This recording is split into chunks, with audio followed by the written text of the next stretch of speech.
Boom, baby. We are live. We are back. I told you I'd be back. And we are going to do the part 2 of the Andrew Tate reaction marathon. But I did not know that the Tates are actually live, right? I think they're live. This is on Tate Speech, their YouTube channel. So they are live right now. So let's pop in and see what's going on with them live. I think they're addressing a bunch of rumors. But I don't know. Let's see what they're saying. Dimension where men tell the fucking truth, don't cry their eyes out, aren't scared of saying something on the internet. You know what's crazy? I say the things on the internet that every man says in the locker room or sitting around with his boys. And then everyone says my views are extreme or crazy. Everyone agrees. Then why the huge following? Why the huge following? Why do we resonate with so many people? And I don't say anything that's detrimental. I want to make this very, very clear. I have nothing against women. I love women. Women are beautiful creatures. Women have children. I've said this before. It's an interesting statistic. I said this to Dave, who for some reason disagreed with me on everything I said. I don't know why. I have nothing against the guy. I like the guy, but he was wrong on everything. As we know, you can watch the BFF podcast and he was completely smoked. Because that's what I do. I smoke people. He said that I have a problem with women. I said, no. It's an interesting statistic. 100% of the people I've had sex with are women. So 100%. I have nothing against women in any regard. I don't think they're as good as men at certain things. And I don't think men are as good as women at certain things. And I think that... Oh, I feel cheated. Is it really? Ace Brain says I think it's a rerun of an old live stream. Is that true? If that's true, I'm canning this. Where you're allowed to say it. And CERN opened a black hole. Yeah. And here I am. In our universe, we're just normal YouTubers with no subscribers because we just say the things everyone says. In our universe... We're not famous. We're just dudes who just say the basic shit everyone knows. Hey, the sky's blue. And everyone's like, duh. So we came through the wormhole using our Illuminati human trafficking acting skills. Nice, smart. We trafficked ourselves. We rented the wormhole because we're broke. Correct. And we trafficked ourselves through it because we're human traffickers. And now that we're here, somehow in this dimension, we've blown up. Because we say women can't park. Oh my God! Fucking hell. Fucking cheer up. Everyone knows it's true. Get over it. Relax. Relax. Oh, is it reruns? It's pretty cool. But I like being in this dimension because I'm special. I'm special here. Okay, because I know why. Because there's another crypto scam running. And so they're running 24-hour rumors of the Tate stream on their channel to counter that. Because somebody's running a crypto scam with him. Anyways, good morning from Tokyo. Look at this. I tried to open the... I was trying to do it with the background. Like, watch what happens when I open this.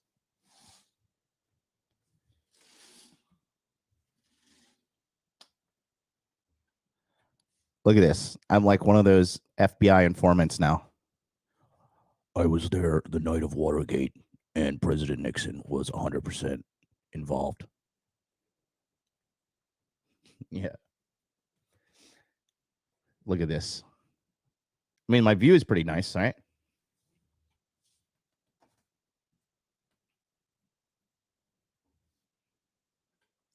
The camera is like, the light is too strong. It's a little bit like cloudy, but it's not as cloudy as it looks right here at all. You know? But anyways, you know, I'm just a broke YouTuber faking my success, as you know. This is a green screen. It's like one of those advanced green screens that's real glass. Anyways.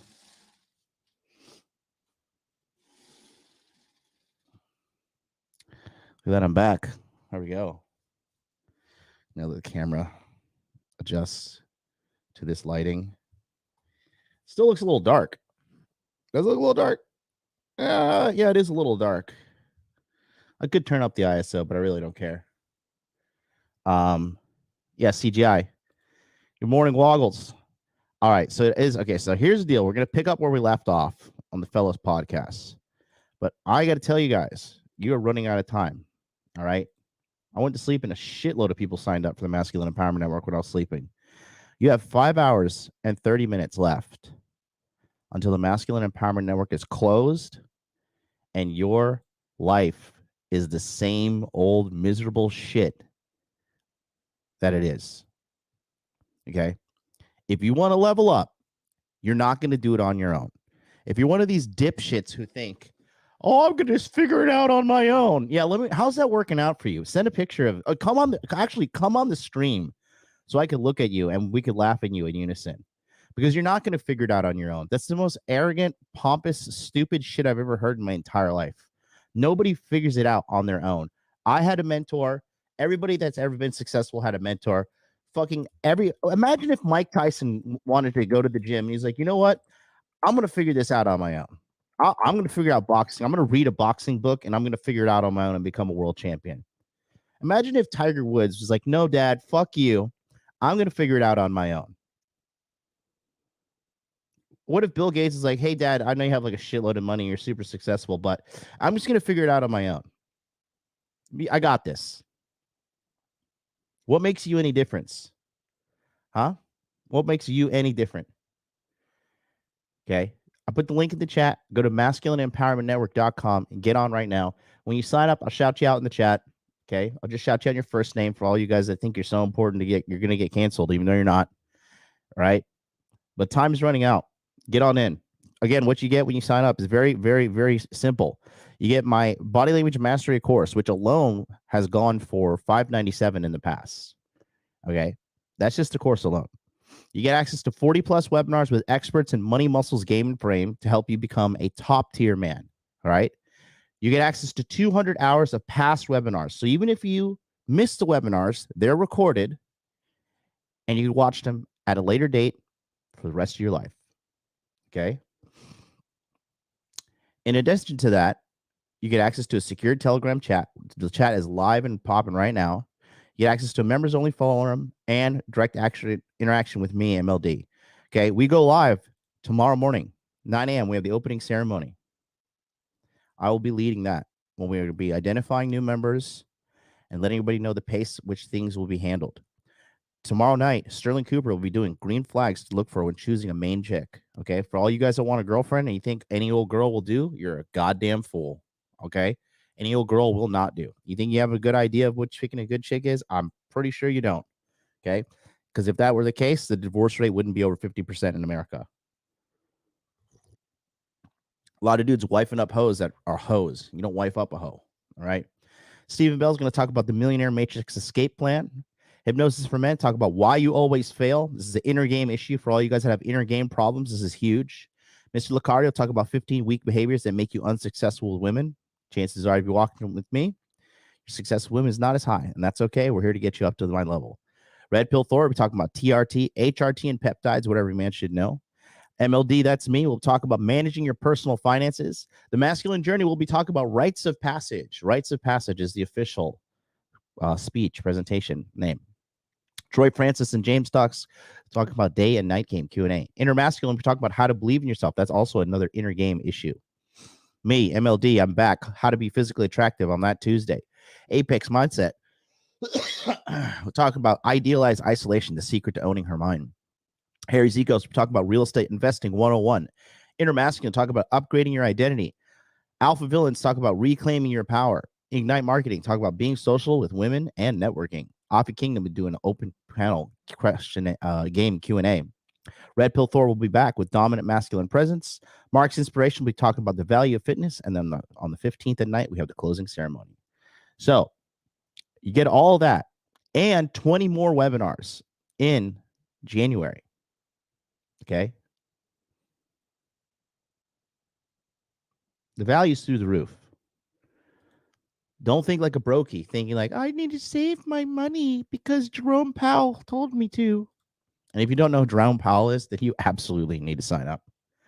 So, back to back, 9 p.m. and 9 a.m. Starts 9 a.m. and then 9 p.m. as well. Okay. Don't be a brokey McBrokerson. Sign up, get in, get educated. It's that simple. Sign up. I mean, my track record speaks for itself. You know, people who've come to my program, Myron Gaines, The Legal Mindset, right? Troy Francis, fucking Sterling Cooper. I mean, it's just endless amount of people that have been soaring through. All right. It's not going to stop anytime soon. The quality of this program is only going up. Okay. The price is it's only $7.97. It's fucking $7.97. Mr. Fantastic says hardest worker on YouTube. You goddamn right I am. You goddamn right I am. Thank you so much. Okay. So we're going to continue where we left off with the fellas. So if you didn't catch me after we're done watching here, go watch the part 1. It's on my episodes on my channel. But we're going to go back to this guy. So this is Andrew Tate talking to 2 guys. One is an alpha male, 2 is a beta male. Okay, we kind of discovered who's who on the last episode. For you guys tuning in now, by all means, pay attention. I'll let you be the judge, but we're going to see right here. Most women that you meet now, do they know that you're Andrew Tate, the man that you are now? Do they know about the fame that you've just recently acquired? Because it's just My fame isn't blown up. recent, right? I've been underground for a long time. You, right? yeah, but in I've been terms around, of- my in friend. ter- But in you've hit a terms new of- market yeah, recently. you have That's for hit- sure. You've come in and you've got all the youth now that are on your side. Pastor Tate, Cobra Tate, terrific Tate. Terrific. I'll have my own Tate TikTok account at this point. Do it, bro. Yeah, no. So you've hit this new market. Do all the women that you meet at the moment know about this? Yes. All the boys. They all send me the everyone in on it. TikToks. You're a cheater. And send me the TikTok. I'm like, no, baby, no. Have you It's just TikTok, baby. Don't get upset over TikTok. Come here. baby. Well, what's this I found in your room? Oh, that's just TikTok, baby. I was TikTok panties. I was watching your house tour. Oh, shout out to my man Steven. Steven's a new member just joining the Hot Dude Army. Thank you guys so much. Put those Hot Dude Life emojis in the chat for him. Thank you so much for shining up. You can become a member by clicking the join button below, and that way I can shout you out on the show, and you'll be supporting me, and you'll be sort of supporting the show, keeping me on air as we just move forward, because I'm not stopping, boys. I'm not stopping. You know, there's ups and lows. There's highs and there's lows in this life, but one thing that's consistent is your boy MLD. I'm here. Okay, let's go. Today. Yeah. Yeah, it's a nice house. You know what threw me off a little bit? You got the pool, but it's red, like on the inside, Yeah. not the just classic. What? Yeah, why, it's red. why is Why that? is It it looks red, like it man? looks That like looks you've got angry you as made fuck. your pool look like a fucking car, like the way it's red on the inside. Like I swear to God, I've never seen that before. I wanted purple, and then my brother wanted red, and then we flipped a coin, and he won, so now it's red. Blue's boring, right? Your blue is Blue's standard. it's a isn't it? bit done. Yeah. And you know, we have 6 or 7 houses in Romania. Yep. And they're all different colors. We But only you show guys one. live at this the one that I watched with the red pool. Is that the like main gaff? That's the main mansion. Yeah. That's the Why do you? HQ. Can I ask? Why do you choose to live there? In Romania? Yeah, I know you have like businesses and things going on there, but why there? Because Western society is degraded and Western society is more corrupt. How do I say this in a way that's not going to get it taken off Spotify? All right. No, Spotify, listen. We had a woman get a tits Yeah, out. she got Yeah, it. Spotify Yeah. worked for us. Don't worry about it. Gangster. I like that little kid. He's like, Spotify works for us. All right, then put your seatbelt back on. No, but I think the Western world, there's something that very much angers me about the Western world. I don't feel comfortable here. I don't like the way it functions and operates. I think it's the most corrupt, disgusting, degraded societies on earth. There's nothing left besides money and corporate agenda.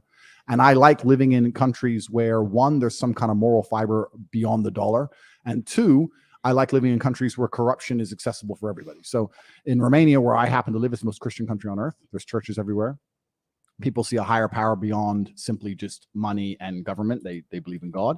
That's another reason I like spending time in Dubai. It doesn't matter if it's Allah or God or whatever you want to call him. I like that. And also, I like Eastern Europe as a whole because corruption is far more accessible. I find it offensive that a police officer in England will stop me for speeding and then refuse to take a bribe and pretend that no, but I'll tell you why. Because he'll sit there. It's like that in Vietnam too. You know, when you go to Vietnam and you land in the airport, you have to have like a representative there for you to get your visa, and you typically got to like bribe the guy with like $40 just like as like the bribery fee. This is normal in Asia. This is normal in Eastern Europe. Like the bribe system is because it's kind of their way of sticking it to the man, you know. And a bribe is more it is more equal to average people. Like, you know, like for example, right, Nancy Pelosi's husband just got a DUI. Is he going to jail anytime soon? Right? You tell me. We all know the answer. There and go, no, this is the law and order, and pretend that the law means something and fuck me over. But if you're a billionaire or if you're Boris Johnson, you can go to Epstein's Island. You can fucking throw parties during COVID. You can do whatever the fuck you want, right? So the whole idea of law and order is a lie. The whole idea of it's bullshit. It's just about if you're high enough, you can throw it all away. I'd rather be in a society where if I'm in Prague and they stop me for speeding and they say, bro, you were speeding. Oh, here's $50. All right, cool. Bye. If corruption exists, which it does, let us all play. Why do only they get to play and I don't get to play? So you live in England and they're going to come around and spout law and order at you all day long. But the elites, they ignore all law and order. It's always been bullshit. It's always been lies. So they're going to sit here and lock you in your house or force you to wear a mask while they get to do whatever the fuck they want. And I don't like being anyone's peon or anyone's sheep. So I like living in a society where my money and my influence and my power means I'm not below or beholden to any of these bullshit laws, because laws are laws, and the whole idea of law, the whole idea of justice, the whole idea of fair. Oh, you got me started now.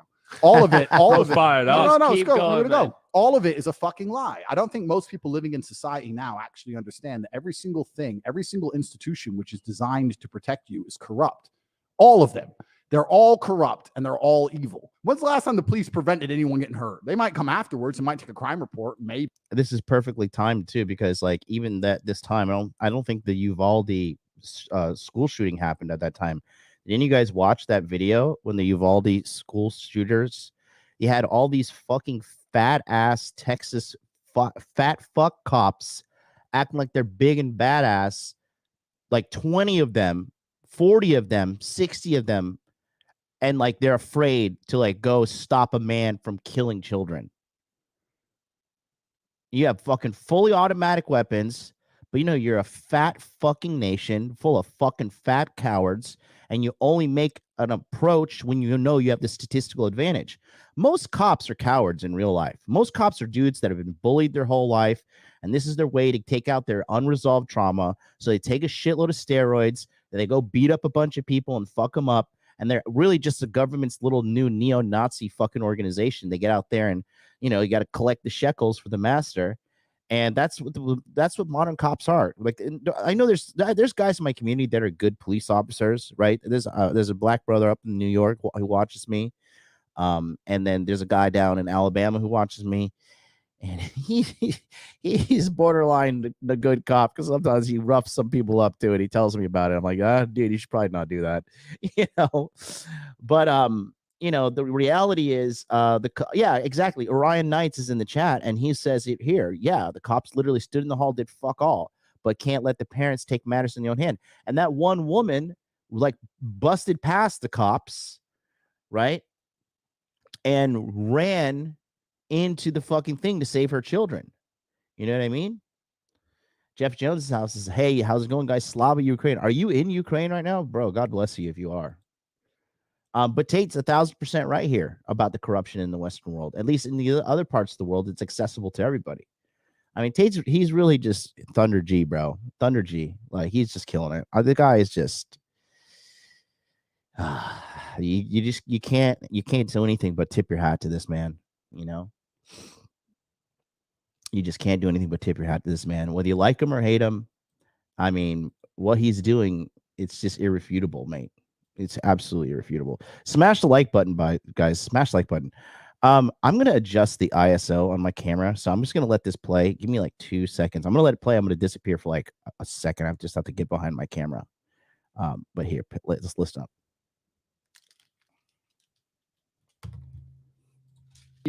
But they care about making sure your mask is on. They care about fucking making sure you don't drive too fast. They won't do anything else about the knife crime in London. No, sir. They're too busy fucking around with dumb shit. All of these organizations designed to protect you are just corrupt, and they're out to just keep you a slave inside of the matrix. All of it. And I don't like living in a country where those institutions are strong enough to have a genuine impact on my life. I don't like that. So you feel more freedom out in Romania than you do in any of those other places? I feel more freedom in a lot of countries. Yeah. If you live in a country, and it's not even just Romania, right? Thailand. You live in Thailand. There you go. As long as you don't hurt anybody, nobody gives a fuck. Yeah. Nobody gives a shit what you say. If anybody's been to Thailand, like if you ever go to an Asian country, okay, a non like westernized Asian country, right? Like if you punch a Japanese dude in the street,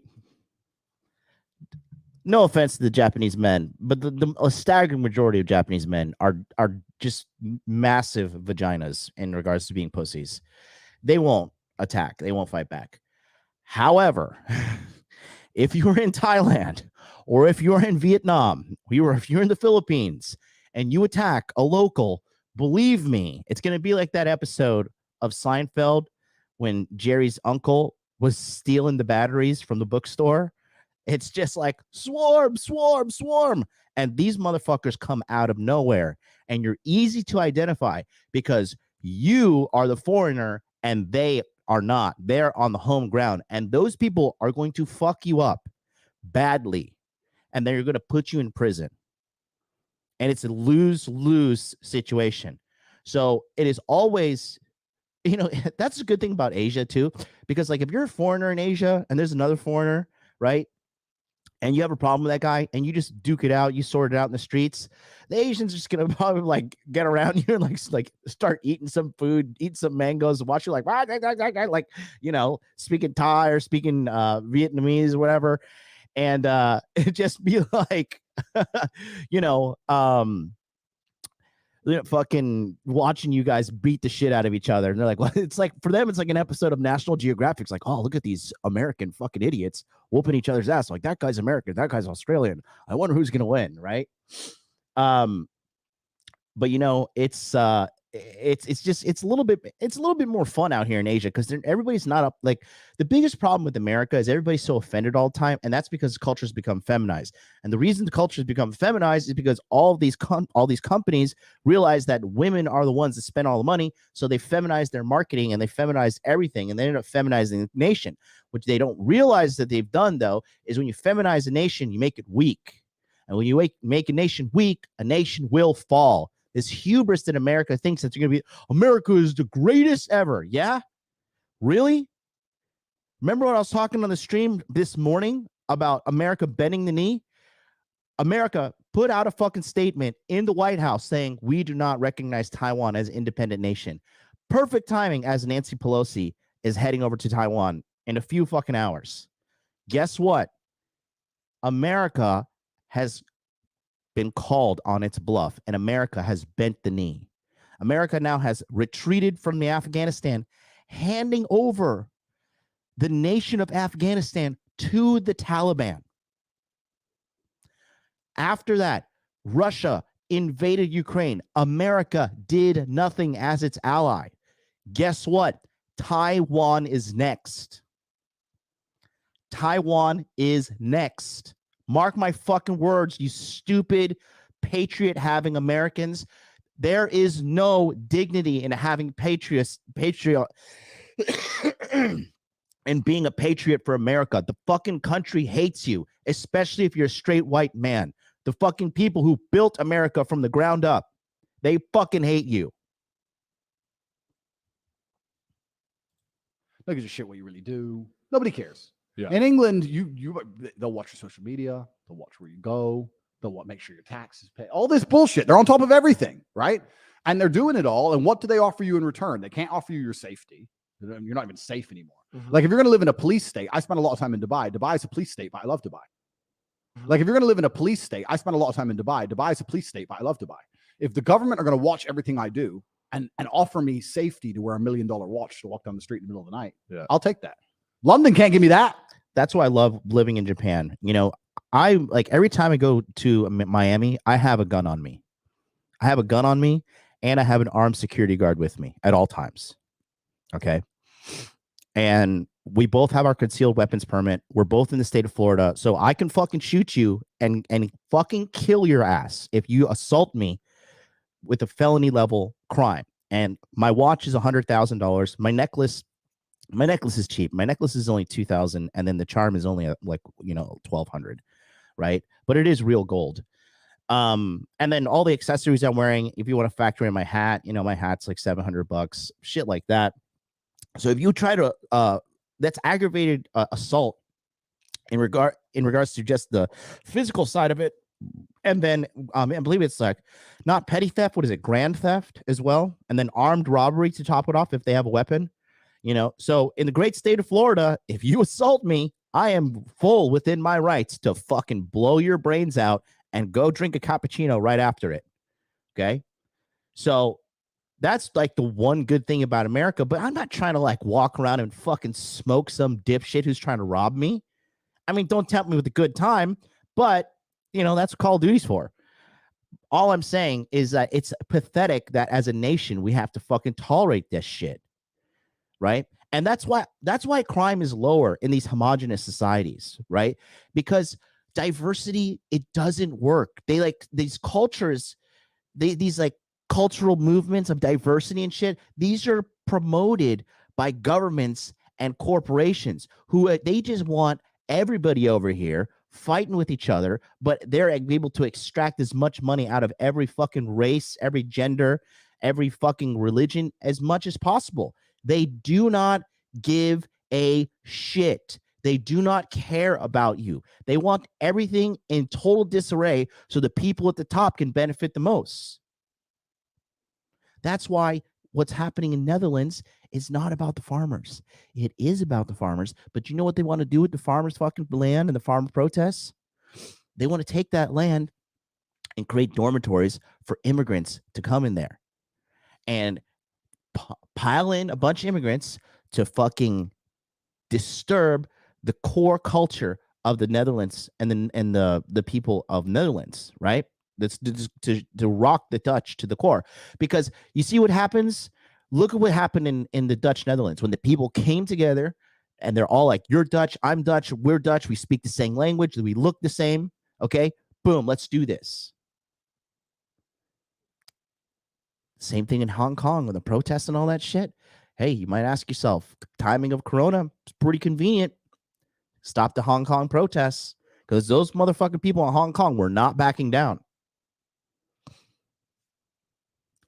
Jay says, hello, John. Are you doing consultation Friday this week? No, I am not. I will be disappearing from YouTube most likely for the whole month of August because I got to do the Masculine Empowerment Network. Then I got to fly to Miami. Then I got to go to Miami's Valuetainment Money show. And then I have to do Fresh and Fit. So I am booked all of August. And then I might be going to Turkey at the end of August to get a hair transplant. Still on the fence about that. But looking like 60% yes, I'm going to go to Turkey to get the hair transplant. So, you know, it's crazy. It's crazy just to see what's happening. But people are just do you know what they care about? Trans children.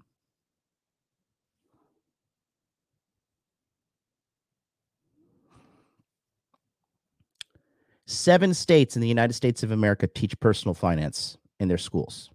7. But they're pushing for all 50 to learn about trans children. What are your pronouns? That's a great priority right there. America, number 1. The best country in the world, boys. America. Fuck yeah. Desmond says, you doing like Myron and getting the hair done? Yeah, so it's Myron got the different kind. I'm doing the FUE, like when they like take out little hairs little by little and insert them into here. Myron did one when he has a scar in the back of his head. I will have no scar on the back of my head. There'll be no big scar. And my procedure that I'm doing is going to be done by Hair of Istanbul. Istanbul is the capital of Turkey. If you look them up on Instagram, Hair of Istanbul, like what they do is miraculous. It's fucking incredibly insane. Like some of these dudes are fully bald and then they have like a full head of hair. And the biggest reason my hair is receding, two things. Genetically, it is what it is, right? My hair's going. And then 2, I have a little condition for a while that's called seborrheic dermatitis, and causes my skin to flake up big time on my forehead or on my head in general, because in Japan, the air is a lot drier than what I'm used to in Florida. And so I was scratching a lot a couple years ago, just like, what the hell is going on? Why do I have like this infinite dandruff? And I went to a dermatologist. He's like, oh, you have this condition called seborrheic dermatitis. Long story short, I fucking dug out some of my follicles on here. And then also, I swear to God, headphones make you go bald. I swear to God, because I have like a balding line. I'm not fully bald, but I'm in the beginning stages of going bald. You know what I mean? And so, yeah, that's what I'm doing. Josh Randall says, I'm getting pubic implants. That's great. I hope those jokes help you pay the bills there, Brokey. No, sir. They can't give me nothing. So what are they offering in return? They're offering absolutely nothing in return. They're just trying to keep you all slaves, peons inside of a system. The system is designed to oppress. It's deliberately designed to oppress from the bottom up. A lot of people don't. Shout out to my favorite person, one of my favorite, most favorite people in the world, man, Brent Caldwell. I love you, dog. This guy literally, you want to talk about a success story from the Masculine Empowerment Network? This guy pulled himself out of an abusive situation with a fucking like a tyrant of a father, had no fucking money in the middle of the pandemic, signed up. I said, listen, dude, I said, I can't guarantee you 100% results, but I guarantee if you stick with me, we're going to make your life a lot better. He quit his fucking father's abusive job, moved to the other side of the fucking country in the middle of the pandemic. He was in Texas. Remember that crazy blizzard hit? He was in Texas. He was freezing his ass off. His water was frozen and everything in the house. He was snowed in. He went to the Master's Mechanic certifications challenge, and he fucking got all of his certifications, kept on getting pay raises, maxed out his job, and now he fucking was there and he outgrew them. He ended up leaving, and now he's starting his own business. His kid is like 27, 28 years old. Sorry, but I forgot. But he's like 27, 28 years old. That being said, he also linked up with 2 other men in the Masculine Empowerment Network who are making more than $100,000 a year. Let's just say that. More than $200,000 a year. I'll say that. Actually, more than 3. He linked up with 2 guys in the community, both making more than $300,000 a year. Okay. And guess what? He is flying. Oh, and by the way, he struck out with girls for 11 months in a row. How many guys of you, if you were here, would persist for getting struck out with chicks for 11 months in a row? But I told him, you got to stick with it. He stuck with it. He's got to the point now he's sick of dealing with women. He's sleeping with like I think 1 month he slept with 7 women in 1 month. And he's over it. He's like, okay, I've leveled up. Like, my eyes are so free from the slavery of the Matrix. I'm fucking out of here. I can't deal with this shit. I'm better than this. And he did it, and he's leveling up. And he does want to stop. He's still going. He's still going. And Gary is, look, 28 years old. 28 years old. Baby in life. Still going. Okay. You need to take finasteride to keep the non-transplanted follicles. Well, I will take whatever. Trust me. I'm going to be like full hair Nazi when I get this fucking transplant done. But you'll see. Don't seem to understand. If you're living a semi-normal life, you are living inside of a system which is designed to destroy you. The educational system's designed to destroy you. The financial system's designed to destroy you. All of it. Even from the very first second you go to school, that is the beginning of the indoctrination, which is designed to keep you a slave inside of the system, paying tax until you die. So to the average person, what would you say? What would you say to the average person right now? Let's say they're watching it, they're working their 9 to 5, and they've listened to what you said, and they go, "Fuck!" Like, yeah, I resonate with that. I hear what you're saying, but they go, "Well, what the fuck else am I supposed to do?" How do they break free? This is literally, yeah. This is how do literally they get out of it? What's the first step? Yeah. Breaking free. Yeah, that's no, seriously, how do you break free? Yeah. It's a good question. The first thing you need to do is identify it, because when I say this, a lot of people try and pretend. So, do you guys, can you just tell real quickly? God, I just have the lighting optimized for. There you go. Lighting is optimized for streaming at night. By streaming at day, we got to revisit this. So far, you guys tell me, who do you think is the alpha and who do you think is the beta, and why? Let me know in the chat. I want to interact with you guys in the chat, because remember, I try to make this as much of a two-sided conversation, not a one-sided one. But we have, like I said, here, right? We have the 2 guys here on the somebody called one guy Lanky Kong. You know, you're just full of shit to say. Much as I loathe crypto writ large, it definitely liberated me. Mate, if you don't like crypto, you're fucking dumb. Like, are you in here to say stupid shit? Finasteride messes with sex drive. Okay, have you taken finasteride, Arnold? Okay. Come on. You guys are such negative. Hey, you know, there's a side effect for this. You know, I don't drink coffee because sometimes caffeine, it might hurt my little butthole because I'm a fucking giant pussy and I just want to live a safe life and not if mommy's going to hold me.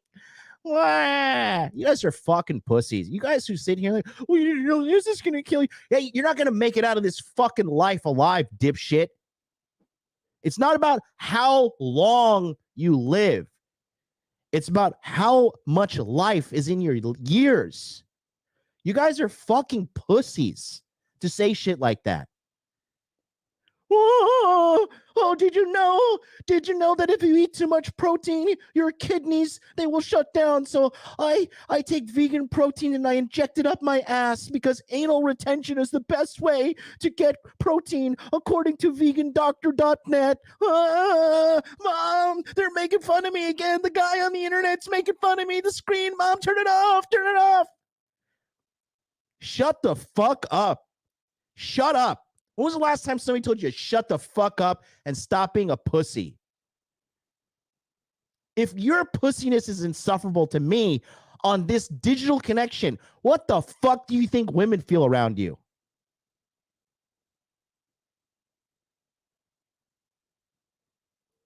You make me sick with your fucking pussy ass behavior.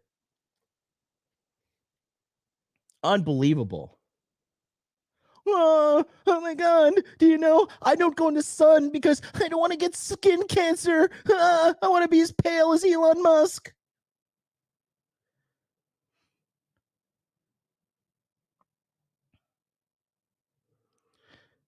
Look at that, another moron. Finasteride makes your balls shrink, lowers tests, and makes you infertile. Bro, you don't need your balls. You don't need testosterone, and you don't need sperm because you're not getting any pussy when you writing shit like this, bro. Come on the stream right now, and then let's just take a look at you. IWAM. Come on the stream. Let's take a look at you. Let the world see who's giving this iconic advice. I'll put the link in the chat. Come on the stream. Show the world the face of the man who's a fucking coward. Please do. Here. Here you go. There you go. There you go. There's just right there. Click on that link. Come on. Come on the stream. Come on the stream. Show all you finasteride. This is do you know this? Shut up and take my money. Okay. Dan Sparks in the house. Thank you so much, Dan. My Ethereum investment returns paid for the down payment on my new construction home here in DC. Wow, I didn't know that, bro. And who advised me? MLD. Bro, you the man, bro. Dan Sparks is the fucking man. This guy is cool as fuck because I met him in real life as well. I love this guy. Dan, you're one of those people that I wish I could just be so happy and fucking and like enthusiastic and charismatic at all times, man. I envy that about you. I'm always so stressed out dealing with fucking morons on YouTube, you know? Hello, MLD. Can I go on stream? Only if you're going to argue with me about finasteride. Take my money. Angry MLD. Anime Red Pill, $4.99. Angry MLD. Thank you so much. You know, one of my favorite anime characters of all time was like an icon of masculinity for me. Shinya Kogami. If you don't know who that is, fuck off. Anyways, let's go back to this. Look at that. Mr. Finasteride is, oh, mommy, can you help me connect the internet camera? Mommy, I don't know how to do it. Mom, can you comb my hair? Mommy, what do you mean we have to save internet money? I want to fight the man on the internet, mommy. This guy, I think this guy's just being a dipshit troll. Nobody should have a favorite anime character. Well, I have one. Suck a dick. And it isn't true. If you watch the movie The Matrix, I really think it's like a prophecy to some degree. If The you latest watch, one stinks, though, man. I haven't even watched it because Yeah, I know they're gonna don't- ruin it. don't. Like they ruin everything else. Yeah. But if you watch the first one, he says it. The people who are dependent on the system will fight and defend the system. So if you're still dependent, if you still believe in these things, you're never going to break free. It's actually a miracle if you think about it. It's a miracle that let's look at the educational system. That the educational system functions. They have convinced people to spend 50, 60, 70, 100,000 pounds to go to university, get in debt, to learn business from a dude who's never had a business with no money. Bro, is that not the most hilarious shit? How many of you guys went to business school to learn from some fat fuck who's never run a business in their entire life? well, according to these charts here, you could see that starting a business is very difficult. And if you're a complete fucking loser like me, you could teach university about theories and theories and theories for the rest of your life. Fuck you. I want to make $1 million a month. Where's the guy who's done that? Oh, wait, he's out making $1 million a month and fucking doing a shitload of blow and fucking girls on yachts. He's not here talking about 17,000 different pronouns and genders. He's out there living his life. What the fuck are you doing? Like, have you lost your mind? Yeah, exactly. Woggles went to college for a good degree, computer science. He did computer science and he had to solve equations. He's a kid. He's in fucking 20s and he's making well over 100 racks. Well over 100 racks. And he's only going to get paid more and more and more because with that kind of degree, you can get up to like $350,000 a year. Sounds good to me. Bullshit. And everyone knows it's bullshit. And they've done it because they've managed to get the educational system to operate inside of a vacuum. They've managed to link the loan with the educational system so it's vacuum. It's a vacuum and it can't be compared fairly to any other service. So if you look at a candy bar, right? That candy bar has to be competitive on price because you can buy any candy bar.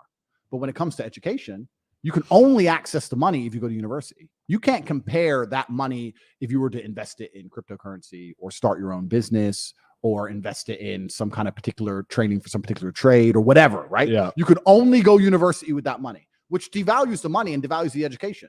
If you were to take 50 grand, if you were to give everybody 50 grand and say you can do whatever you want with this 50 grand, you can buy Bitcoin, for example. No one's going uni with that. Yeah. Who's going to choose Nobody's uni? going to, They yeah. can't compete. They Yeah. can't compete on an open marketplace, right? So they operate inside of a vacuum, and then they convince people to go to these schools. They get you in debt early because that's what they want. Now you have to. They get you in debt early. You get a useless fucking degree 95% of the time, right?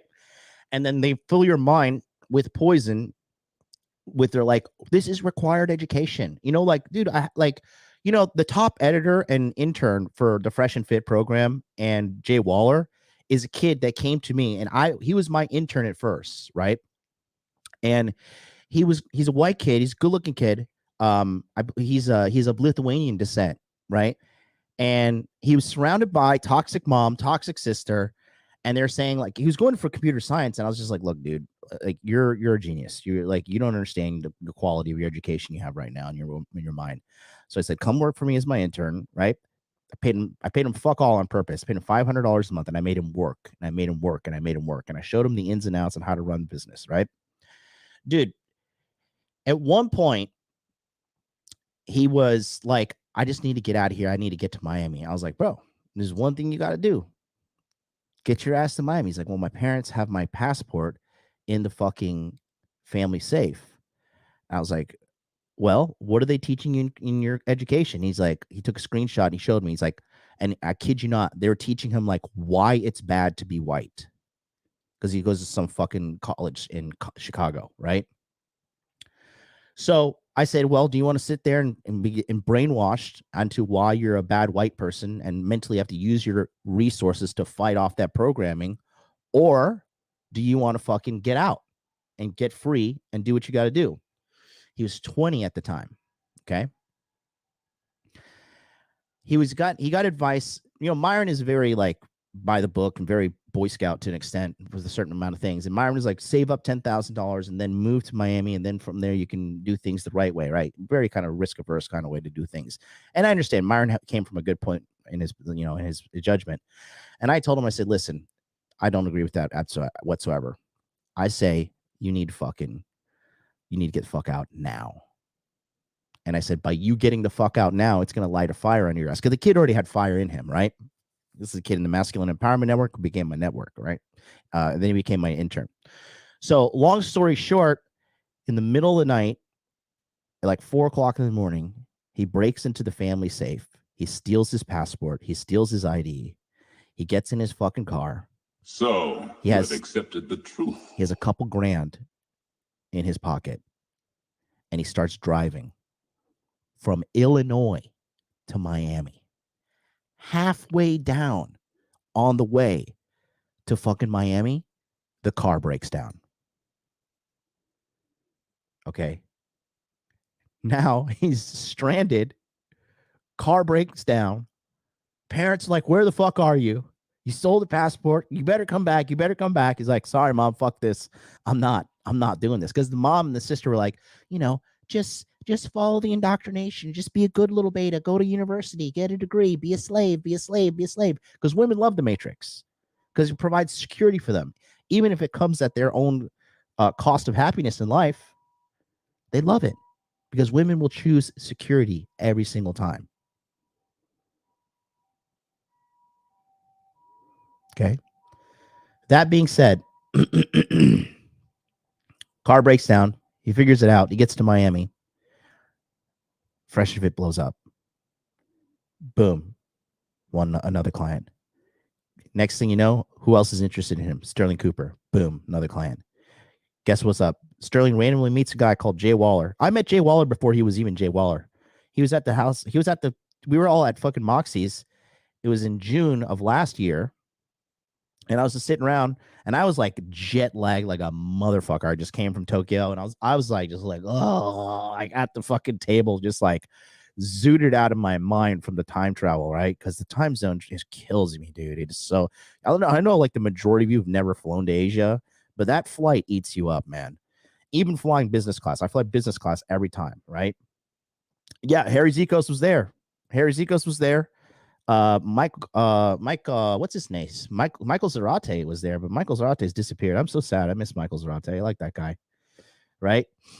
And who else was at that table with us? Oh, yeah, Josh from Relift Program before he decided to be a massive douchebag. And then so fucking the situation there was amazing because Sterling was like telling Jay Waller, I'm pretty sure you can do this internet personality thing. And so then he did it. So now that kid is exclusively in charge of fucking Jay Waller stuff. And guess what? He went out to Romania and met the Tates and did a lot of their camera work and has been working with them with the War Room and Hustlers University. And it all started right here with your boy MLD. Never forget the 6 degrees of MLD, okay? The 6 degrees of MLD, okay?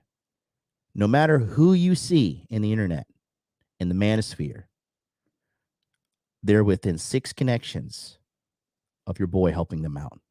I help out a lot of these people behind the scenes. I help that fucking selfish, ungrateful, bald Canadian fucker Richard Cooper with so much, literally put more than $500,000 into that dude's bank account. He has a little temper tantrum because he can't control the big penis on top of his head because it's just writhing with cuckoldry in Canada. All you Richard Cooper fans watching, you want to clip this, yeah, make sure you get that too, right? For all you little tattletale fucking bitch asses out there. Okay?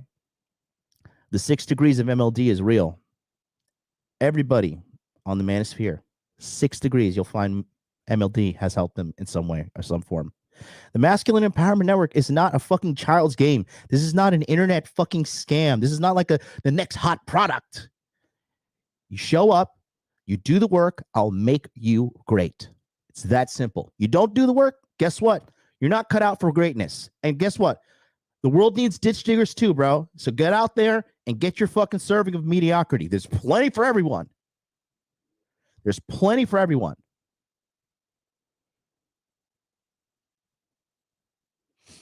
This is good perspective right here. Rich likes, yes, men. Rich likes to be the big fish in a small pond. You know, it's okay. He could be like, the thing is, when you're worm like that, when you try to be cool on the internet and when you're worm behind the scenes, that shit catches up with you, bro. You know, deal with it. I don't give a fuck. You know, I'll fight him in a YouTube boxing match. I'll whoop his old ass, bro. I'll dislocate his hip. Full MMA. Let's do 3 3-minute rounds. But Rich is a coward. He wouldn't do it. But anyways, there he goes. Harry Zikos, the speaker at the Masculine Empowerment Network, says, knowing MLD has been a net positive for me purely from networking proactively. I met some great people in the network. If you join, you got to do it in a way with strategic intent. Exactly. Okay. So here's the thing, right? And I'm going to use Harry as a very blatant example. when Harry and I linked up in June of last year, 2021, we went to Miami, we went to the beach, and I was like, Harry, listen, dude, you're a charming guy. You have a great personality. You make a fuckload of money, but you are a fat fuck. And you absolutely need to lose some weight if you really want to chad the fuck out. I was like, you're a good looking guy, man. This like, because he was like 5'9", like 220, something like that. I was just like, dude, I love you, dog, and you're a great guy. You're handsome, you're charming, you have great personality, you balling outrageous, you get mad hoes in New York.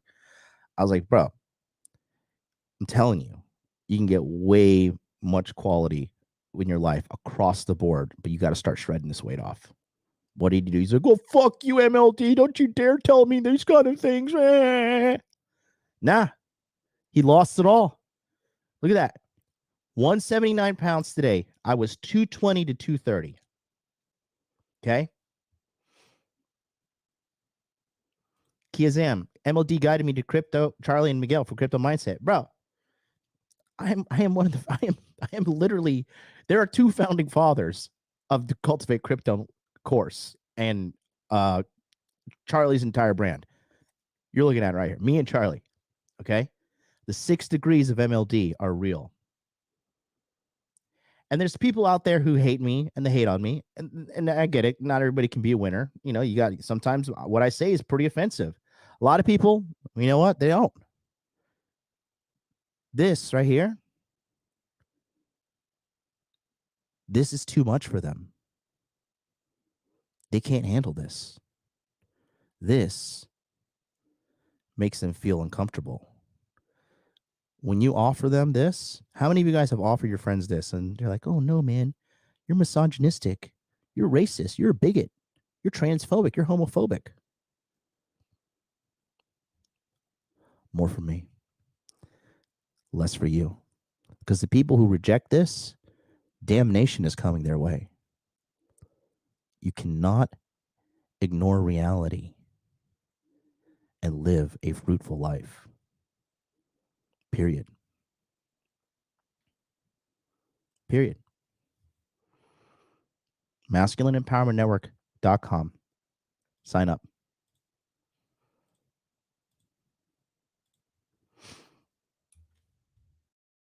Oh, keep in mind, the fucking dude who's like, oh, finasteride makes your balls shink. He's not here. He didn't come up. He did not accept the challenge to come on the stream. Okay.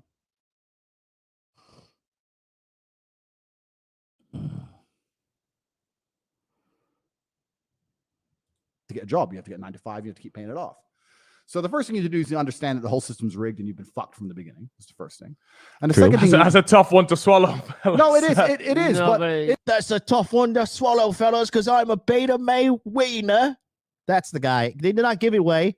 Look at the reaction. Look at the reaction between the two of these kids when Andrew drops the most fucking red. I'm going to rewind it. He goes on quite the rant. Okay, but just listen here and then look at the reaction of the two kids. You'll see which one's the alpha and you'll see which one's the beta.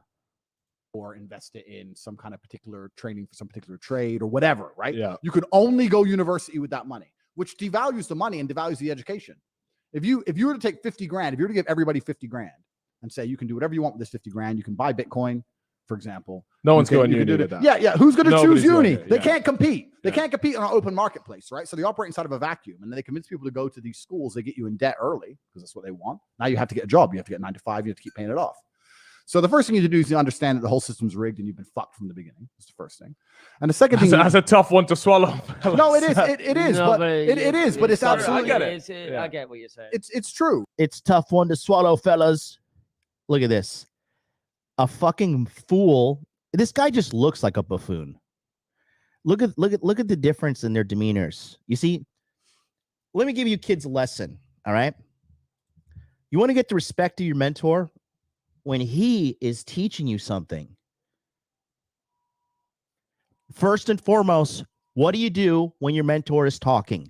Shut the fuck up. Because I assure you, they don't give a fuck what you have to say if they're taking the precious time out of their life to impart their wisdom into you?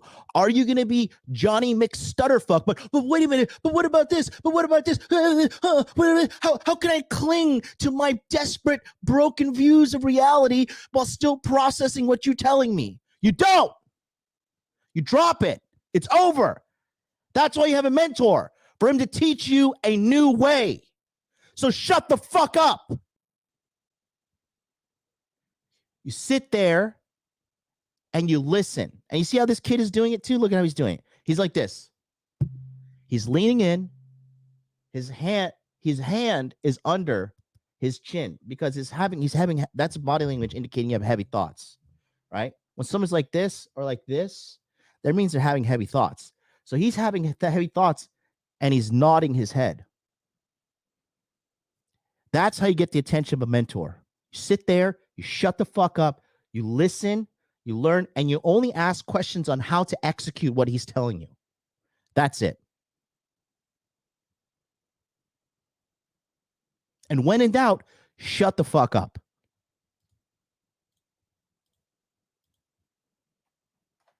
I saw in this black pill stream that something else was not the right way.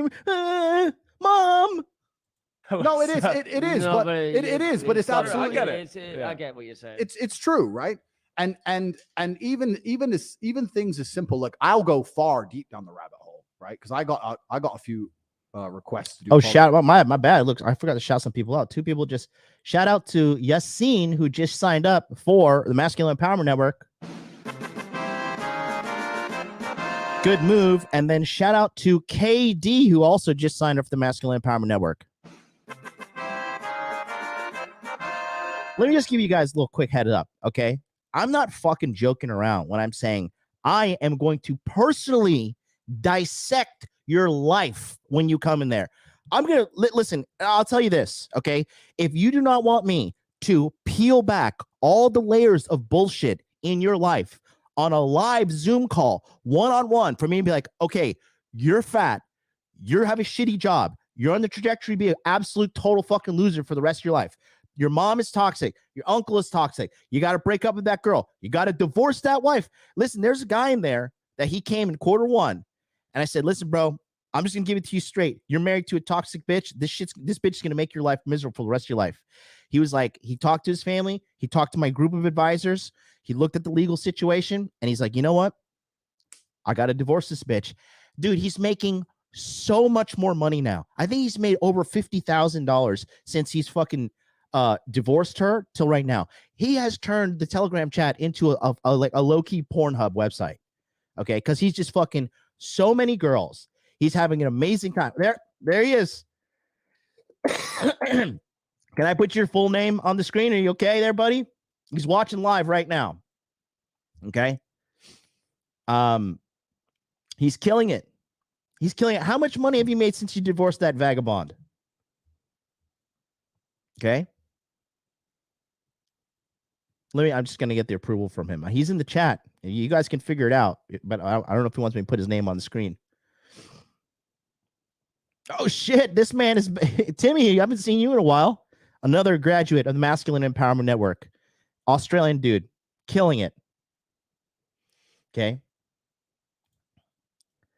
There you go. Right there. That's that guy. Had a shitty wife. Got rid of her. Look at that. Up 50K in dividends alone, not including his booming business. Okay. Last 3 to 4 months. Dorkheads, this is funny. I get this all the time. John is undervaluing what he does. This guy saves fucking lives, and you will live the life you've dreamed of. Bro, my copywriter tells me, he's like, you really don't understand what you have. I was like, no, I do understand what I have. It's just I'm being suppressed on multiple avenues. And if I had massive reach, dude, I would be swamped in work, and that's what I want. Okay. And then here's another graduate right there. P-dubs, big facts. Get in, listen, do the work, change your life.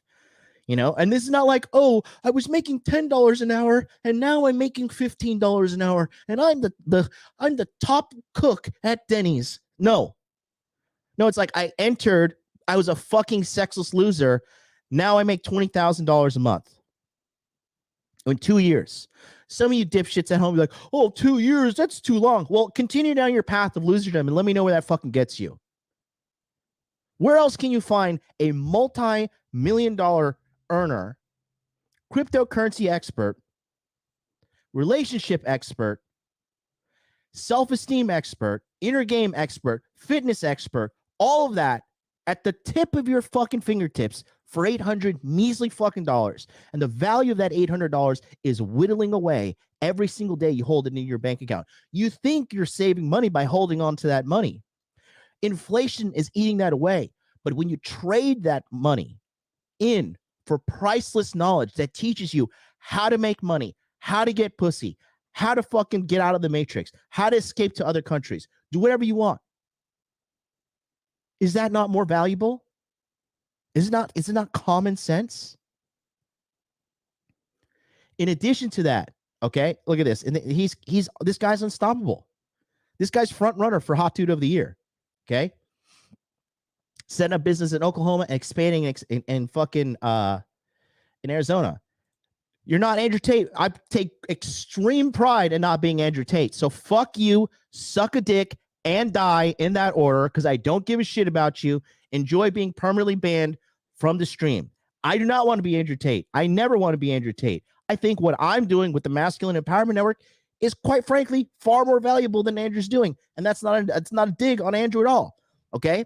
It's not a dig on him at all. I just personally believe what I am doing, taking average men, the armies of average, miserable men out there, and lifting them up and making them above average, empowering them with knowledge, teaching them ins and outs of fucking the truth about female nature. All these things. Okay? I don't have 27 supercars. I don't fucking want 27 supercars. Okay? I don't have a place to park all 27 supercars. I don't want to live in Romania. I like living in Tokyo. Okay? If you want to flex, Tokyo is the most expensive city in the world. Have you put that together? Have you put that together that $1,000 in Romania could last you like 6 months?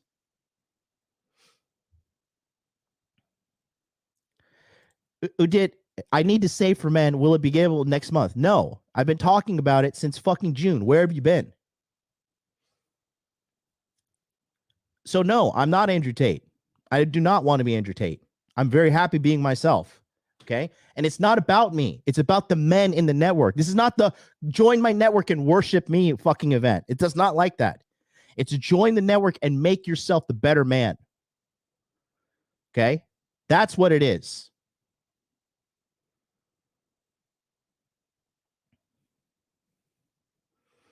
Anoop says, I definitely enjoyed not having to open a cam studio to reach 7 figures. Thank you. And that's a member of the Masculine Empowerment Network, and also a guy who's entered the Crypto Mindset Group, who's done so much. Okay. And then he says, thank you, MLD. Thank you, Anoop. Anoop was surprised when I met him and I read his name. I was like, Anoop. He's like, wow, you pronounced my name correctly. I was like, yeah, I'm not an uncultured baboon. I am intelligent. You know, a friend of mine, his name is Jules, right? And it's a Joules. And when we did our first consultation, he's like, my name's Jules. I was like, oh, like the measurement for electricity. He was like, holy shit, how did you know that? I was like, I'm not an uncultured baboon. I'm educated. I'm well of these things, you know? So anyways, let's go back to this stream here. I'll put the link in the chat. You guys, you think I'm joking? What? I will shut this shit down on live stream, and then I will laugh in your face when you cannot get in. Okay, I will laugh right in your fucking face. Because you've had 4 fucking days. Okay? You have 4 hours and 31 minutes. You better go and sign up right now if you're serious about getting in. Stop procrastinating, stop crying, stop whining. Okay? If you're worried about the price, you've already made the decision. It's just the price that's the indicator that's holding you back. But the reality is that $800 that you have in your bank account, it's not going to save you from your problems. Saving that money is not going to stop your misery. It's not going to take away the pain of lonely nights where you jerking off, watching porn. It's not going to stop the pain of girls ghosting on you. It's not going to stop the pain of you having to pay for pussy and feel like a fucking loser every time the woman leaves. Okay? It's not going to stop the pain of you going to your dead-end job and not having the best self-esteem to have the balls to say, I can get out of here. I can get a better resume. I can get a better skill set. I can do something with my life. It's not going to stop the pain. Hoarding onto money like that, it's a scarcity mindset. If you're broke, the number one thing you need to do is spend money on things that are going to make you better to make more money. The answer in life is not to save your money. It's to always to make more money. And there's money everywhere. So stop thinking that money's a scarce asset and like, oh, money. Oh, I got to put this money on the pedestal and money. Oh, mommy told me that I got to save my money because, the rapture's coming and Jesus had my awards in heaven. Whatever bullshit fucking example you got to give yourself to make you feel better about being a loser. The reality is it's not going to save you. What's going to save you is getting education from a team of men who have already achieved what you've done.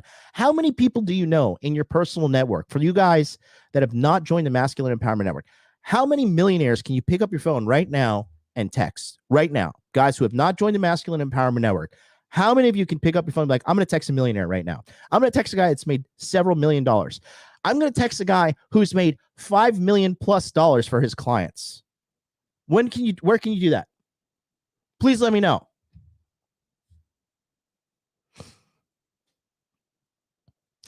Corey Adams, bro, is really trying to sound like Tate. You must be new here. I'll let it slide, but you must be new. But it's okay. I understand you just started your masculine self-improvement journey. I remember when I was a fucking red pill turd. Little primordial ooze in the red pill land. It's okay. I understand. I too was a brokey like you. But I have been set free from the plague of my brokey ways. I was set free of being a pleb. This right here. Okay. This, you can't take it by watching YouTube videos. You take this by taking action every day. This is a daily supplement. Rent is due every day. To stay out of the fucking matrix, to escape.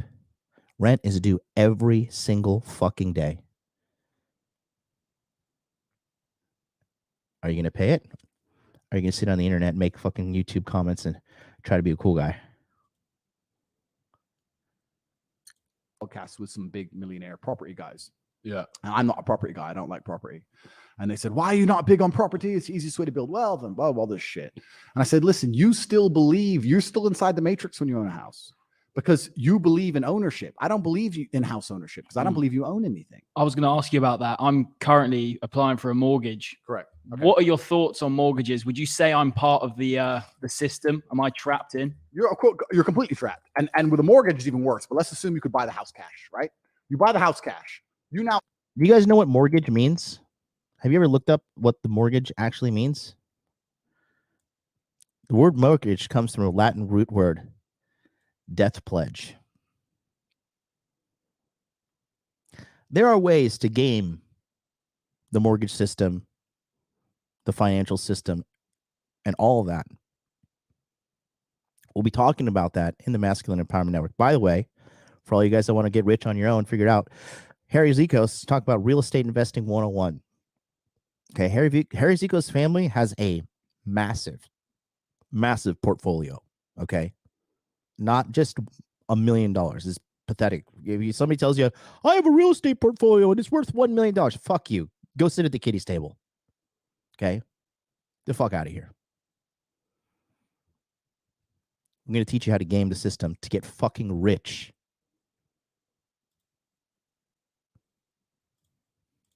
Own a house. You have a piece of paper that says you own a house. Have you ever pissed? I guarantee if you piss the government off, you will not own that house anymore. If they decide we need another lockdown and you go out of your house during lockdown and you get a fine, £100, and you don't pay it because you think that you're a sovereign individual and you're a full-grown man and you should be allowed to go outside when you want because you're a free individual, right? You refuse to pay it. They put it up to £300. You don't pay it. They get a bailiff company adds $2,000. You don't pay it. So now you owe $5,000, whatever. You still don't pay. As long as you ignore that fine, sooner or later, they're going to come. And what are they going to take from you? My home. Your house. Yeah. So you don't own it. They tell you own it. And you'll sit there. And shit. I just got a notification. Shout out to Ahmed, my man. Ahmed J. Ahmed J just signed up for the Masculine Empowerment Network. Get in the Telegram chat right now, Ahmed. Let's make it happen, baby. Get the rocks, Ahmed. We're gonna fucking stone some hoes. Get the rocks, Ahmed, baby. You'll tell everyone else you own it. But the second you annoy the government, a judge will stamp a different piece of paper, and now you don't own it anymore. Do you understand what I'm saying? Yeah. So the whole thing is an illusion. The idea of property ownership is an illusion. The idea of land ownership is an illusion. The idea of business ownership is an illusion. It's all an illusion. And they fool everyone because it keeps you inside the matrix working your ass off, right? Once my mortgage is paid off in 19 years, I'm going to be rich. No, you're fucking There wrong. he is. Ahmed Ragers in the chat. What's up, big boy? Let's do it. You guys think I'm joking? I'm going fucking total dissection on every single new member. I am going to, listen, with all due respect, I'm going to rip you guys to shreds. And I'm going to rip you down. I'm going to call out all the bullshit you have going on. I'm going to call out every problem going on with your life. And we're going to fix you. We're going to rebuild you from the ground up. And the only way you're going to fail is if you give up. Period. One. And two, now you have to comply with laws. Jesus Christ. You have a Fucking, mortgage. are you kidding me? Holy shit. Jesus. Okay, you guys got to give me. All right, somebody else just signed up right now. Shout out Steve R. Steve R. just signed up for the Masculine Empowerment Network. There you go. Let's make it happen. Let's keep going. Who else is signing up? Listen, go to masculineempowermentnetwork.com, click the enroll link, and you're in. Steve, if you're in the house, oh shit, it's the man, Woke Hogan. All right. Woke Hogan is in the house, baby. I am thrilled to meet you, because if you are as half-based as the shit you've been sending, plus the fucking username, Woke Hogan, I love it, bro. I love it. Oh, look at that. We another graduate of the Masculine Empowerment Network, DJ Fees in the house. You know, god damn, did somebody else, motherfucker, hold on, somebody else just signed up. There he is. All right. Udit P. I hope I'm pronouncing that correctly. UDIT. Udit P. Looks like an Indian last name. He has also just signed up for the Masculine Empowerment Network. Look at that, bro. Jesus Christ, these are fucking flying. I'll join when I get back. You're gonna have to put that off until Shut the up end and of. take my money. You're gonna have to put that off till the end of December, bro. Between now and December, the world's gonna be a completely different place. Taiwan is gonna be completely owned by China. Biden may not be president. Who knows what the hell's gonna happen to cryptocurrency? If you guys think you're gonna delay, like you guys think you're gonna live forever, you need to take immediate action now to change your life. You need to take your time and invest it into getting knowledge so you can get to where you need to get. You guys think like, oh, I'll just do it later and then I'll live my perfect, happy life. No, moron. Okay, because you don't even know the problems you're going to encounter yet. The sooner you start your journey, the faster you can accelerate the rate that problems come to you. And the faster you accelerate the rate of problems coming to you and you solve them, the better you become at solving problems. The better you become at solving problems, the richer you get. The richer you get, the more money you have can get the fuck out of the matrix. You have to start the stream of problems coming to you so you can get the fuck out of the matrix. That is how it works. Okay? Oh, yeah. Udit says, yes, I am Indian. There you go, my man. You can get the rocks with Abdul, or excuse me, Ahmed. Okay? And I think someone else just signed up right now. Yeah, we're not of the good. Jesus Christ. All right. They're all coming in now. Last minute. Shout out to Seth. Seth A just signed up for the Masculine Empowerment Network as well. Get in, guys. You think I'm joking? Time is running out. You've got 4 hours and 21 minutes. I'm going to do... Look, I'm sick out of my mind. I'm fucking spitting up all kinds of multiple colored liquids. All right, because this launch has stressed me out from being banned off of YouTube. And but I'm gonna power through, and I'm gonna try and literally live stream for the next 4 hours and 21 minutes, covering as much Tate content as I can. Do you think I can make it? I don't know. Let's see. I'm gonna push through. I'm gonna push it. Actually, you know what? All right. I think I gotta go main screen for this one. Okay. Oh yeah, the 420 special. I didn't even fucking pay attention to that. Woggles, it's because you're here. Our resident cannabis expert, Woggles. Ahmed, Ahmed, I'm gonna call you out every single time there's some kind of like bitch ass shit being said from a group member in the Masculine Empowerment Network during the Zoom. I'm just gonna be like, Ahmed, get the rocks, my dude. Get the rocks. Okay. Listen. Okay, first things first, Desmond, I love you, but fuck off. Okay. I'm gonna make it a statement right now. Okay. I'm gonna show you the power of being a professional. There are 4 hours and 20 minutes left on this countdown. I am going to live stream until this fucking thing goes to 0. I am going to live stream until this clock goes down to 0, and then I'm disappearing from YouTube. Okay? So, that being said, I'm going to show you the power of being a professional. I'm sick. I'm coughing. I feel like garbage, to be honest with you. My nose is full of snot. I haven't had breakfast. All I've had is a fucking coffee. I haven't even fed my dog breakfast, but she had a huge chunk of pineapple last night right before she went to bed. She'll be all right. That's like 400 calories in her stomach. She's going to be all right. And we just got another sign up, by the way. But I'm going to show you the power of being a professional. I feel like shit right now. I am sweating. I'm hot, I'm cold, and I'm sweating all at the same time. Okay? But nobody gives a fuck. All they care about are the results that I can bring you watching me right now. Let's be honest. That's all you care about. And that's fine because I'm a man. I live in fucking reality. But I'm going to do this right now. Okay? So here's the deal. It's time to live up to my end of the thing. Woggles, if you want to come on at any point, by all means, join me, brother. I know you're busy. You got a lot of things going on. You got a real job and all that. But if you want to come on, the invite is there. I would love to hear your commentary because I love you. You're seriously my favorite Twitch streamer. And like, you're not even famous on Twitch. So like, there's no cap involved there.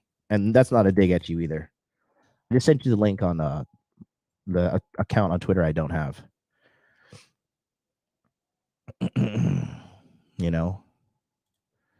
So here's the deal.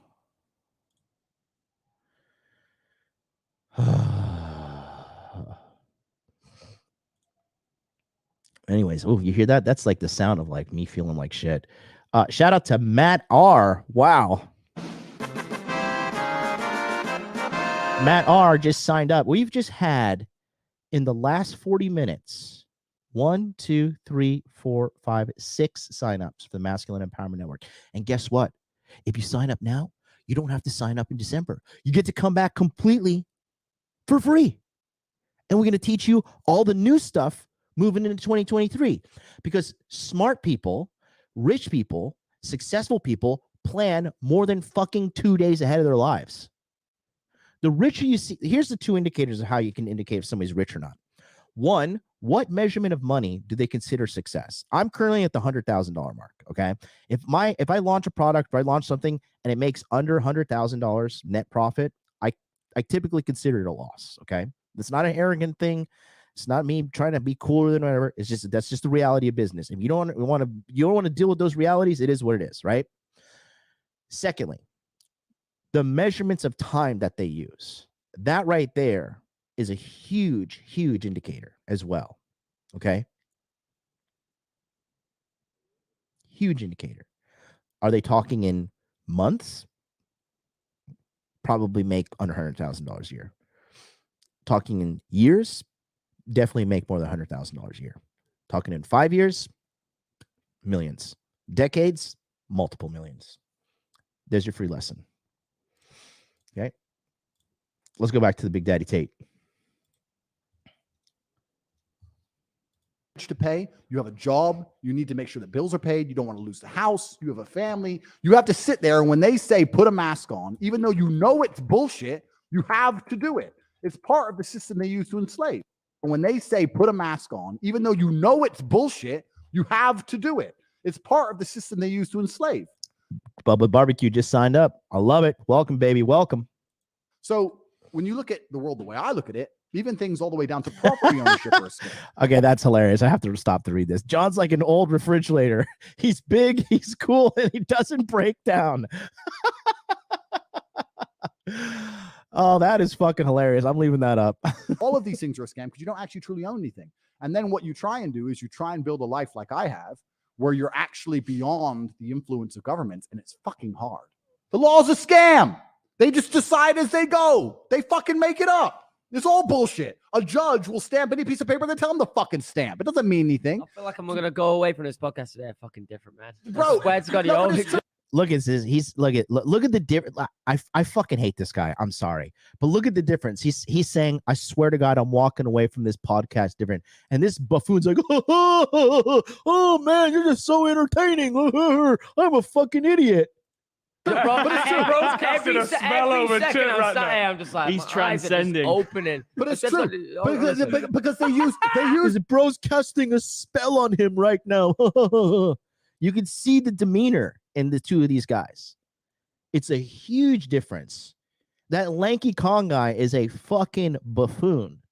this idea of law and judges and courts to try and legitimize their fucking thievery. And they sit here and they go, oh, but a judge decided. Do you feel happier if a judge decides to take your house? Who gives a fuck? You still lose your house. Who's this judge? Some jackass? When did he decide? Who gives a shit? Who whispered in his ear and said, you know what, this guy, I listened to his podcast. He's misogynist. Fuck him. Take his How house." do we get How around the this? fuck though? do you know? How do you get around? How do we get around this? You're saying it's different. You're trying to live the life where you do avoid it, but it's difficult. It's very doable. And the reason I'm saying all this to answer your original question, because I'm a professional and I've not forgotten. This is for the guy. I'm a professional. For the guy in the 9 to 5 who's trying to. Oh, Jesus Christ. We just got another one. All right. Shout out to Theo D, who just signed up for the Masculine Empowerment Network. Get your ass in the Telegram right now and keep watching. I'm going to be dropping super bombs on this stream. Escape. You're not going to escape if you don't understand the landscape, right? You can't win the chess game unless you understand the chess board. So first you have to truly understand the world you're living in, because a lot of people inside the 9 to 5 don't realize how fucked they are. You have to actually truly understand it. So I have for a long time been building a life that has been aimed towards sovereignty. I have also a network called the War Room, which is aimed towards sovereignty. We can talk about a little bit later. But the idea of living off grid nowadays isn't real. You can't be go to the woods with a tent. That's bullshit. You can't live that way, right? Okay. And it's also a pretty shit way to live, by the way. It's a pretty shit way to live, yeah. The only way you can truly put yourself beyond governmental controls is to be on as many grids as possible. So what will happen is when you speak to truly elite people is they'll have 10 passports, 10 different countries. Yeah, I heard they'll you have, talk about this. Yeah, they'll have shell. This is what I'm starting to realize. My mom has been telling me, because she's Trinidadian, I can get access to the Trinidad passport. There's also passports in Estonia and a lot more. It's unreal the power of having multiple passports. You know what I mean? Yeah, it's a big difference there. And to talk about your freedoms and stuff, because if they cancel your passport, you're fucked. You know what I mean? You're like giga fucked. Yeah.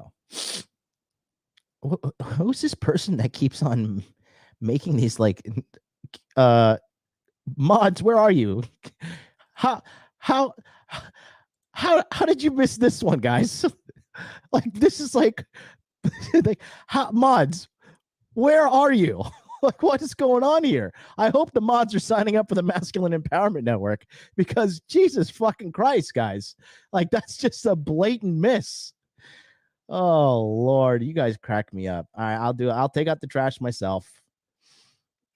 There you go. Hey, you may call my mom a whore, but Alex S just signed up for the Masculine Empowerment Network. Alex, I'm going to change your life. You guys think I'm joking, okay? You think I'm joking, but I am going to be giving every ounce of my fucking strength to turning your guys' lives around. I got to go back and find Bubba. Where's his refrigerator comment? I love you, Bubba. Where is this?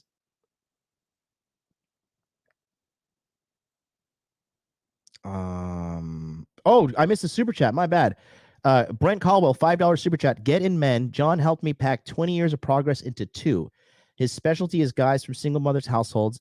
These naturals can't sort you out. It's true, man. If you're like damaged goods, I got you. You know, the naturals, I fix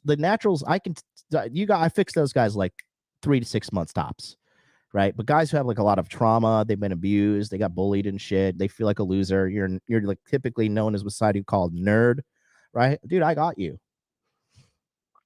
I absolutely got you. Here we go. There's my favorite comment. This is like comment of the year, bro. I love this guy. Brent, I'm gonna make you a mod. I think you've earned it. I just know you just won't. Just don't sit on your phone. Okay, hold on. Oh, Jesus Christ, we got another sign up. Hold on, I'm fucking all right, Brett. Congratulations. You've been a mod. You're now a mod, Brett. You've earned it. And then shout out to Kyle B, who just signed up as well. Look at that. Kyle B is just killing it. Welcome to the Masculine Empowerment Network. I can't even look at the Telegram chat right now, but it's probably lit. I need to promote some more people in the because I think the Telegram chat is probably well over where are we at right now? Oh God, 205 people. Jesus Christ. Okay. Let me send a message into there real quick. I give top priority to the guys in the Masculine Empowerment Network. Shut up and take my money. Jesus. Lenny's coming in. Live streams coming in. Good Lord. Hold on, guys. I mean, just keep it coming. I've got to catch up. But, I mean, hey, I'm going to be here for the next 4 hours. So,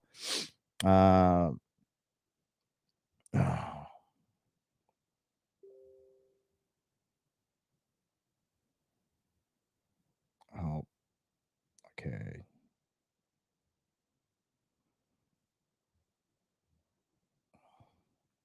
2 seconds, boys.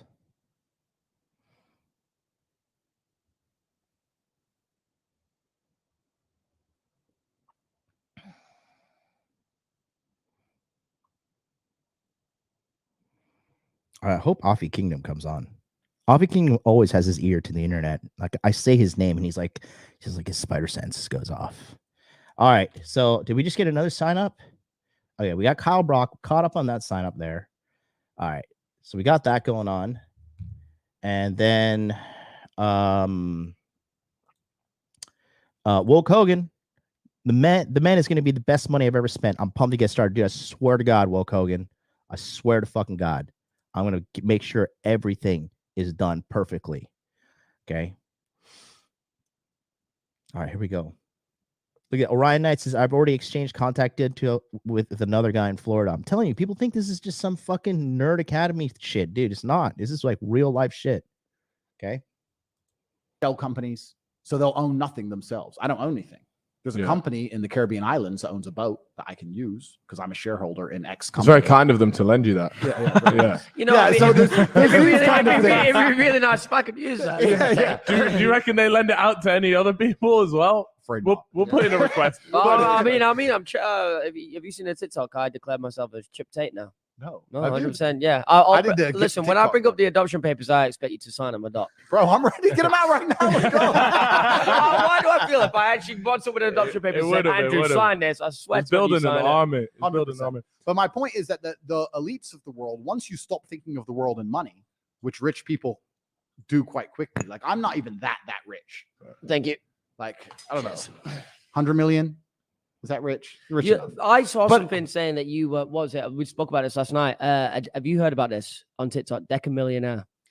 That's a millionaire. Yeah, is it Deca or Deca? I'm not even sure, but that's 10, right? Deca is. Where are we at? Are we in the hundreds? We in the tens? I'd say around $100 million. Yeah. So is that centimillionaire or something there? Yeah. Here's a good one for you. I like that. Andrew, so you said you're around 100 million. So we've yet to reach that billionaire status. When do you reckon we're going to get to there? Me or you? No, you. But by the way, we'll be there. Where's my son now? I fucking wait for this moment for a long time. You can take the boat. Listen, I love my father. You know, he was a taxi driver, but sorry. No, but money loses all value even after 10 million. Like the only reason you keep working is for influence. People who have no money think that rich people want to get rich to buy things, but that's not true. What we want to get rich for is to have influence over other people. We're all looking for power. The difference between a billionaire and a millionaire isn't what they can buy, it's power. Mm-hmm. It's power and it's influence and it's lobbying governments and it's controlling things. Do you think billionaires are worried about the fucking vaccine mandate? Fuck no. They're billionaires. Bro, like even me with millions, right? During all these lockdowns, I just got private jets. Get the jet. Boom. Yeah, did Yeah. you have to worry? I wasn't on Wizz Air So like you a didn't, dickhead. you didn't have to worry about any of the... Shout out Wizz Air, man. Shout out Wizz Air with the minimum wage fucking air hostess running her mouth trying to tell me what to do. Fuck you, bitch. Where are you from? Some tiny town in Serbia. Now you're something. Fuck off. When was the last time you flew commercial? You know what? I used to actually fly. I got to put out a message real quick on Instagram, boys. Watch the work ethic live. Here we go. Who's ready? What's up, guys? Masculine Empowerment Network is about to close. Click this link to get in. I'm calling all people on all platforms, so there's no stone unturned. I'm also live on YouTube right now. Click on the link to join or go to YouTube right now. Peace. Beast of a work both here. Beast of a work ethic here. Here he is. Appreciate you guys. Here we go. Fly commercial just before Corona because I was still semi-sensible with my money. Jesus Christ. Okay, and we got another sign up right now. Okay, shout out to Eric S., who has just signed up for the Masculine Empowerment Network. The signups are just flying through the roof right now. And looks like the majority of these people are watching live. Eric S., if that's you in the chat, holler at your boy. I'll shout you out. I'll put your comment live on the stream. Let's fucking go. Okay, let's go. John's like an old refrigerator. He's big, he's cool, and he doesn't break down. I love this guy, dude. This guy's the man. That's like comment of the year. Because if I want to fly, let's say London to Bucharest on Wizz Air, it's €100, right? If I take my jet, it's let's say 40 grand. So it's like €100, 40 grand. It's a big difference. It's 3 hours. Like, who gives a shit? Yeah. So I was still like jumping on the low cost airlines. But then when Corona came, they tried to tell me what to do, and I can't tolerate that as a man. Like trying to tell me where to fucking put my own face and shit. It's like, fuck you. So the jet got fully fueled. And that was it. So 3 years I haven't been on a commercial. I still, if I fly across the Atlantic, I'll take first class maybe. Yeah, because I was gonna say like, yeah, but otherwise that's it's just privates. Do you own your own jet? Do you own your own jet, or is that a plan at some point? Like, I don't own anything. well, of course. I don't own anything. I don't own any of the cars I drive. I don't own the house I live in. I don't own any of the boats I'm on. Would Don't the- own any of the would the- planes I would- fly. the I shell don't own anything. company in the I own nothing, Caribbean. governments. Does the I own shell nothing. You company- can come for me. I He don't doesn't own know. anything. I'm poor. I'm bankrupt. I got a Tate terrible industry. credit rating, bro. We're going to O2 right now. They won't even give me a fucking contract. I ain't got nothing. I'm brokey. you're a I'm going to announce it right now. brokey. I'm a brokey. I just have access to a whole bunch of rich people shit and a whole bunch of money. That's all it is. But I'm Wow. still a brokey on Oh, paper, my friend. I ain't got no. nothing. HMRC. No. Fuck. Well, you recently acquired, or how recent was the Bugatti? Because that made the rounds, at least on TikTok, anyways. When did you get December, January, something like that. that? And how's that? Is that something that you always like looked up to, and you're like, this is a or like a milestone, or just like a goal of mine is to own an exclusive car? What, $5 million is nothing. Chump change. It's a big deal. No, but the story of No, how you bought it. no. How did you? The shell company Yeah, has the. because it's not so easy to just buy a Bugatti. No, it's not. It's not easy to get it. And the story is that I was driving. I just bought a brand new Ferrari in 812 Superfast in London. I was driving home to Romania, and I stopped in Munich, Germany, and there was a Bugatti store. And I went to go in there, and because everyone goes in there and fucks about and pretends they want to buy one, they wouldn't let me in. They're like, no, appointment only. It's like, listen, I'm rich. Don't treat me like a chump. And they're like, no, appointment only. And the girl was giving me a bunch of shit. So then I had to email someone to email someone. I just spoke to an important friend inside my network in the war room, and he emailed the regional director of Bugatti sales. And he called me up, and he's like, look, we have a lot of people come in the showroom and talk shit. Are you full of shit? It's like, bro, I'll buy one right now. So once I said that, I had to buy one, didn't I? So Yeah. Oh, shit. that was My bad, dude. Hope we weren't waiting long. Oh no, you're good, man. I got the plate carrier on to protect us from the haters. Level 4 plates. They're not getting Jesus through. Christ. Look at you, bro. You are ready for the fucking, you're ready to defend Taiwan. What is that? That's an actual armored Yeah, it has level 4 HESCO plates in it. It's a real plate carrier. I got the mags are empty right now to not break terms of service, but it's my actual plate carrier that I use with the Orthodox cross on the front to protect me. That is fucking badass, bro. I love it. How you doing today? Really, really good, man. I've been watching your stream since this morning, and I've been watching it now, dude. I watch your streams with my girl, and she loves this shit. She loves this shit so much. When she heard you were Trini, she's half Trini too, so she was like, oh my god, he said he was from the Caribbean before, and I was like, holy shit, that's really, really cool. But dude, I'm telling you, all the shit that I hear from your shows and stuff, I try to pass it on to all the degens on Twitch and all the people who are like, those people are like mostly really, really far gone. Those guys are like in the depths of whatever else their life has brought them to bring them to wanting to like have their whole life on that platform. So I try to pass that on as much as I can. And like, I've been watching you for a few years now. We've been homies for a few years now. Since 2019. Exactly. So it's like, ever since then, I've been trying to at least, like, I was, to be honest, inspired by you to be like, well, all these losers that watch me aren't doing shit. And like, every time I see someone come back into my chat and they're like, yo, I have a job now, or I've started going to school for something that's not like, I can't tell you how many people started watching me when they were like 17, 18, heard that I have a computer science degree and have decided to pursue it. And they come to me, they're like, I'm a few years into a computer science degree. And like, I just want to thank you for like pushing me in that direction. I'm like, dude, like, I didn't do anything. I gave you, like, it's all about handing out the tools and handing out the inspiration to be like, okay, now work with that shit to build it yourself. Because you've already built, like me and you have already built our own shit. We spent so long working to build the empire that we have, and it's never going to stop growing because there's always more. But it's always good to like share those tools around you with people who are willing to actually take them and not abuse them or kind of, you know, fail right in front of you. Like, actually take them and build something out of it, because that's the best thing, is to see someone build their own empire right next to yours and be like, well, that's fucking awesome. Now we can keep working together. Yeah, man. No, it's just exceptionally important for like guys like us who do have our shit together, you know, to pass it on to the youth, because the reason why everything sucks right now in America and the West is because there's too many fucking dorks in charge. Like, there's too many nerds, there's too many fucking simps enabling all this bullshit from all these fucking psychos. And because those are the easily controlled people. They purposely will keep putting those people up at the top unless someone, like, people actually take charge and put themselves in the positions that they want instead of waiting to be let into that position. Like, motherfucker, take your shit. Don't sit and wait because some other fucking nerd's gonna come and take it because he's like, oh, I have the qualifications. Motherfucker, you have the drive. Drive over qualifications any day, because the drive will let you learn a whole lot more. Someone with the qualifications stuck at their qualifications going, that's all I need to coast by. Go above that shit and push that drive and take what you fucking want, dude. So I can't tell you how much shit when I was younger that I was just like, fuck, dude, I could have just taken that. But the more you learn, the more you're willing to actually go out and grab that shit and be like, it's mine. It's mine. I deserve this. I'm worthy of that shit. People think like it's like, oh, I did the right thing, therefore my greatness is coming. Someone's just going to come and award it to me. Like, you know, or they believe the delusion like, oh, you know, one day I'm just going to get my big break. Someone's going to realize how awesome and cool I am. And then I'm finally going to be able to fucking, you know, get the breakthrough I want in life. And it just doesn't work like that at all, ever, in any point in history. You know, people get lucky. People get lucky, and that's like undeniable. But luck cannot build you. Eventually luck falls off and the hard work has to kick in. And if your whole life is built on luck and you have that fall off, it's a long way to the bottom, motherfucker. And you're going to hit really, really hard. And that climb out is going to be almost impossible. Yep. Vader's in the chat. He says, that's real as fuck, Woggles. Need to hear that. Woggles is my favorite Twitch streamer. You can follow him on twitch.tv/Woggles. Based as fuck.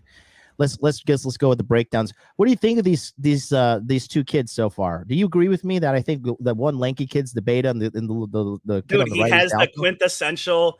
I don't know if you've seen the old British movies, the quintessential dumbass and smart guy combo, where it's like fucking like I don't know if you watch. I don't know if like when you read the comics when you were younger, there was this thing called Goofus and Gallant.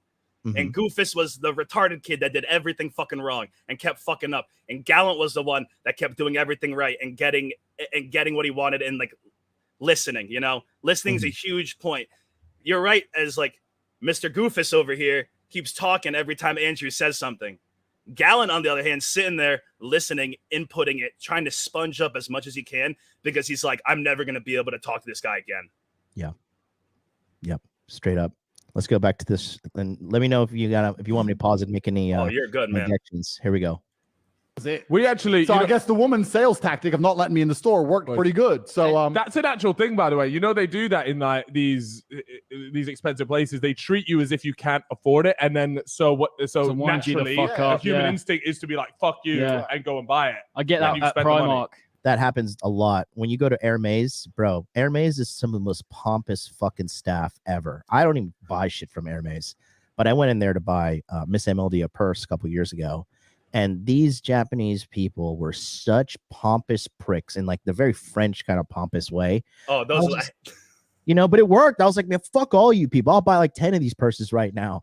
You know, and they got my ass. It's the reverse psychology. You think they have a class before to be like, okay, so every time you see someone come in, be a dick to them. It'll make them want to fucking show you who's the boss.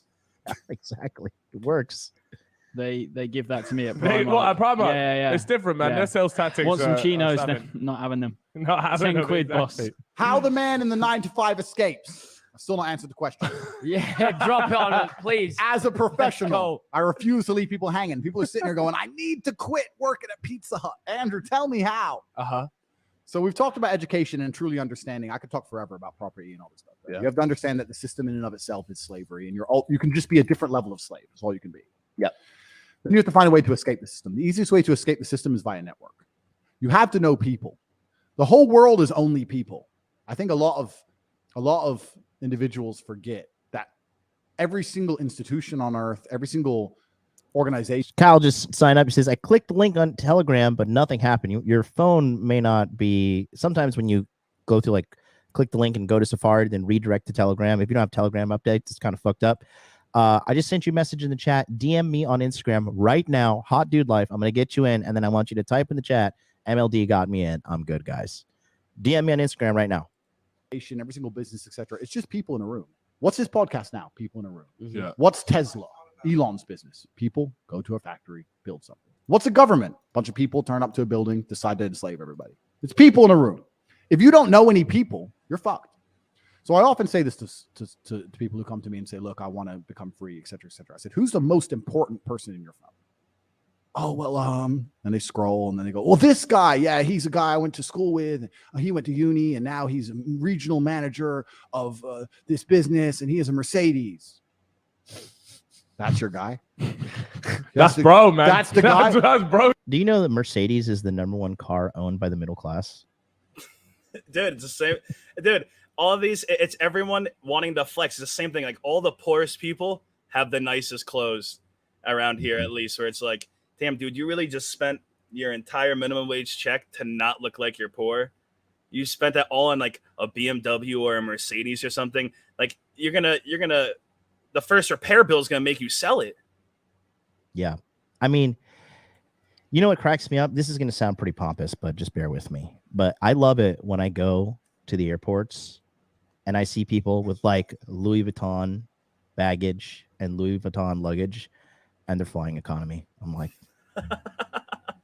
you're not fooling Why'd me, you bro. even buy the bags? Why'd You're you not even fooling buy? me, bro. You're not fooling me, bro. You're on Spirit Air. Like you're sitting next to Aaron Clary. All right. Like get out of here. Kyle 2020 says MLD got me in. There you go. We're locked and loaded into Telegram chat. There you go. Hey, you sign up now, you get free tech support on the live stream as well, baby. Let's go. Right? Come on, Bruce.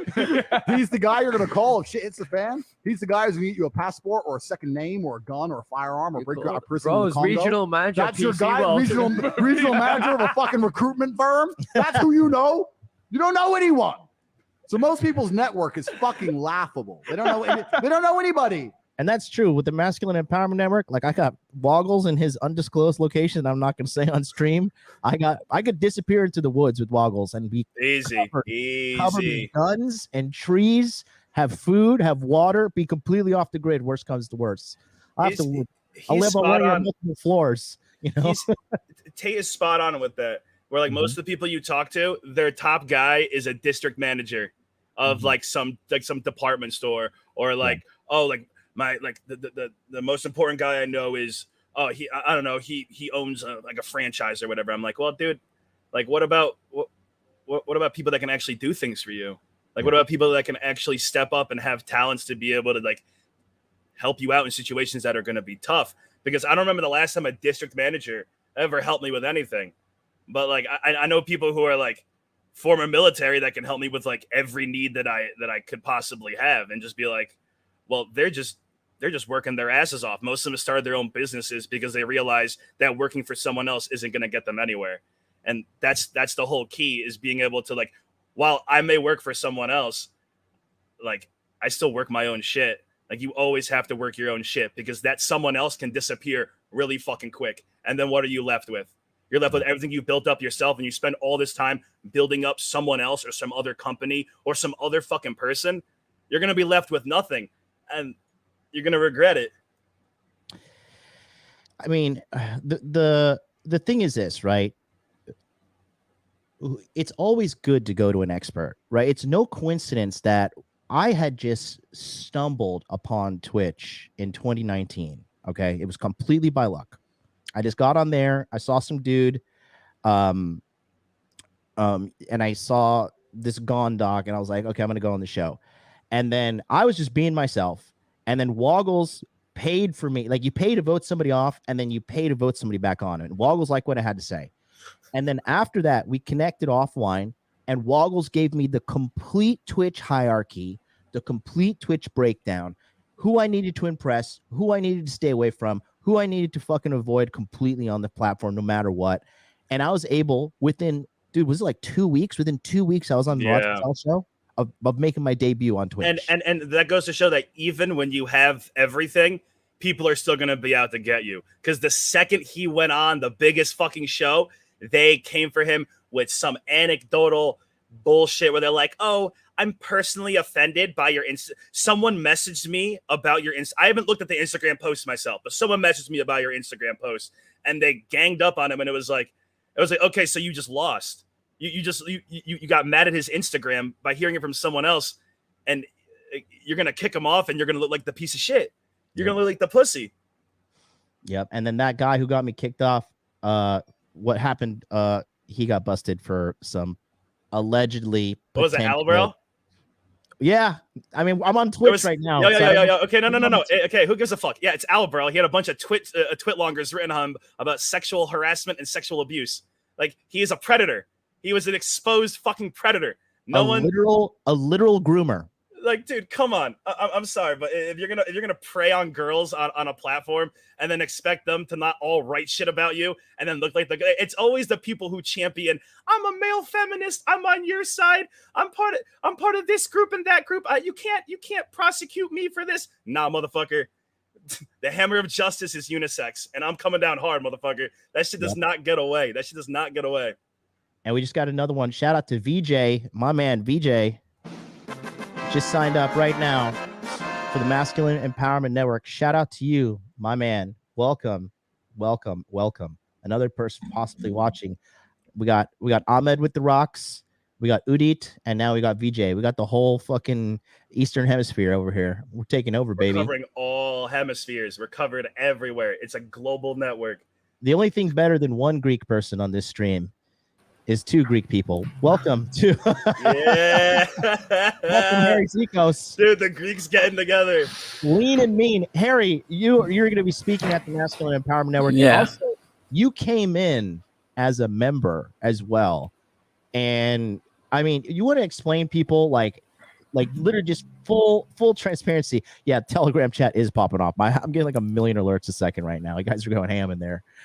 You want to just explain to like what happened with your life transformation when you came into the Masculine Empowerment Network?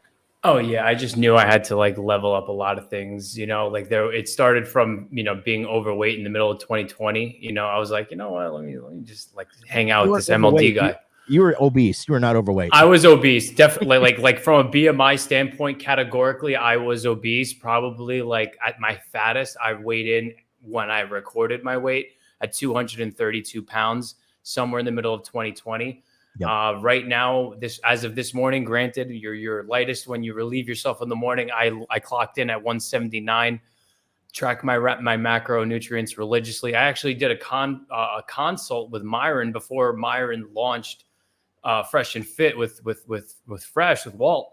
Mm-hmm. And flat out, like along with you, you know, this is before you and I met in person. He flat out was like, "Yeah, dude, you're fat." You know, and I was like, "Yo, yeah, very Myron of him." And I was like, "You know what? Respect to the guy because he was being real with it."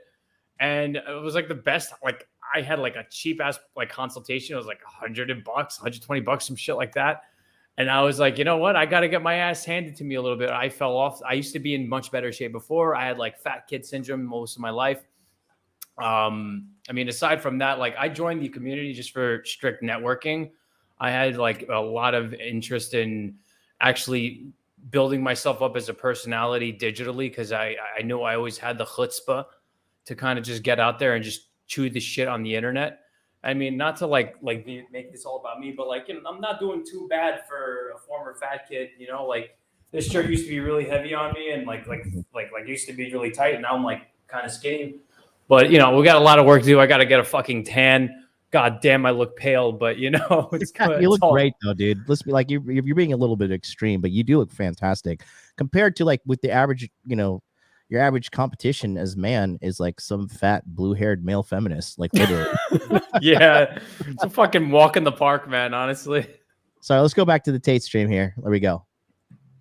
Like, there's not a problem. If you were to come to me with any problem on earth, any problem, and just you guys watching at home, after this one, we're doing the Nelk Boys. One adds to my life, I go to my network and we fix it. And you've spoken about this network, and this network is something that you're trying to create yourself at the minute, right? Called the War Room. Is that right? I have a network called the War Room. Yeah, right. And it's an international. What is that? Imagine the Freemasons, but cooler. But cooler. Yeah. No. So like, it doesn't matter. Let's say your Facebook account gets banned. Yeah. You can email Facebook like a brokey, or you can go to the War Room and say my Facebook account's been banned. Do you understand what I'm saying? Let's say your bank account gets blocked. Yeah. Let's say your passport's blocked. Yeah. Let's say you need a Lamborghini in Santorini on 3 hours notice. Yeah. Let's say I can give you a million different examples. Sounds almost like an elite concierge service. It's more. It's not. No, it's not a concierge because there's no people in there who are specifically tasked with providing value. It's a network of people who provide in return in exchange for the value that others can provide. So even if you have no money and no connections right now, this is the thing about being broke, which we're going to go into in a second, which is actually the answer to the 9-to-5 question. There are millionaires in the world right now and billionaires inside of my network who always need people on the ground who are loyal, trustworthy, and hardworking. And those three things are hard to find. I've had people join my network who have nothing. Brokies from Derby, literally with nothing. But the only way they can provide value is with their time and with their honesty and with their hard work. And they do that. And before you know it, they're working for a multimillionaire and now they're on a yacht, right? So the biggest problem with life, and the reason most people are broke, and this is the answer to the final answer to the question for the 9-to-5, the reason anyone is broke in the Western world today is because they are one of three things. They are either lazy, they are arrogant, or they are stupid. And if you're broke, you are. All right. Shout out. We got another one. Shout out to Lance, who just signed up for the Masculine Empowerment Network. Are one of those three things. I don't care what excuse you try and fucking give me. You're going to have to choose which one you are. Because if you're none of those three things, it's impossible to remain poor in the modern world, in the West. There is so much money. I'm going to rub it in for all the brokies quickly. There is so much fucking money in the world. I want you to, when you drive down a street, go to London, drive down a street. Every building's worth what? 20 million, 50 million, 100 million. If someone owns all this shit, right? That hotel's $1 billion hotel. That fucking restaurant's worth 15 million. You can take a taxi ride and drive past $1 trillion fucking pounds. Who owns all that shit? People own all of this, right? There's so much money in the world. During COVID, when everyone was complaining that they went broke, I made so much fucking money. You would not believe the amount of money I made. The amount of money that's traveling around and floating around the planet is ridiculous. We're talking about inflation being out of control. It's because they're printing trillions and trillions and trillions of dollars. It has to go somewhere. Now, they try their very best to keep it amongst the elites, and they do that. But if you're anywhere near the elite, you get money, right? If there's a rainstorm, all you have to do is walk outside, you're going to get wet. The difference between me and everyone else is I know where the door is to walk outside. Everyone else is just fucking floundering around the room, looking on the floor for pennies, like a jackass, right? Can we pause that for a second? So much money. It's so easy. I mean, that's basically what the Cantillon effect is. It's an economic phenomenon that occurs. Those that are closest to the money printer get earlier prices according to the rest of the real economy. And that's part of the gambit that exists. Fun fact. I mean, you learn a couple things with a stupid business degree above your head, right?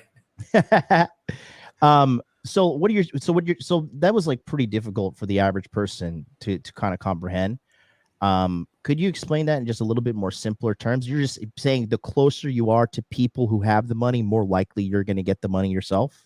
Well, within the institutions of power that exist, right? Let's call the top the Federal Reserve, and then the Federal Reserve lends to the banking entities in the economy, right? So commercial banks, retail banks are responsible for distributing the money printing that occurs. So I'm the Fed. I want to give JP Morgan Chase a loan at the Fed funds rate. I give JPM a loan.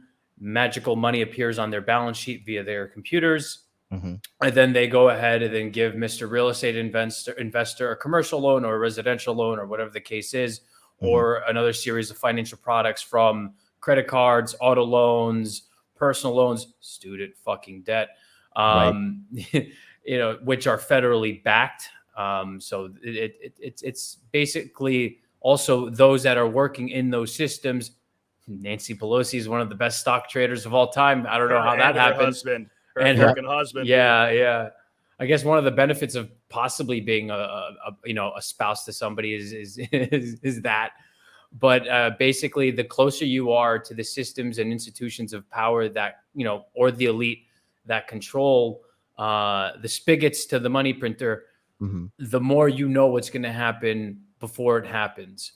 You know, whether you're a congressperson, whether you're Jerome Powell himself making the money printer go burr, or right now we're actually doing a little bit of a reverse burr, but we haven't really solved our government spending as a country. So that's a whole fucking conundrum, pardon my French.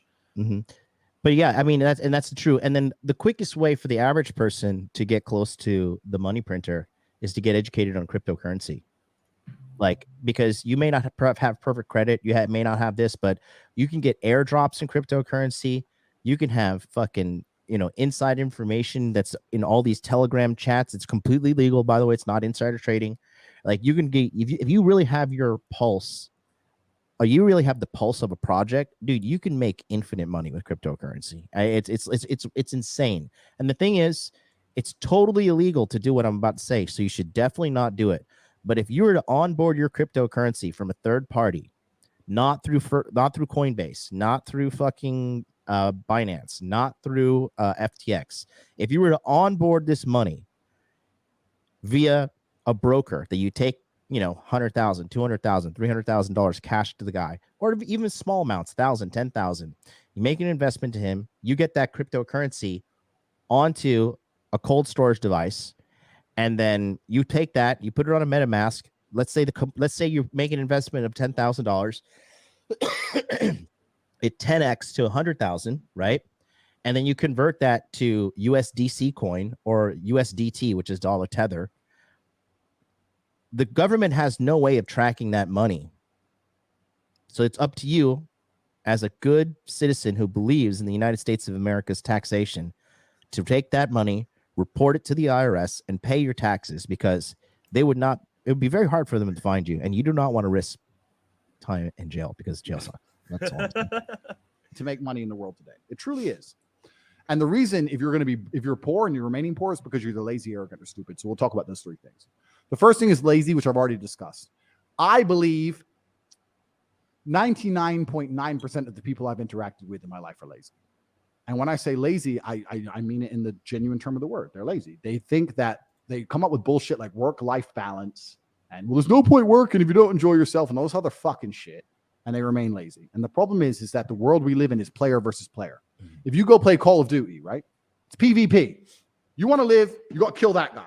Yep. He's some fucking 14-year-old in Singapore. He might he loses one more game. Don't care. Sniped. Boom. See ya. Had a nice life, Tangent. You're gone. That's how it works. player versus player. This is the most knowledge I've ever heard being dropped on this podcast. Man. It's fucking nuts. Look at the difference between these two. I fucking hate this kid on the left. One's a clown. Yeah, he's like, this is the most knowledge I've ever had in my entire life. This is so good, and this guy's just laughing at me. I hope dude on the right is taking a bigger cut than Goofy over here. I really, really hope, because the difference in contribution, all I've seen Goofy do on the left is laugh, make a bunch of noises, and then have like the general reactionary questions. to like some of the easiest shit to understand. And it's like, dude, he hasn't contributed a single thing. At least the guy on the right is like holy shit, that's the craziest shit I've ever heard. It's profound. You know, he's having like these legitimate aha moments. Walk away from this fucking thing, and we sat there in the Uber Oh, on the way bro home. got sniped. You see the difference? You see the difference right there? In Singapore, it's gone. Homie on the right is like, we're gonna be talking about this on the Uber on the way home.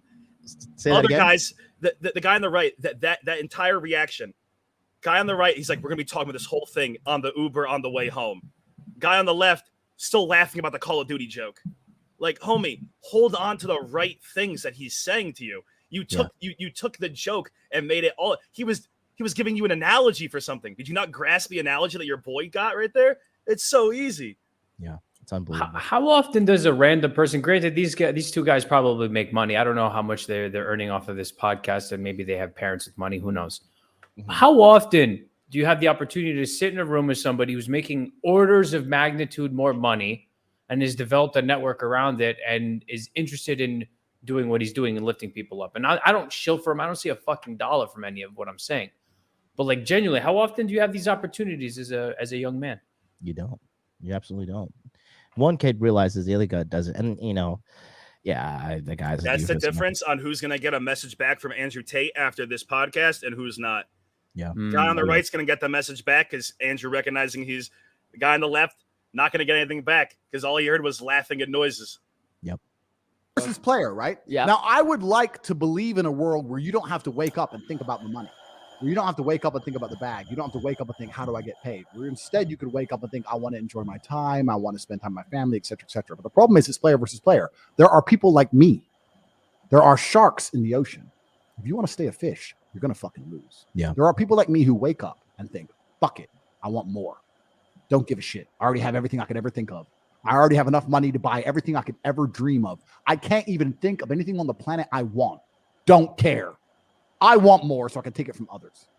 There are people like me that exist, and you have to compete against people like me. It's player versus player. So when I say lazy, my entire life is work. And when I say that, people think that's depressing. No, it's not. It's not depressing. I love it. Yeah. Every single thing I do is work. Yes. When I go to the gym, it's so I'm in fantastic shape, so I can call everyone a brokey, and they don't want to come up to me on the street because I know I'll fuck them up. Work. When I come here and do a podcast and have a nice conversation with you gentlemen, work. I'm making money in between, work. When I'm it's work. So that when me and her go to the He says, when I'm having sex with a girl, it's work. club, she behaves herself with all the other girlfriends around because she knows Big D. You understand? It's all work. Life is work. Existence is work. If I'm awake, I'm working. Every single thing I do is conscious. It's all done on purpose. Now, we're going to finish this podcast. I don't know what you guys are going to do afterwards. But you could certainly film 10 podcasts in a row if you wanted to, but you won't because you're fucking lazy. That is the truth. You can be the biggest podcast in the world. You refuse because you want. We're on that way. No, We're on that way. Go We're home. on that way. You're not allowed to go home. You're not home. Only work. No. There's nothing else. You have to outcompete everybody. It's smart work. No. No. We're going to get out to smart work in a second, my friend. Now, smart work. 10 podcasts in a row is Not a waste doable. of fucking time. No, it's not even not doable. Not even It's just doable. not. It just putting out 10. Look at that guy. Look at them. Look at him. He heard one 10 little thing about work and his whole no. I could never see myself doing that amount. I could never see myself like automatically putting the failure forward. That's the first thing he thought about that came to his mind when he heard Andrew bring that up. Andrew threw reality at him and he goes, "Oh, I'm a quitter. I can't do it." Like, okay, buddy. Okay, so you're gonna fail at everything. Set yourself up right now, motherfucker. That's your initial reaction to film 10 podcasts in a row. You're not gonna make it. Woggles, haven't you done a 24-hour long? I've done live stream? 48-hour streams You did 48 hours without sleeping. Yeah, You fucking I have animal. sleeping How problems. much- So I have insomnia. So like, it's nothing for me. I've been up for like over a week at some points. Was it caffeine or was it Adderall or No, neither, man. I smoke weed the whole time. It was bong rips, yeah. Yeah, it's just bong rips, but like even fucking that's just like- chiefing out and just well, yeah, exactly. I mean, listen, it's either that or SSRIs, and I will never ever take a fucking SSRI in my entire goddamn life. I hear sativa is a fine product. And that's the only thing I smoke is sativa. Okay. The problem is every fucking loser that smokes weed, right? They want to smoke the strong indica. I wanna get really high. And those are the motherfuckers that fall asleep and don't do shit.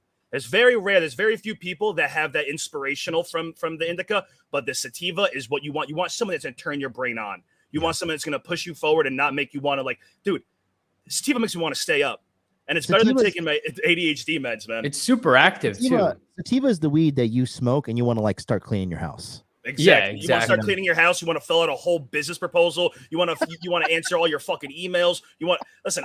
I take a dab in the morning and I want to call my mom and be like, okay, I got to get this out of the way early because I know there's going to be a conversation later in the day. Get that out of the way. Exactly. I know the 45-minute conversation is coming, so I just got to get it out of the way. I love it. Dude, I would, I would dabble occasionally. I used to have more of a participation in the habit. I kind of chilled off recently, but I would fucking go to Colorado for a week to go skiing in Vail. I'd be chiefing on sativas. I don't give a fuck. It's out there. It's legal. Who gives a fuck, right? But like, it's legal in New York, dude. Dude, I've flying. seen. Yeah, it totally. I see homies in Washington Square Park. I saw someone streaming the other day. There's people in Washington Square Park set with little tables, just selling weed, backwood blunts in the face of cops, like they don't give a fuck. It's the funniest shit ever, dude. New York went off when it went legal, dude. They were driving around. I saw so many videos of that, just them rubbing in cops' face. I was like, damn. But you combine that with athletics, I'm not gonna lie, it's pretty fucking gnarly. Like going down a mountain at top speeds, like look at the fucking look at the Diaz brothers, right? Just smoke a shitload of weed and just like run triathlons and like go fucking 5-5-minute rounds in the UFC multiple times. I mean, championships and other organizations. Like, I'm not saying like, I always say this: you got to earn the right to do drugs, right? Yeah, and absolutely. Woggles is making clear over 100 grand. Harry's making clear over 100 grand, and the thing is, they're using it not to like be fucking losers. Like Woggles is using. Oh, I swear, I can't. I stopped smoking to sleep. Like that's the only way you have to stop smoking to sleep. And like you're not gonna start like everyone says. Oh, inspiration comes from the weed. It's like no, man. You got to be inspired before that. Again, all of these things that you're handed in life are tools, and like cannabis has been around forever. They ain't like Alexander the Great smoked hash. Okay, all of the greatest pharaohs smoked hash. All those homies were smoking hash, but they did it. They were still conquerors because it wasn't their like. Nowadays, everything is online, so everything is a personality. Yeah. You smoke weed, all of a sudden you're connected with a whole bunch of other people that smoke weed, and they all they talk about is smoking weed, and it's like holy shit. Like, do you guys really not go anywhere else but smoke weed? Like that's the problem with Twitch. That's the problem with the internet. That's the problem with Twitter, Instagram, all that shit is everyone getting sucked in to a niche instead of learning everything broadly and understanding life. Yeah. Let's go back to this stream here because look at the kid's reaction to him saying, because they could technically film 10 podcasts in a row. Easy. You know who films 10 plus series in a row real quick? Because I know you like him too, Jonathan. Alex Hormozy. Oh, him and his wife have like 2 to 3 content creation days scheduled in their month. And they produce God only knows how many hours, and they're spending tens of thousands a month on their fucking video editors across all their social platforms, which is why they've had such success with growth. Yep. Like they think it just people think it just happens overnight because somebody does it. Effort, it took man. fucking work. Effort is the great equalizer, bro. Andrew's spot on when he says that if they did that, they could be the biggest podcast. Yeah, but they're lazy as fuck, and they're not going to get anywhere. And they have someone on who's literally rubbing it. When there's someone there rubbing it in your face, literally rubbing the solution in your face, and you're still laughing. Okay, this is like, okay, so you think this is a joke? Like this isn't even like serious. This isn't real life to you. You're too far into the matrix. You're gone. You're one of the programs now, man. It's sad, but it's the truth. All right, let's continue on here. In a fucking row. That's an L. If you film 10, that's an L for you. Out 10 fucking podcasts is stupid. You think I won't film 10 podcasts in a fucking row? That's an L. If you film 10, that's an L for you. Because no, it's not. Because how are you going to talk about recent? Matter. You can delay them. It doesn't matter. But the content you talk about won't be relevant in 10 weeks' time. When you can talk about evergreen subjects, about the fact that the Matrix is here to enslave us all. That. Nobody. Yes. No, not about that. But no one can. What I'm saying is they want to hear about the latest and the greatest. I understand.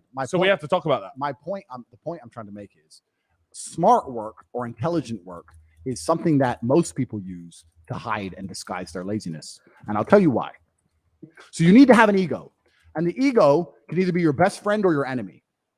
An ego you work hard to justify is a superpower. Yeah. An ego that you have without justification is here to hinder you. Yes. So I'll give you an example of me, right? I've always had an ego, but I realized that I was full of shit having an ego if I wasn't actually a capable fighter who was rich as fuck with a dangerous world-class network.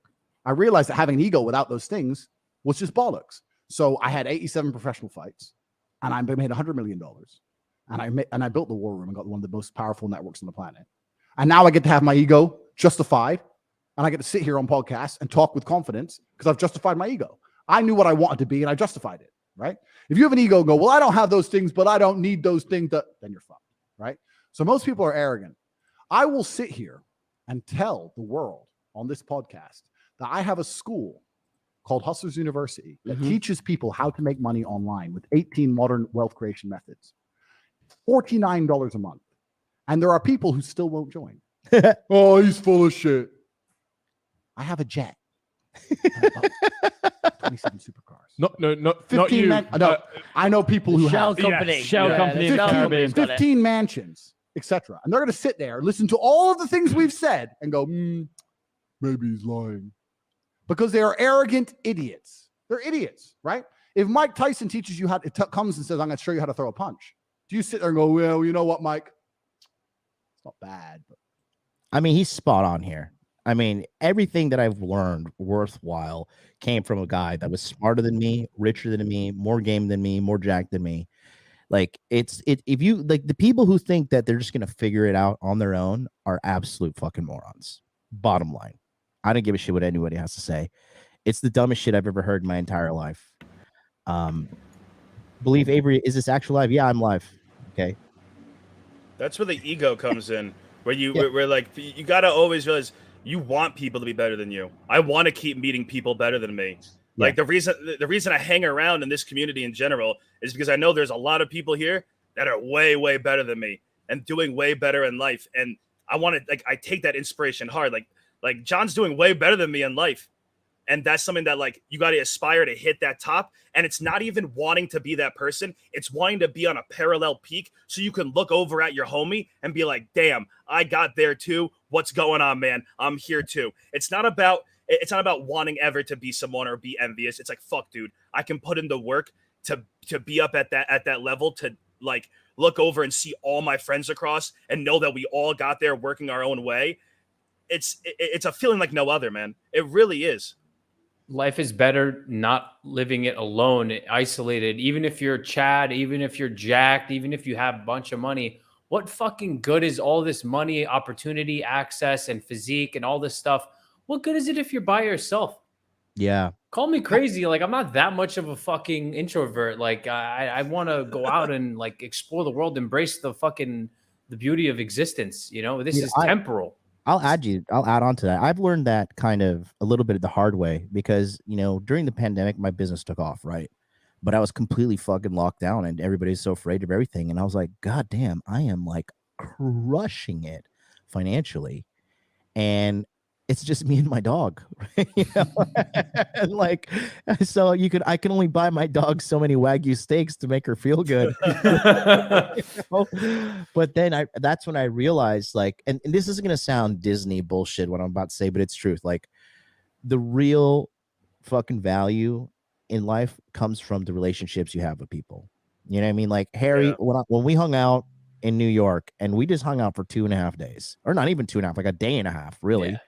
You took me to like the most Jewish bagel place in New York, and we got like those fucking delicious bagels that were amazing, covered in cream cheese, and we were chiefing out. We're having a good time. It was holiday time. Everybody had made their money for the year. You know, the tax man was coming in March, and we're just like, all right, we got to get ready for the butt fucking we're gonna deal with. So let's just smoke some weed, eat some bagels, and have a good old time after we crushed it in this year, the year of the pandemic, by the way, 2020. You know, that was one of the best memories of my life, man. Not lying. Like meeting you guys, having a good ass time. You know, meeting charming ass fucking Rick Torres. Everybody knows Rick Torres. Remember him? Oh yeah, of course.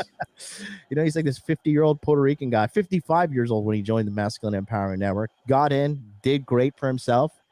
I mean, it's so fantastic, man. Do you remember when the party was nixed at the Airbnb that you rented from that psycho, like that owner or whatever that we were dealing with? And I'm like, all right, well, Party at my house, guys. Yep. You know, Fuck it. we got canceled because some fucking liberal doctor was running the Airbnb, and he's like a total creepo too, because he had a fucking he had a camera in the Airbnb and he was spying on us. And then he snitched to Airbnb and was like, because in New York, they had like the most draconian COVID laws. They're like, if you're meeting with more than 10 people, it's against the law and you'll go to jail. And so we had like 25 people at the Airbnb. I tried to get a refund. My $800 was booked at $800 for one night. They fucking completely robbed me of my money. Thanks, Airbnb. And, you know, I had to deal with that shit. And if it wasn't for Harry, like, this is what we're talking about, real life connections. If it wasn't for Harry, I would have been fucking shit out of luck from Tokyo to New York in the freezing New York winter with nowhere to go. I'd have to like go out into the streets with my bags and like look for a hotel and like hopefully get a room in the middle of Christmas, in the middle of COVID lockdowns. You know, thank God. I mean, I slept on Harry's fucking couch. But I tell you what, I'd rather sleep on Harry's couch than the fucking streets of New York and get raped and killed and wherever the fuck goes on out there. I'll get an air mattress next time, dude. You know, I know, and you weren't even planning on it, but that's Not the at power all. of having the network. You know, it's real. Yeah, man, you got to hold it down. And granted, like maybe because I'm obsessed with being a gracious host. Like the Greeks, we have a word, it's called philotimo. It means hospitality. You know, like especially when there's a moment where like there's nobody like stepping up to the occasions. Like I felt a sense of duty to one keep the community like rocking. Like it was my first time meeting Ryan Christensen. Actually, Pablo Busco came through. Yeah. Right? Oh, I don't know. I don't know if I should say his last name, but whatever. Fuck it. You know, he's also working with Tom and helping out Fresh and Fit and everybody and Legal Mindset and everything like that on the back end. And you know, he and I have played tennis together a couple of times. We text all the time. He's a great fucking kid. Incredible athlete who left New Jersey on the whim just to go to Miami and say, you know what, fuck it. I'm going to figure it out. Started hanging out with Sam and like everybody. And all of a sudden he's doing what he's doing now and he's fucking caking it. I mean, I don't know the numbers, but he's caking it, you know? And what did that come from? All of us just hanging out without like, oh, I'm going to do this to make the money. No, let's all just connect and see where things go and just be real. Like, you know, everyone's got a fucking angle about like, oh, I'm going to do this to get that. Like, no, fuck off. Like, just be a genuine fucking human being. Love yourself so you know how to treat other people first. Do you remember when Pablo came up to the meetup in New York and how he was such a little shy, oh my God, millennial Zoomer dork in the corner? and I made fun of him. I was like, Pablo, stop being weird. Like, these are the people you need to hang out with. And these are the, like, you have to learn to be a man. And like, we bullied him in a healthy way. Have you seen Pablo lately? He is huge. He's doing like these fucking handstands, like on one fucking, dude, he's one like arm, dude. He's chat like as fuck. He's 200 pounds plus right now. Are you serious? He put on mass? He is huge. Oh, he is sick. completely changed. He is a tank. So he's not a gymnast anymore, I guess, if he's 200 pounds. Dude, remember he was Mr. Skinny Mini? Dude, he is a tank now, bro. Yeah, the kid was doing handstand push-ups in the middle of the Airbnb when the Airbnb was still a thing at the time. So anyways, let's go back to that. We're going to continue the stream here. But that's just like one of the many tales of success in the Masculine Empowerment Network, boys. I'm telling you. Get in. I'll shout you out live on the stream here. We still got a couple. Let's see how much hours we got left in the thing. I think we have 3 hours and change. We still got to get to the Nelk boys. Yeah, so if you want to sign up, your time's running out. We got 3 hours and 17 minutes left for you to sign up. Go to Masculine Empowerment Network, click on this enroll now button and get in while you still can, because time is indeed running out. I wouldn't do it that way. Or would you sit and go, okay, Mike Tyson? Right? So I've always been a very good student. Everything I've learned from people. Even when I was a kickboxing world champion, I became world champion because I just blindly obeyed. It wasn't a matter of, I think this. It was just turn up at the gym, do this. My coach, who was Bosnian Special Forces, he fought in the Yugoslav conflict, would say, you're doing this today. You ain't going home until I've seen 10,000 push-ups. 7 hours later, I did 10,000 push-ups. That was the game. That was it. I just obeyed, right? So most people are so arrogant, even if someone like me wastes their time trying to tell them how to escape slavery, they're too arrogant to even fucking listen. They're going to sit there and go, well, $49, maybe it's a scam. Oh, maybe I scam you out of a Nando's. Oh, no. Boo fucking who? And if you want to, because I want to extrapolate our conversation, I want to tie back to things I said previously. We talked about how education exists in a vacuum. My education doesn't exist in a vacuum. Hustle University is in competition with every single other purchase on the planet. So I currently have 64,000 students. 64,000 people are inside of Hustle University paying $49 a month every single month. Don't be impressed I got 64,000 people. Be impressed I retain 64,000 people. It's like 100,000 now, by the way. More than they spent. Yeah, it's like 110,000. He's pulling in $5 million a month. So you have to understand this. My educational system, it doesn't exist in the same way that traditional educational system does. You can spend that $49 on anything you want. I'm in competition with Nando's. I'm in competition with video games. I'm in competition with fucking food, fucking Snickers, the gym, porn, whatever you want to spend your money on. And 64,000 people have decided that the best possible value they can find for their $49 is inside of my school. That shows my school works. My question to you is, you mentioned that there were 14, 18 ways of like modern 18 modern wealth creation methods. Yeah, correct. Are any of those ways methods that you've personally used? Every single one of them are methods that I currently use. That you currently use? Correct. So they are taught by it's taught by myself and other war room professors. Yeah. And they're all ways that I currently use, because there's some people who already go, oh, buy Bitcoin, not making me rich. No, well, what's it going to do? Double? Oh, you're 1,000 pounds is 2,000 pounds. Congratulations, jackass. Right? So we teach 18 modern wealth creation methods, and TikTok's an example, right? TikTok is completely Hustlers University students making millions and millions of pounds every single fucking month. All they needed is a phone. Everyone has a phone and time. Do you have a phone and some time? Yes. Are you a lazy jackass? No. Okay, then you can be rich. You can have a Ferrari. What the fuck are you waiting for? And when I say arrogant, because there are people who are going to listen to this podcast, listen to everything I've said and go, yeah, that makes sense, but might be a scam, and not join. So most of you are either lazy or arrogant. Some people are so arrogant you couldn't help them if you fucking tried. And the last is stupid. And this is the smallest category, right? I don't think you need to be smart to make money. I really don't think you need to be that intelligent to make money. I think less than 5% of the population is too stupid to make money. Do you know how TikTok works? Are you too stupid to upload a TikTok video? No, then you can make money. Are you too stupid to upload a YouTube video? No, then you can make money. Are you too stupid to, even if you can't do it yourself, to go on Fiverr and get someone to edit a video that you can put on your channel? Like no one's too stupid to make money. They're just too lazy and too arrogant. Yep. So that is the plague. So if you're working your 9 to 5, you need to look in the mirror. I'm gonna take off my sunglasses. You need to look in the mirror. Look yourself in the eye. Look deep in your own eyes and work out which one you truly are. Am I fucking stupid? Am I fucking stupid? Well, I don't think I'm stupid. No, I'm not stupid, because everything Andrew said made sense. Okay, I'm not stupid. Am I lazy? I guess a little bit. Am I arrogant? Work out which one it is and fucking fix it. Blink and cure your brain. And once you're no longer lazy or arrogant, then you just have to find someone to learn from, right? You have to go, okay, I'm not lazy, I'm not arrogant. I want someone who's really willing to teach me. A lot of people on the internet are full of shit. I ain't full of shit. Congratulations. Job done. You're about to be rich and get yourself a Lamborghini. Tag me on Instagram when you get it. I might even share it, get you some pussy. Boom. Job done. What the fuck you waiting for? Let's go. There's money everywhere. It's fucking easy. Andrew, if I was to buy a car right now and I had $1 million budget, what car would you tell me to buy? What's the go-to? What's the right? Do I just go for a Lamborghini? Do I go for a Ferrari? What would you tell me to buy? I want to know. Good question. Because you're shopping tonight. No, because I'm taking notes. I'm a trip Tate now. So I mean, I love the kids' enthusiasm, and as a mentor, like that's what you want to see in a person who is like trying to do better in life. Like you absolutely want to see them fucking taking what you say seriously and then asking you questions to build upon the fucking lesson that you're imparting into them. You know what I mean? Does it make sense to you guys? 1,000%. I don't know what this Goofy just keeps thinking everything's a joke.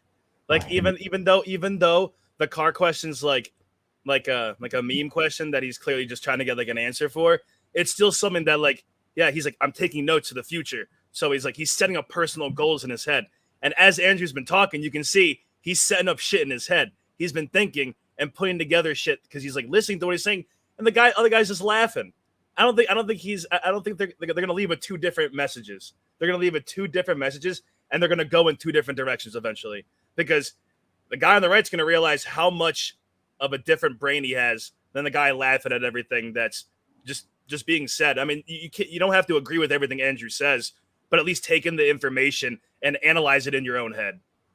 I mean, a personal pet peeve of mine is like, okay, if I like teach somebody that they've been doing something wrong with their business and their default reaction is laughter at their stupidity, like personally, that shit pisses me off. Like, you know, like you should have been sending it like this and you've been sending it like this the whole time. They're like, oh, oh my God, I've been doing it the wrong way this whole time. Like, I can't, like, I'm sorry, but I just can't. Do you think there's a sense of knowing of the failure already, which is why they're laughing? Because it's something that's like been in their head already. Like it could be something simple, but something that they already know. I mean, regardless, like if my mentor has been like, okay, you've been doing your YouTube this way, and you've been doing it this way for this many years, and like here's the blatant mistake you've been making, I honestly will like be fucking livid at myself because I just didn't figure it out on time, and I'm just like, it just fucking would just eat me up inside to be like, how the fuck did I miss that? What the fuck? God damn it. You know, but people who I don't know if it's a toxic trait of mine or not, but like when I am pointed out with like a blatant incompetency with myself, I get very mad. I'm like, fuck. And not mad at the person, mad at myself that I should have done better. You know what I mean? And yeah, I just think, you know, I don't know. I just hate it. I mean, I hate buffoons. Do you grow from it? Oh yeah, of course. Okay, so then it's not toxic. Like at the end of the day, like everyone wants to look at everything as if it makes you feel this sort of way, it's toxic. And it's like, no, man, good or bad, if there's growth, it's not toxic. Yeah. Like personal growth can come from any situation, no matter how good or how bad it is. It's how you take the situation and create it for yourself. You can take any situation and make it toxic, good or bad. And it's if you grow from it, you're cutting out all of the bad that's perceived.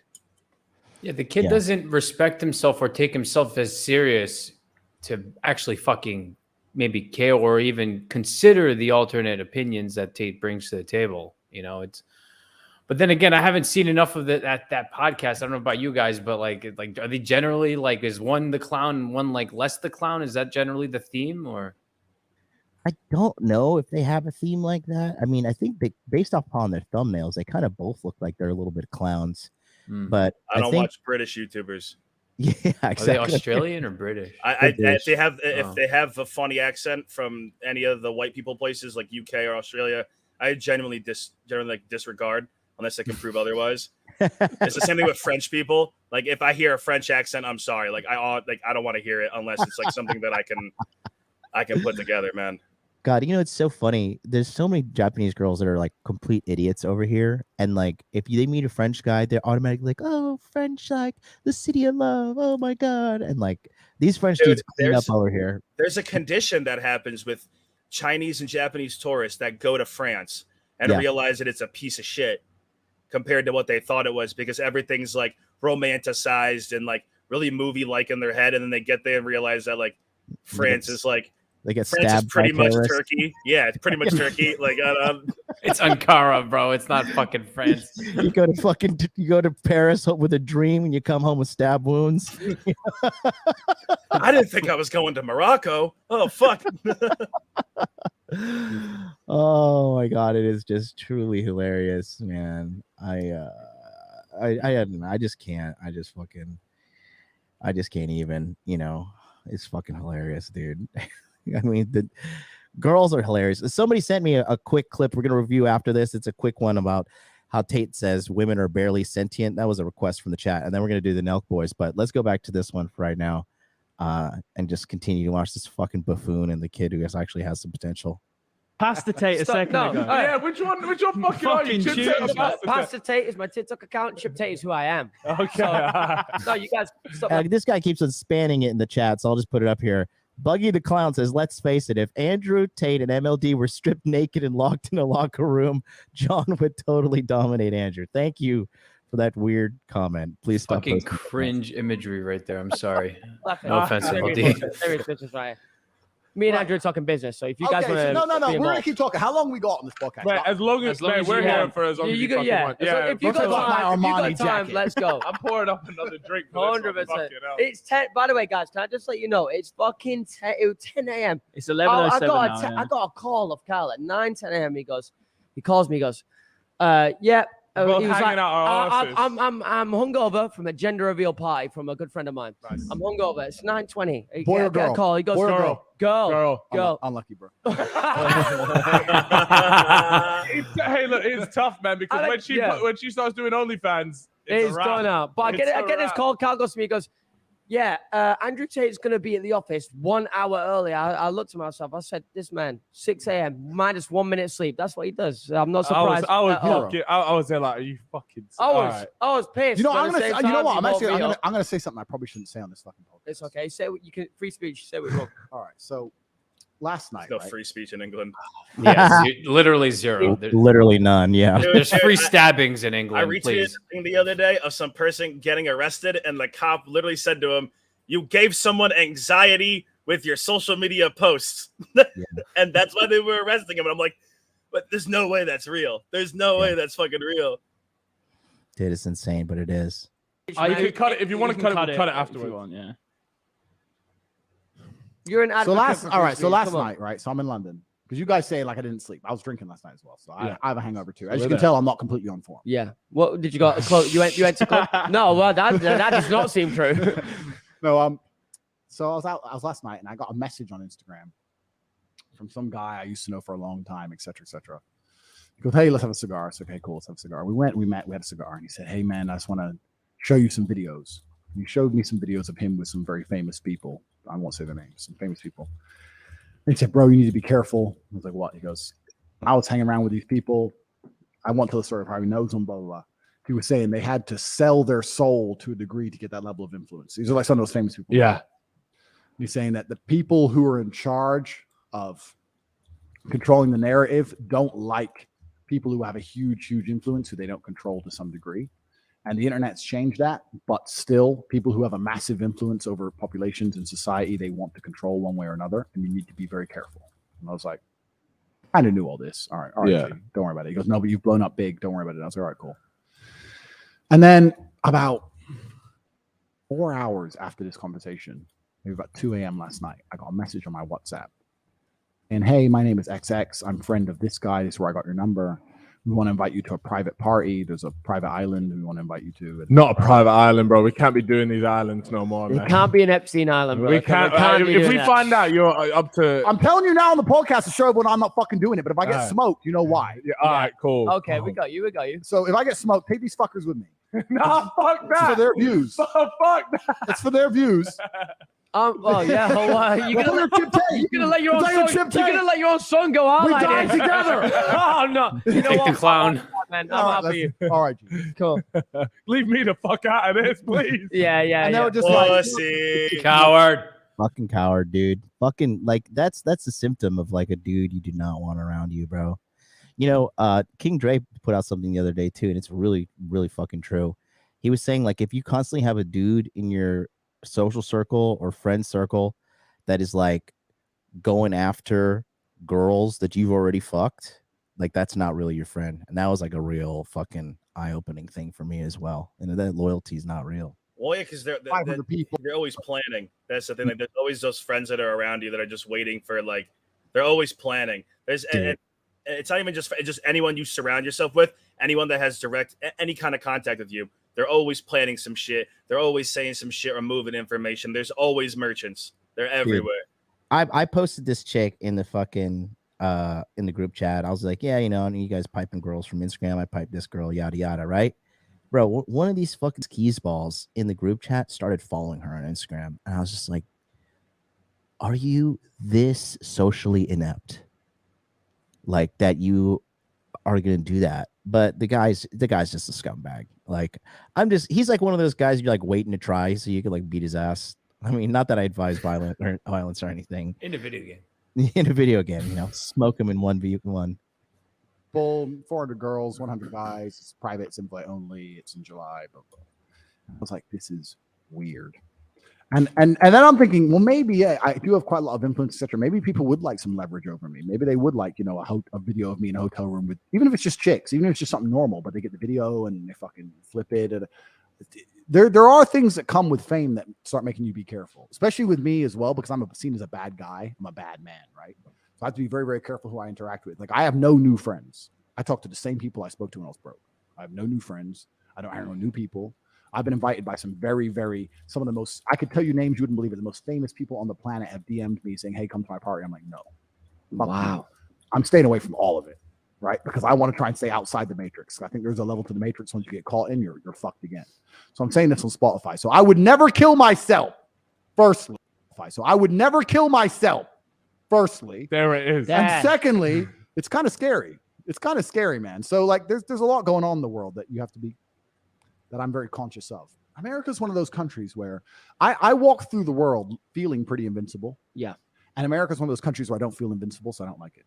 Yeah. I was in Miami 4 a.m, right? I just had these 2 Russian chicks in this club, blah, blah, blah, blah, blah. So anyway, finished these chicks in their apartment. I come down and I'm waiting for my Uber. So I'm outside the apartment in Miami. And it's 4 a.m. and this car rolls up. It must have been like a... Oh, shout out. We just got to sign up there. Shout out to Ivan, who just signed up for the Masculine Empowerment Network. Big ups to you. All right, let's continue. This is getting good. 1996 Toyota Altima. Some old bus-up car. Rolls up. And these 2 guys look at me and go, yo! I'm like, what? This is number 88. I said, bro, don't know. He goes, you don't know where you are? I said, bro, I don't know. Then he turns around and reaches to the back seat. And it's like, it was black in the middle of the night. And I was like, fuck. Because in Romania, I carry, right? So instinctually, I went, I'm fucked. And got a gun. Shit. There's nowhere to hide here. There's nowhere to hide here. It's just an open fucking sidewalk. There's nothing but just me and bullets, right? Reaches to the back seat. And for a second, I don't believe in panic because I'm a professional. But I analyze the situation, right? I have no weapon.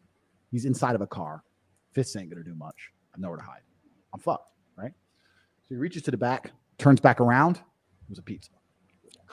And I was like, oh, thank fuck. But just whipped out. Yeah, a pizza. But why do I have to live in that world?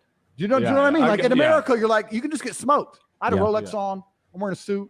Yeah. Like it's...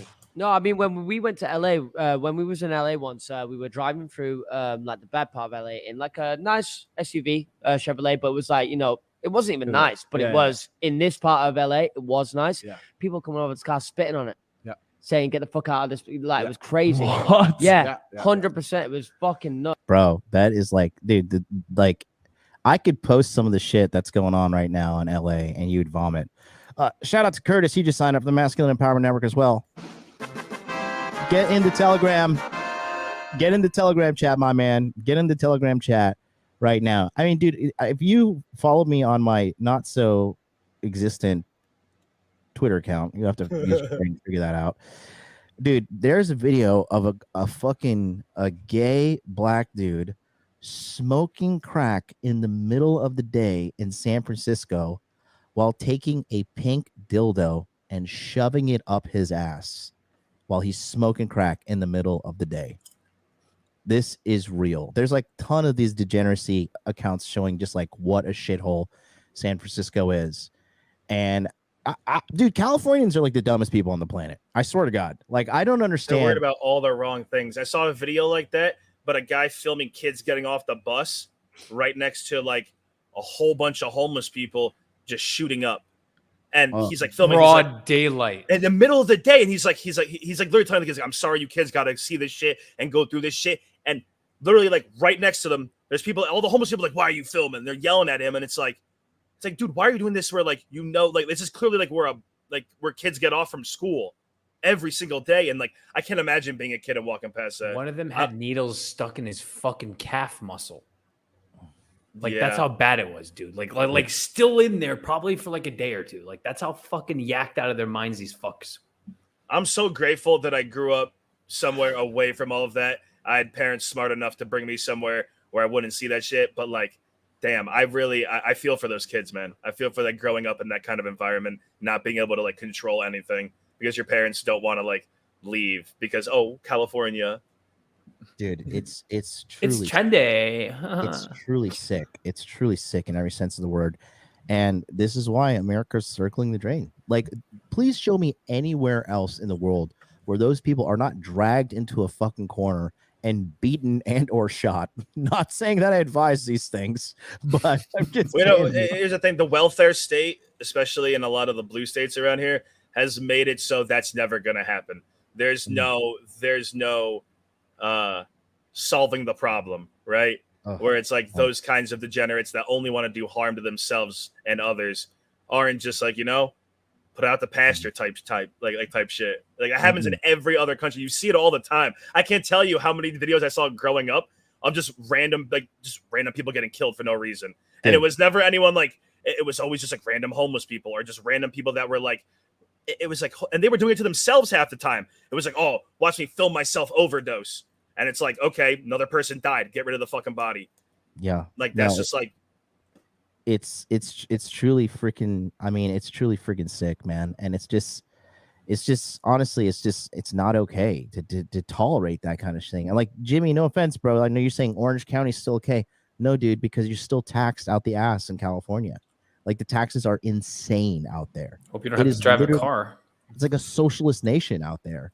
And Jimmy, if you're going to leave California, don't bring any of your California traits anywhere else. Cut everything California off of you and make sure you're just leaving Jimmy. Yeah. That's it. Just leave as yourself. Don't bring any of that muck that's going to stick to you on the way out, because everyone does that and it's spreading. Texas is becoming California. Even parts of Florida are becoming California. It's like what the fuck is going on? Another thing is all these Californians moving, like nobody likes them.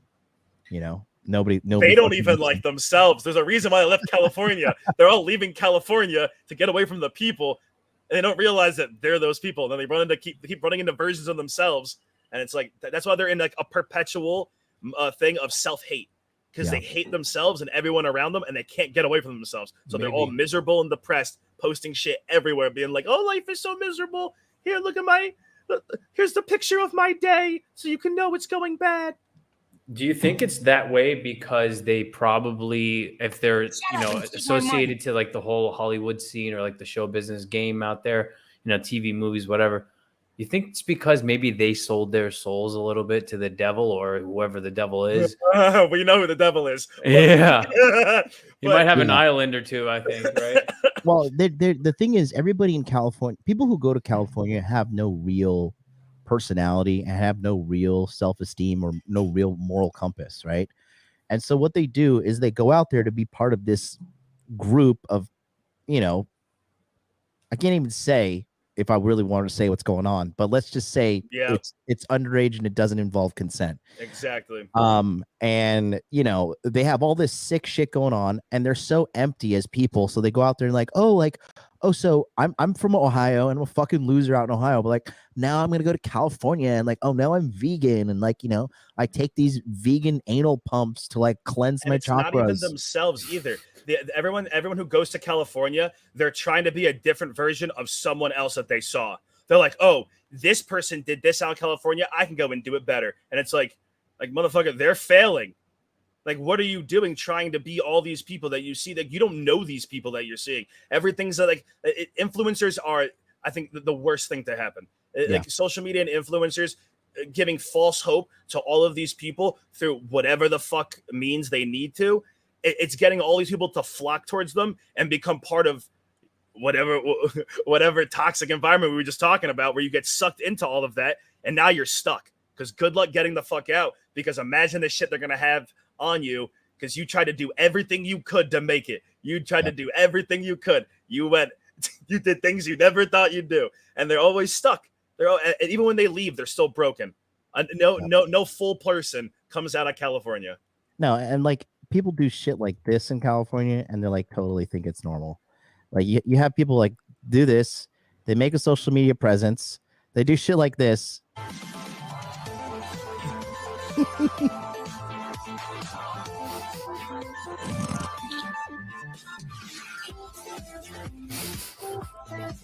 And if you don't accept this, you're a hateful bigot. Dude, totally rational person. You're a hateful bigot for not throwing a parade for this man's fucking obvious mental deterioration.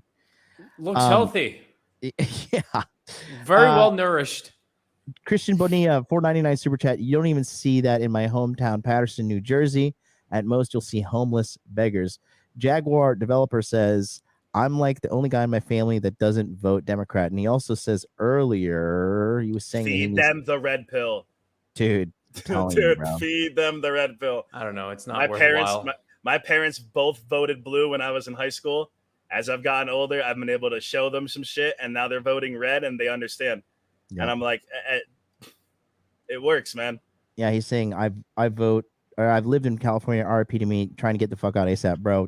Are you not in the masculine empowerment network? If you're not, like, get in, because we have a team of people that are planning their California exit, and we can help you with that as well. We get so many people out of that fucking shithole state.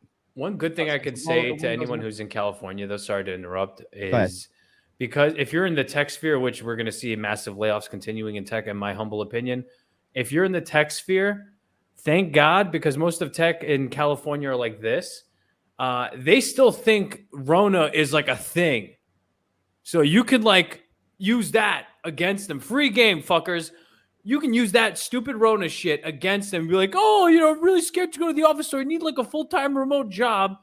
Rug them. Go to your fucking remote job in Miami or wherever you want to go. Mexico, for all I fucking care. And then congratulations. Problem solved. And less taxes. I want to point out to Jaguar really quick. Stop mentioning Trump when you're talking about your political values. If that's what they're involved in, Trump is a catalyst. Trump was a tool used by conservatives to push the meme kind of politosphere forward.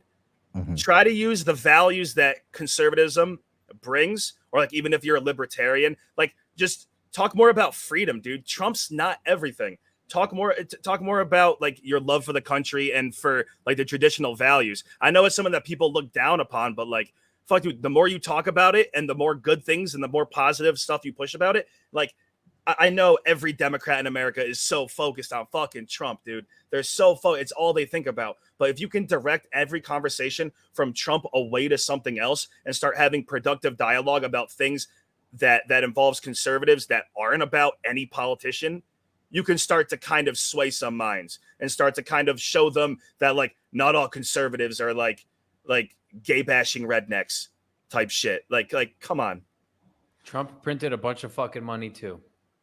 They all did. They all do, and they will continue to do so, because the whole thing is we hate politicians in general.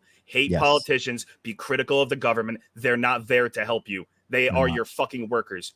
We pay them with our fucking taxes. You're not there to be nice to them. They're not there to be fans. You can't sit there and like and we over them like the AOC and all those people. Like that's not how government works. Okay, they're supposed to serve you. Good stuff. All right, let's keep going. But then I had to put my seat back so that they couldn't see me through the window. It's America's a different level, right? Yeah. So America, you have to be very, very careful. I mean, I roll with security in London. I've got security with me now. London's getting a bit dangerous as well. But without a gun, and I state this without arrogance, right? As long as there is a degree of intimacy in the conflict, I stand a chance. I'm a world level combatant, right? So even if you have a knife, if I hit you, you're fucked anyway. Yeah. Do you know what I mean? But with a gun across the street, that's a good point. Tough to beat a gun with a fist. Yeah. I mean, I've got some Neo moves. I've escaped the Matrix. I can dodge bullets. But I don't want to do it too often. That's a good point. It's very different for you because when you walk in the streets, you are what you said. You're a 4 times kickboxing world champion. Like it's a lot different. Say we're walking the street. We could be as rich as we want to be, but we've not got. It's true. But even now, then, and this is another point we'll get to. There's a huge difference between fighting and violence. They're different things. So a lot of people say to me, hey, Tate, why do you roll security? And I say, one, for peace of mind, because otherwise I'm on edge all the time. I'm perspicacious, right? So the number one way you protect yourself is to be aware. You have to see it coming. Doesn't matter who you are. If you get sucker punched, you get sucker punched. Like if you get hit with a baseball bat, you didn't fucking see it. You're done. Yeah. So the first thing you do is if I don't have security with me, I'm always looking over my shoulder. I'm always paying attention to who walked in the bar. Where's this guy? If I sit in a restaurant, I will only sit in the corner where I can see the whole restaurant. I won't have my back to people. I won't do any of these things. I don't want them to sneak attack me. If you want to kill me, give me a chance. At least. It's got to be somewhat of a It's got fair to be fight somewhat here. fair.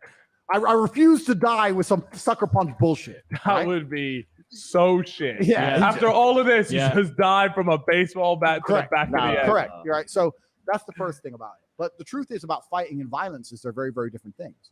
I was a professional fighter, and I still am capable as a fighter. If any one man were to come up to me, even with a blade, I know I would disable him and beat him. It's no problem. And I would Do you still train? And I would take his life. Yeah, I still Train kickboxing, yeah.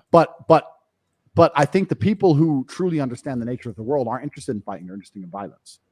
So even for me, for example, let's say I had an enemy, and that enemy was a professional fighter. I wouldn't engage him in a fight. I'd engage him in violence.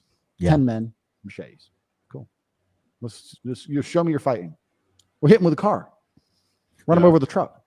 Fuck him. Waiting for him to be on the pavement and just fucking hit him with an SUV. Fuck him. Oh, you're a tough guy. All right, cool. There's a difference between fighting and violence. So a lot of people go, oh, he can fight. He's tough. He ain't tough against 10 Dougal blades. Have you had any life and death experiences where Absolutely. someone's What's been the craziest one? The one that you thought, fuck, I was lucky to get away with this one. I have some stories which I don't want to tell, but I have one story I can tell, which I've already told before, which is a bit more sanitized. But I'm covered in scars. Like I have a scar on the top of my head here, where I was hit. I have a knife mark here. You can see where my finger came off. I just sew my finger back on. Lovely. I have a stab mark here. So I've been through it, but yeah, the difference between fighting and violence are very, very different. We'll leave it at that. There's some things I don't want to say on Spotify because of the repercussions of what happened. But I do have a kind of story, which was probably one of the times I was most scared. I was arrested by Spetsnaz, Russian military.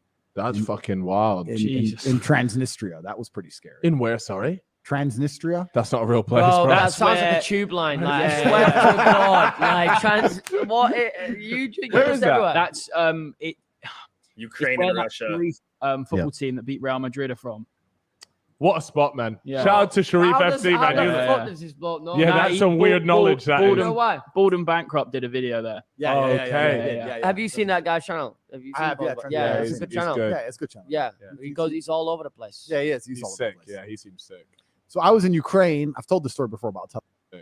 So I was in Ukraine. I've told this story before. You but have I'll tell it accepted again. the Give a full truth. version. So I decided, my brother and I had this genius idea. This is about maybe 5 years ago. My brother thought that Eurovision Song Contest would be full of pussy. He said, Tate. That's an L, by the way. I don't know. I don't know. Me and my brother call each other Tate. Yeah. And we live in the same house. And I was asleep. And I remember hearing him say, Tate. I was like, what? He goes, Eurovision's full of girls. That was the exact conversation. I was like, what? I was like, what?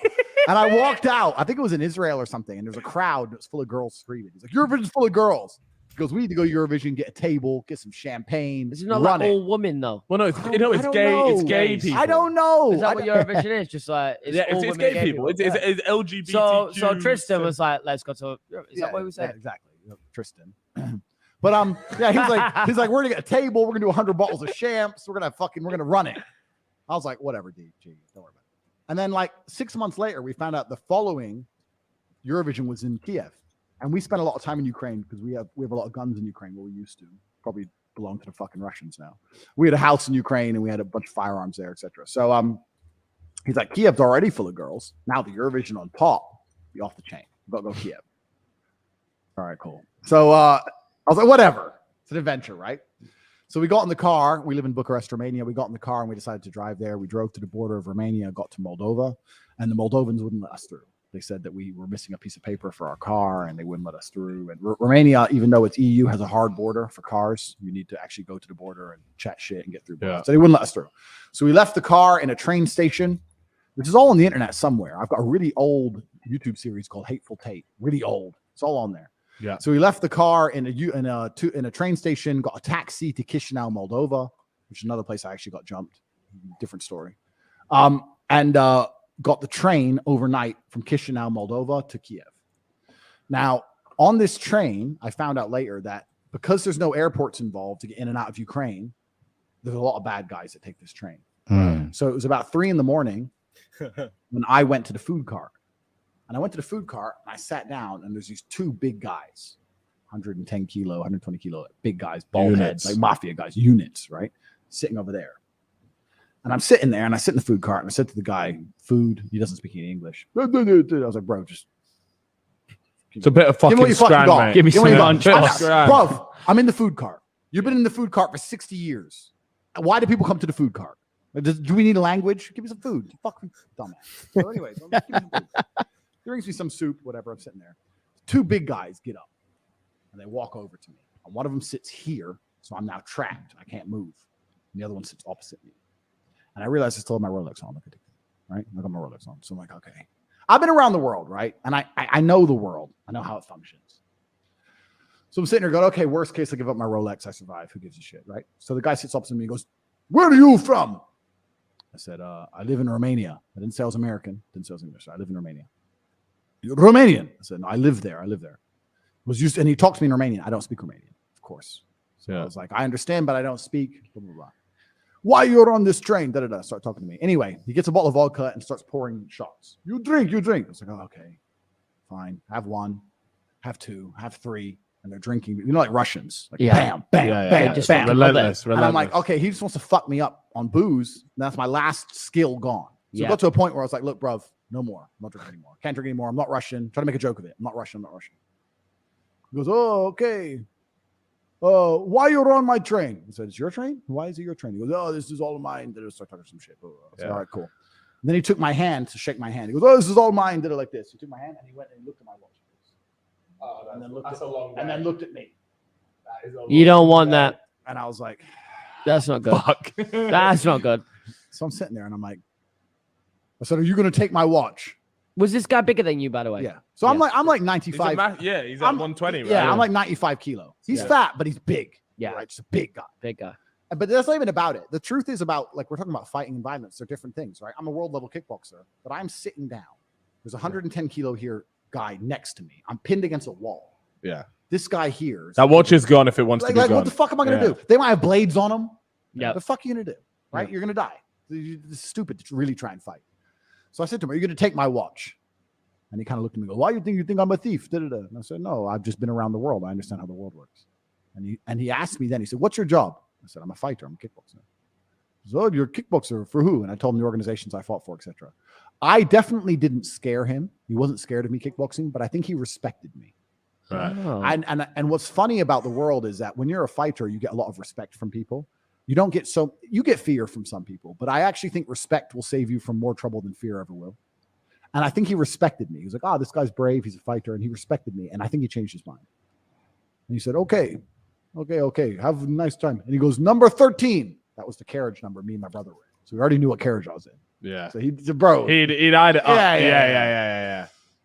He literally did this. I went to get up to leave. And when I went to the door to open the food carriage, it was locked. Oh, so It they was had locked. And now the old man goes, oh, gets his ass up and comes over with the key. Oh, gets his ass up and comes over with the key. That like real quick, we got another one. Eddie M just signed up for Masculine Empowerment Network. Welcome and get into the Telegram chat. We're running out of time here. Let me check the timer real quick. We are down to 2 hours and 38 minutes left for you guys to get in. This thing is going to be locked down. You think I'm fucking joking? I'm gonna lock it down on the stream. I'm gonna laugh in your face. You're like, can I get in? No, you can't get in. You had 5 days. The fuck? Get your ass in now. We're not unplugging any more people. I'm not dealing with fucking people who can't get their punctuality in line. Okay. Is that you, Boondoggle? Said signing up. Is that you, Eddie? Is that you? You just said you're signing up? Let me know. This is terrifying, to be honest with you. Like when you travel to like other places, like Americans think they're so safe everywhere they go in the world. It's because they've never been to Eastern Europe. I mean, you can drive when you hit mainland Greece, you can drive literally everywhere. I've been to all of the Eastern European countries. I've played soccer in all of them, and that shit is like, I don't know. It's probably the most like unpredictable. Andrew's talking about like America, anything can happen. When I was there, like I was like, damn, like anything could happen here. I could disappear and I'm gone. Yeah. Like I'm a kid from Greece. Like I'm gone. Once if anything happens, like no one's gonna find me out here. And there's not even gonna be a pray for Woggles hashtag or anything, you know. It's fun. It's gonna be bye Woggles. He disappeared in the woods. We'll dedicate an episode of Dude Party to you.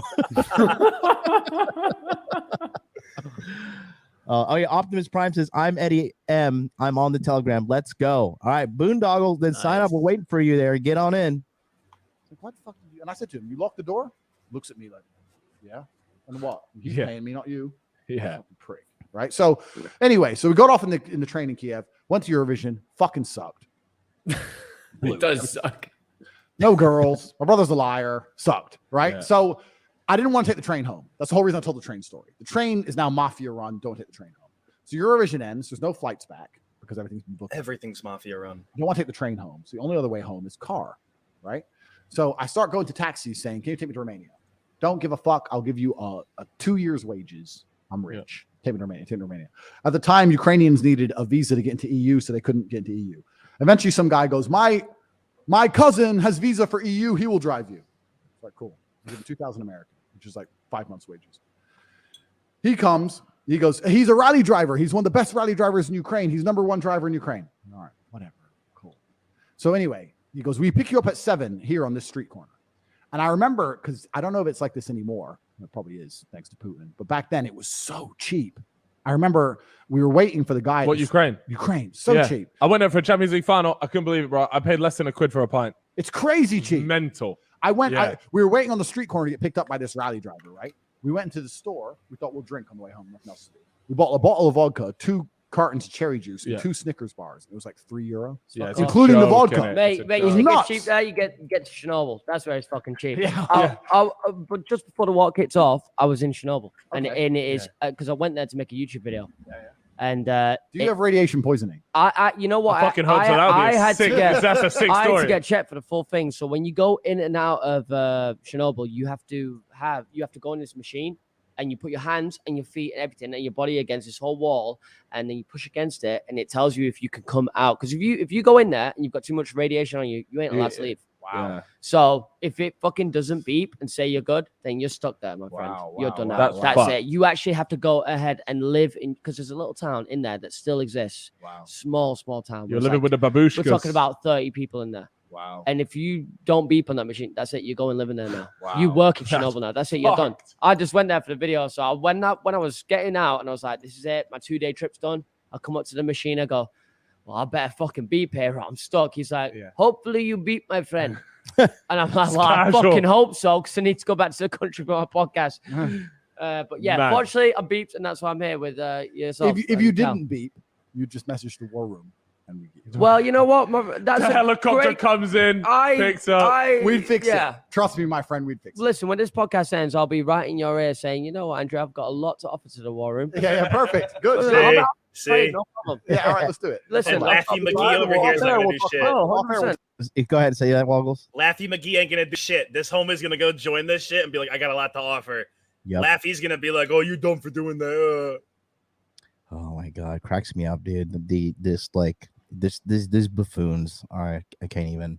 I've got Peruvian goat farm if you're interested. Hey, there's some very desperate men out there who need goats. Yeah. So continue your story, man. We don't need to go into the Peruvian goat farm. Unless you want a guy's Peruvian trying to goat, say my his friend. story, Unless you he's want making one. an offer about a fucking Peruvian goat farm. Listen, I'll make a trade. Peruvian goat farm. Tate confidential channel. Yeah. Right. But so long story short, this dude turns up. We have some booze. The guy is like fucking 14. I've never seen someone so young drive a car. Guy's literally a kid. I swear he must have been maybe actually genuinely 14. I was like, bro, can you drive? I'm a rally driver. I was like, you're not a fucking rally driver. What kind of lie is this? Why is everyone lying to me that you're a rally driver? You're like 14. I'm 18. I was like, bro, you're 14. Yeah. So anyway, he says he's the only one with a visa, right? So we get in the car, we start drinking. We're driving. Before this, I'd never heard of Transnistria in my life. Didn't know it's a place that existed. It's a breakaway micronation in Moldova. I looked this up afterwards. At the end of the USSR, they wanted to be more pro-Russian. Moldova wanted to be more pro-Romanian. They started some civil war, blah, blah, blah. 1992, nobody gives a shit. It's a breakaway micronation, right? So we're driving, and then me and Tristan by now are hammered because we drank like the whole bottle of vodka. Yeah. And I look out the window, and there's like blacked out, fully black, like Spetsnaz soldier. And I'm like, fuck. T, see that? He's like, what? I'm like, who the fuck are these? He goes, no, border guards. So they don't look like normal border guards to me, bro. They look like bad boys. Special special guys. Shit. Yeah. So anyway, we get to the fucking border, and they come up to the car, and they go, start talking in Russian, drag the driver out. So they drag him out the car, and they close the door. So now me and Tristan are sitting in the car for about a good 10 seconds. The driver's missing. And we're like, the fuck is this? And Tristan's like, I don't know. Maybe they didn't like the car. Blah, blah. Boom, we just got another one. Let's see who it is. Thomas Patterson, waiting to the very last minute, but welcome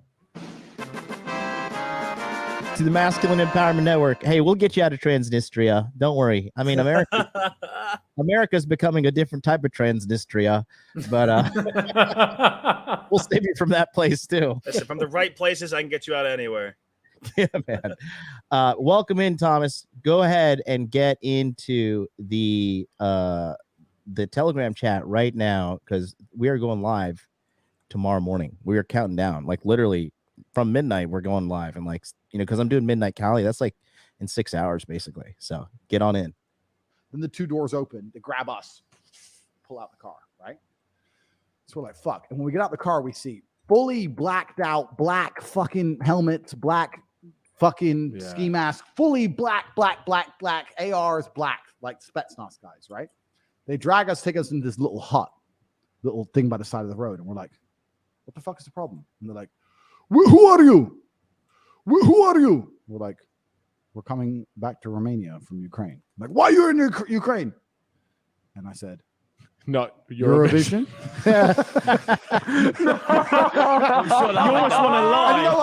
And Eurovision is like a big gay festival, right?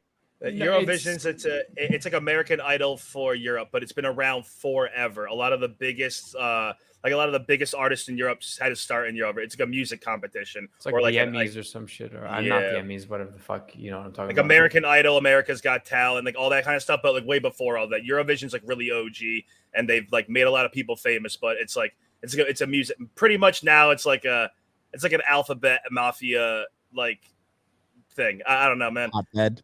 They might be a subsidiary of Viacom International. I only support Greece in it because Greece always has really good female singers that have the best voices, and I'm never not going to support them.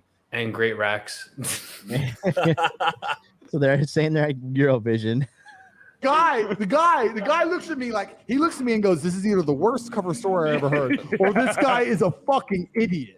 Because the worst thing is, I was wearing a black t-shirt and like some green jogging bottoms. He goes, why you're dressed? Oh, okay. And then shout out, we got another one. Shout out to Joshua. Joshua N just signed up for Masculine Empowerment Network. Keep on coming in, boys. Listen, you think I'm joking? Your time is running out. Like you literally got less than 2.5 hours, I think, at this point. Let me check it out real quick. Yeah, you like, okay, 2 hours and 28 minutes. You think this is a joke? You're running out of time. I'm gonna close this shit and laugh in your face. Get on in now. Don't wait. Don't fucking wait till the last hour. Somebody always waits until literally the last minute and signs up, like every single time. I kid you not. 11:58, somebody signs up. Drives me insane. There he is. Boogie Don says that was me. There you go. Welcome. We got you, buddy. Hey, I'm not gonna say your last name on stream, but I love your home country, bro. I love that place. It's like soldier. I'm not dressed like a fucking soldier. I've got jogging bottoms and a t-shirt on. Yeah. But I guess I'm built. I'm military aged. I look like a fucking soldier, right? You do have the soldier look. You got a soldier look. A fucking American passport. So he goes, I go, Eurovision? Kind of this. And he looked at me just with hatred. He was not happy with who I was and why I was there. Yeah. So they asked us a few more questions. We were sitting in the border guards. They went and they took all our luggage, poured it all on the floor, poured it all out in the dirt. And there was 4,000 American there. And I was like, listen, bro, we live in Romania. So this is what I just typed in Eurovision. This is what came up. Yeah.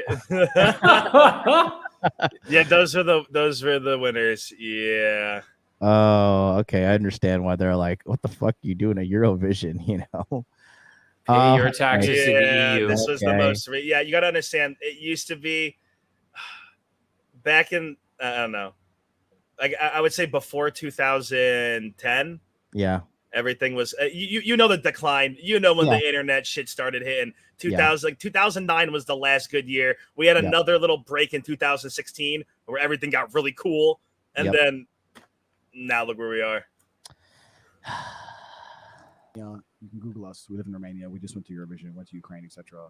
I didn't know Transnistria was a place. I'm not here to cause any problems. I just want to go home, please. Blah, blah, blah. He goes, you must pay fine. I was like, okay, what's the fine for? He goes, for impersonating soldier. Oh, fucking I was like, oh, how much? He goes, 4,000 American. Oh, that's yeah. How convenient. It's 4,000 American in the fucking Very suitcase. convenient. I was like, oh, that's very convenient. You can take exactly the money in my suitcase. Please take it, sir. All right. Yeah, thank you. All right. Sorry about that. I'll make sure I never wear green jogging bottoms again. Sorry. Bundled us in a car and escorted us to the border and told us to fuck off and said never come back again. So that was in Transnistria. But that was pretty scary because they had the Rottweilers as well on the chain, you know, like on the bark trying to bite you and shit. And I was just sitting there. And you know what? When you're a fighter, something about you in every single situation, you analyze it for like combative ability. Like, would I be able to get out of this? Like Jason Bourne. Yeah. You know, you're like just sitting there going, okay, this guy could take you. It's two outside. They're armed. Dog there. That guy, sniper tower. I'm fucked. Yeah. That moment of realization, there's actually no getting out of this. It's always an option. It's a movie. Yeah, you're like, that won't work. Yeah. That won't work. Well, if they had done so, it was like it was a wrap. I'm going to Transnistrian jail. You know when you agree to give, when you're like, yeah, okay, you take the 4,000.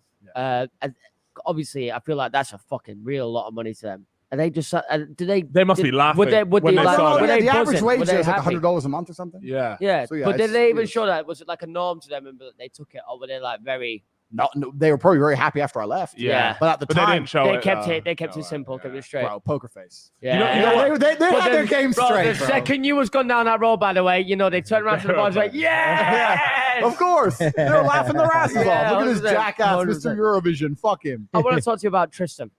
So, because obviously at the moment, I've just seen a lot of, I saw a TikTok last night actually about, actually it was you. You broke one of the rules. I'm actually disappointed in you, by the way, Andrew. Okay. Because this is our bank account. Oh, okay. So That's part of the family now. Obviously, you and Tristan share a bank account, which I'm now involved with. And correct, you broke the rule. Was it you can only spend a certain amount in one transaction? Unless it's been approved by the other person. yeah. Is that actually like how fucking real Yeah. is that? Would you not prefer to have your own bank account? Like to me, it just doesn't make Run us sense. through the whole thing, man. Yeah, how does that work? I want to hear it all. Do you have a brother? I have a sister. I am the brother. Okay. Yeah. Right. I don't understand. I have a sister. It makes all it just gets more and more clear. Shout out to Sergio. Look at that. Sergio just signed up for the Masculine Empowerment Network. Welcome on in. We're gonna make sure that mommy doesn't make you a pussy anymore. That's the boy who's been calling in on pre-consultation Friday with the parents that have been coddling him. We're gonna make a man out of you, boy. Trust you're gonna be an easy fix, man. You just have some helicopter parents. That's gonna be easy. With the mom that feeds him too much. Yeah. The typical Latino hovering parent. You know. I don't understand how brothers are not as close as Tristan. I don't see why you'd have a brother if you're not that close. In fact, I do know why, and I'm about to say why, and it's going to piss a bunch of people off. I'll say why. But I think that brothers and the bond of brotherhood is something that's intrinsic to masculinity. And if you don't have a biological brother, then you find your brother. Like you just said, you found your brother. Yeah. Well, I don't have a biological one. And so- I'm not sharing a fucking bank account with this boy. You best believe. Unfortunately, I will say. Will we run dry? No, we won't. Listen, I'll be spending it on business. Yeah, that's right. That's all Exactly, I on know. business. Yeah. And I think one of the best things about brotherhood is the accountability. The only person in the world who can come to me and say, Andrew, you're making a mistake, which never happens because I don't make mistakes, is Tristan. And the only person in the world who can come to him and say the same thing is me. And I think that accountability requires transparency. So I think that having a shared life to some degree with somebody who you trust to keep you in check is a fantastic thing. Yeah. The reason, even though I travel the world permanently and I'm still in fantastic shape, which is difficult to do, by the way. I don't know if you've ever tried it. You go to a new country every 2 days. Yeah. It's actually very fucking hard to not eat shit and still find a gym. It's extremely hard. The reason I do that and the way I do that is because my brother does the same thing. So if he finds a place to do 1,000 push-ups, I feel like a coward if I don't do it. So now I must do it because he did it. Right? So is it like healthy competition? Absolutely. I think if you live with people or you interact with people you have a degree of accountability and healthy competition with, you're going to excel. I'll give an example. If you're in a room, let's say you moved into a house and there's 5 people who live in that house and the 4 bedrooms before you, they're all millionaires. Do you want to be a broke boy? Aren't you going to try harder? Of course. Aren't you going to be like sitting there over dinner going, hey man, so do you mind just It's give who me you 5 surround minutes? yourself with. Of course. Yeah. So everybody knows, everybody will accept. This is actually a miracle that people are still this stupid. It really is a miracle. It's probably the miracle number 2 to COVID because COVID proved really how dumb people are. But everybody accepts and agrees that you are the sum of the 5 people you spend the most time with. Everyone will say, yeah, that's true. Yeah. But then they won't curate who they spend their time with. Mm-hmm. Yeah. Then they'll go, yeah, that's true. So do you believe? So why do you hang believe out in that? completely? Yeah. Completely. Because nobody wants to be the bitch. right? If you're in a group of 5 men, you want to compete.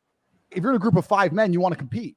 So can you explain what that rule? Because people might not have heard of it. It's you are the average of the 5 people around you, right? Absolutely. You're the average of the 5 people you spend the most time with. Yeah, that's it. Yeah.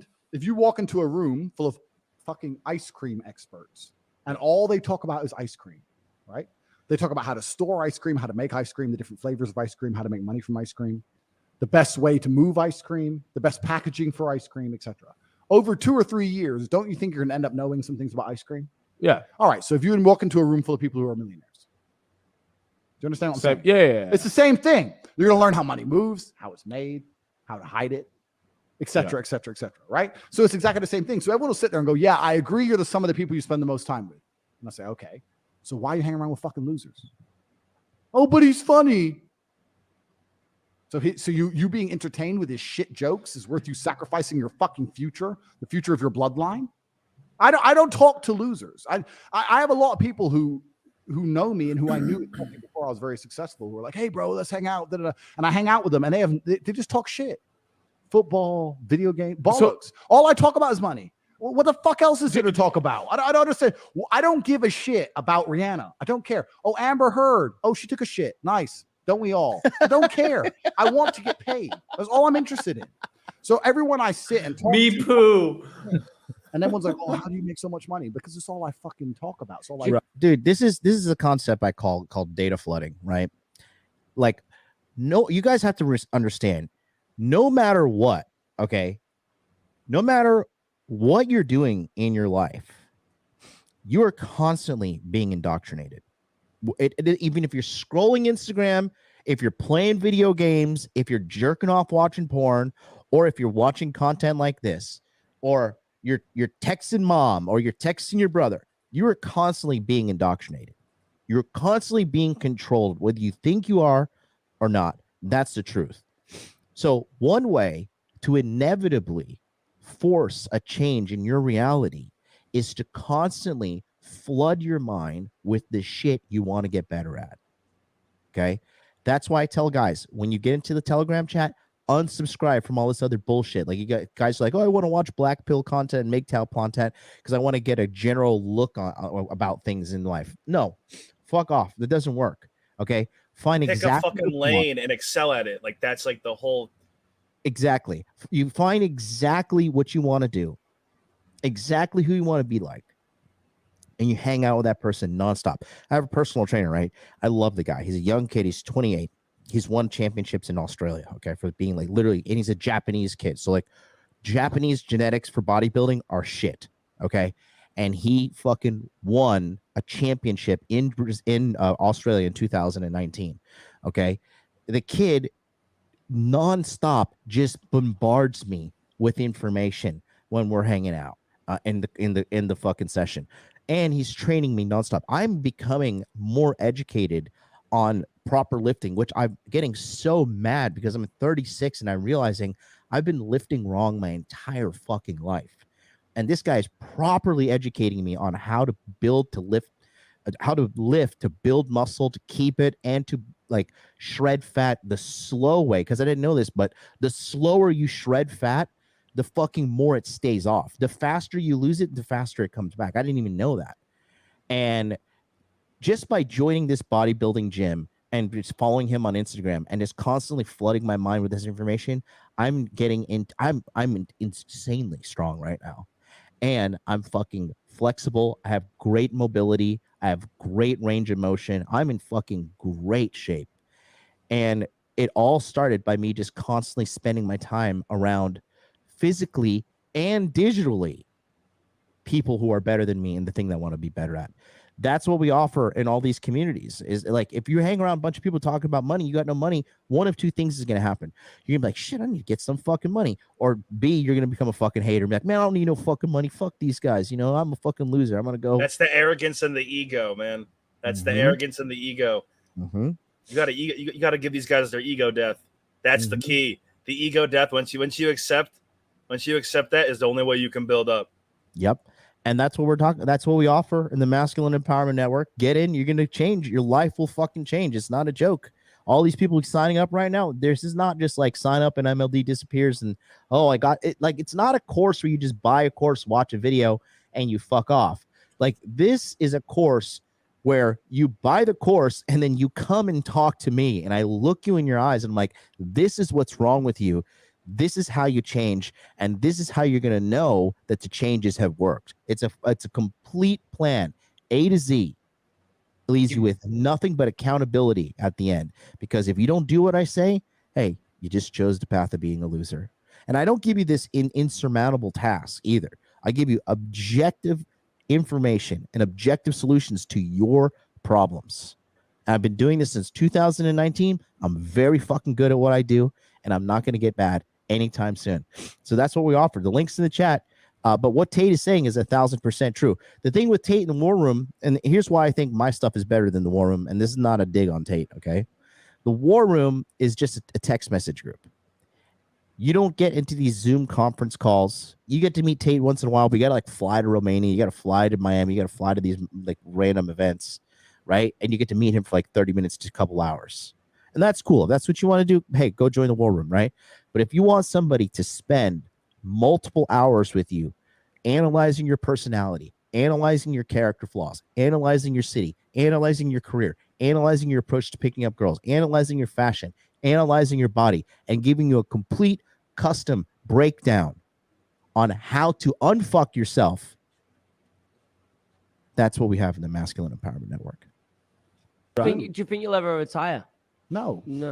I feel like I couldn't picture you retiring. That from what I've spoke to you today, and I just can't see it. But doesn't every man, if they're honest with themselves, have a masculine urge for conquest? And before you answer me, I know I'm right, because even you guys, I know I'm right because I'm always right. But even you gentlemen here, you esteemed gentlemen with your very professional podcast, your nice setup here. This is the best podcast in the UK, and what are the number one podcast in the UK, by the way. You just nailed it. You just answered my question for me.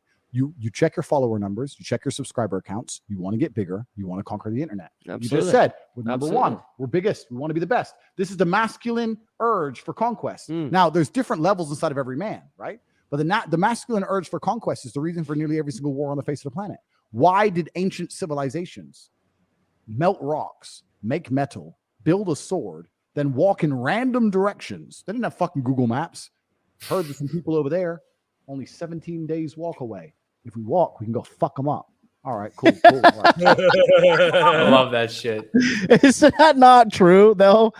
Like, we're just like, and I think a lot of guys live that out in video games. They're like, okay, I just don't know what's in this direction, but I'm gonna fucking suit up my armor and I'm just gonna go in this direction and kill everything in my way.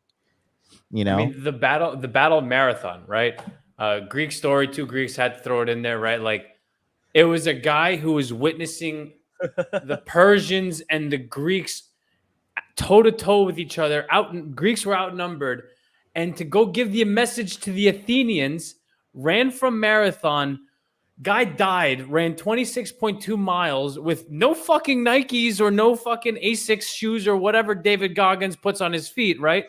And collapsed dead after he said that we won, and to prepare for the next fucking wave of battles because the shit wasn't over. Like, yeah.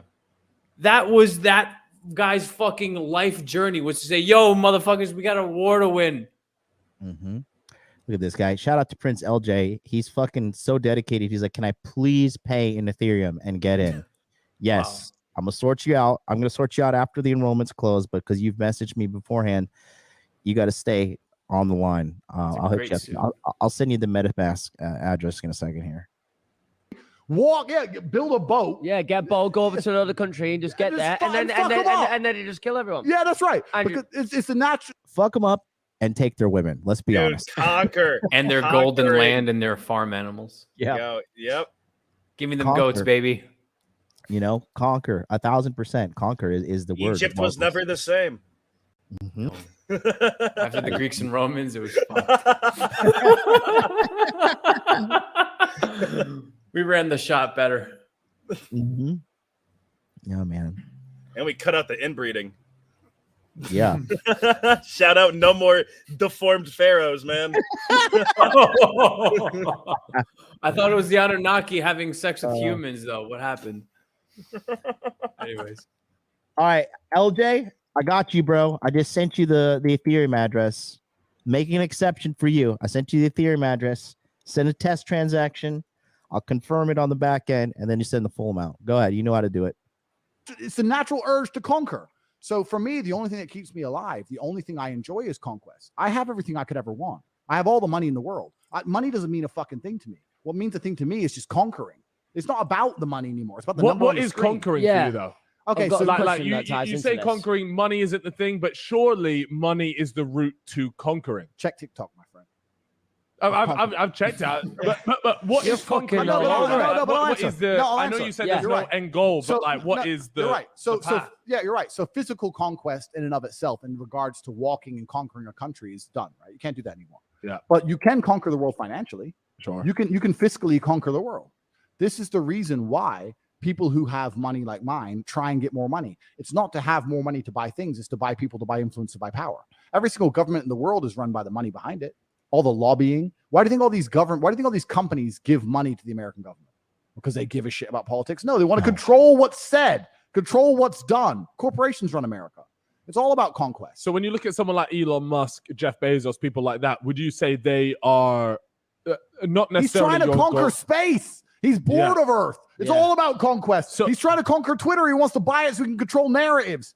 And I hope he does, because the narrative was controlled by people I like. I don't like anybody, but I dislike Elon less than I dislike the people who currently control Twitter, right? He wants to control people's thoughts. He wants to control people's what they say. He wants to control Have you space. seen the Neuralink he wants stuff? he wants to control people's minds. Yeah. What's that? Conquest. This is how you conquer the Earth. Absolutely. So if you have a masculine drive to conquest, besides making money, what else is there to do? Would you go to space? Because with your money, you could ease of it. You could do it, mate. It's very well. It's actually cheap in comparison to your wealth. Pass me the It's cranberry, cheap. bro. It's cheap to go to space for you. Would you go to space?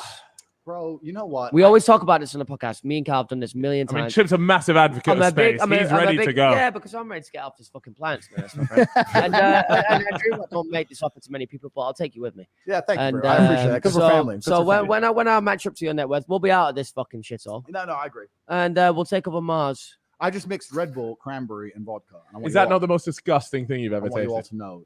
Yes. Yeah. I did see you pour that. I thought, why not just finish the fucking Red Bull vodka? True alcoholic if go- I've ever seen one, my friend. That's right.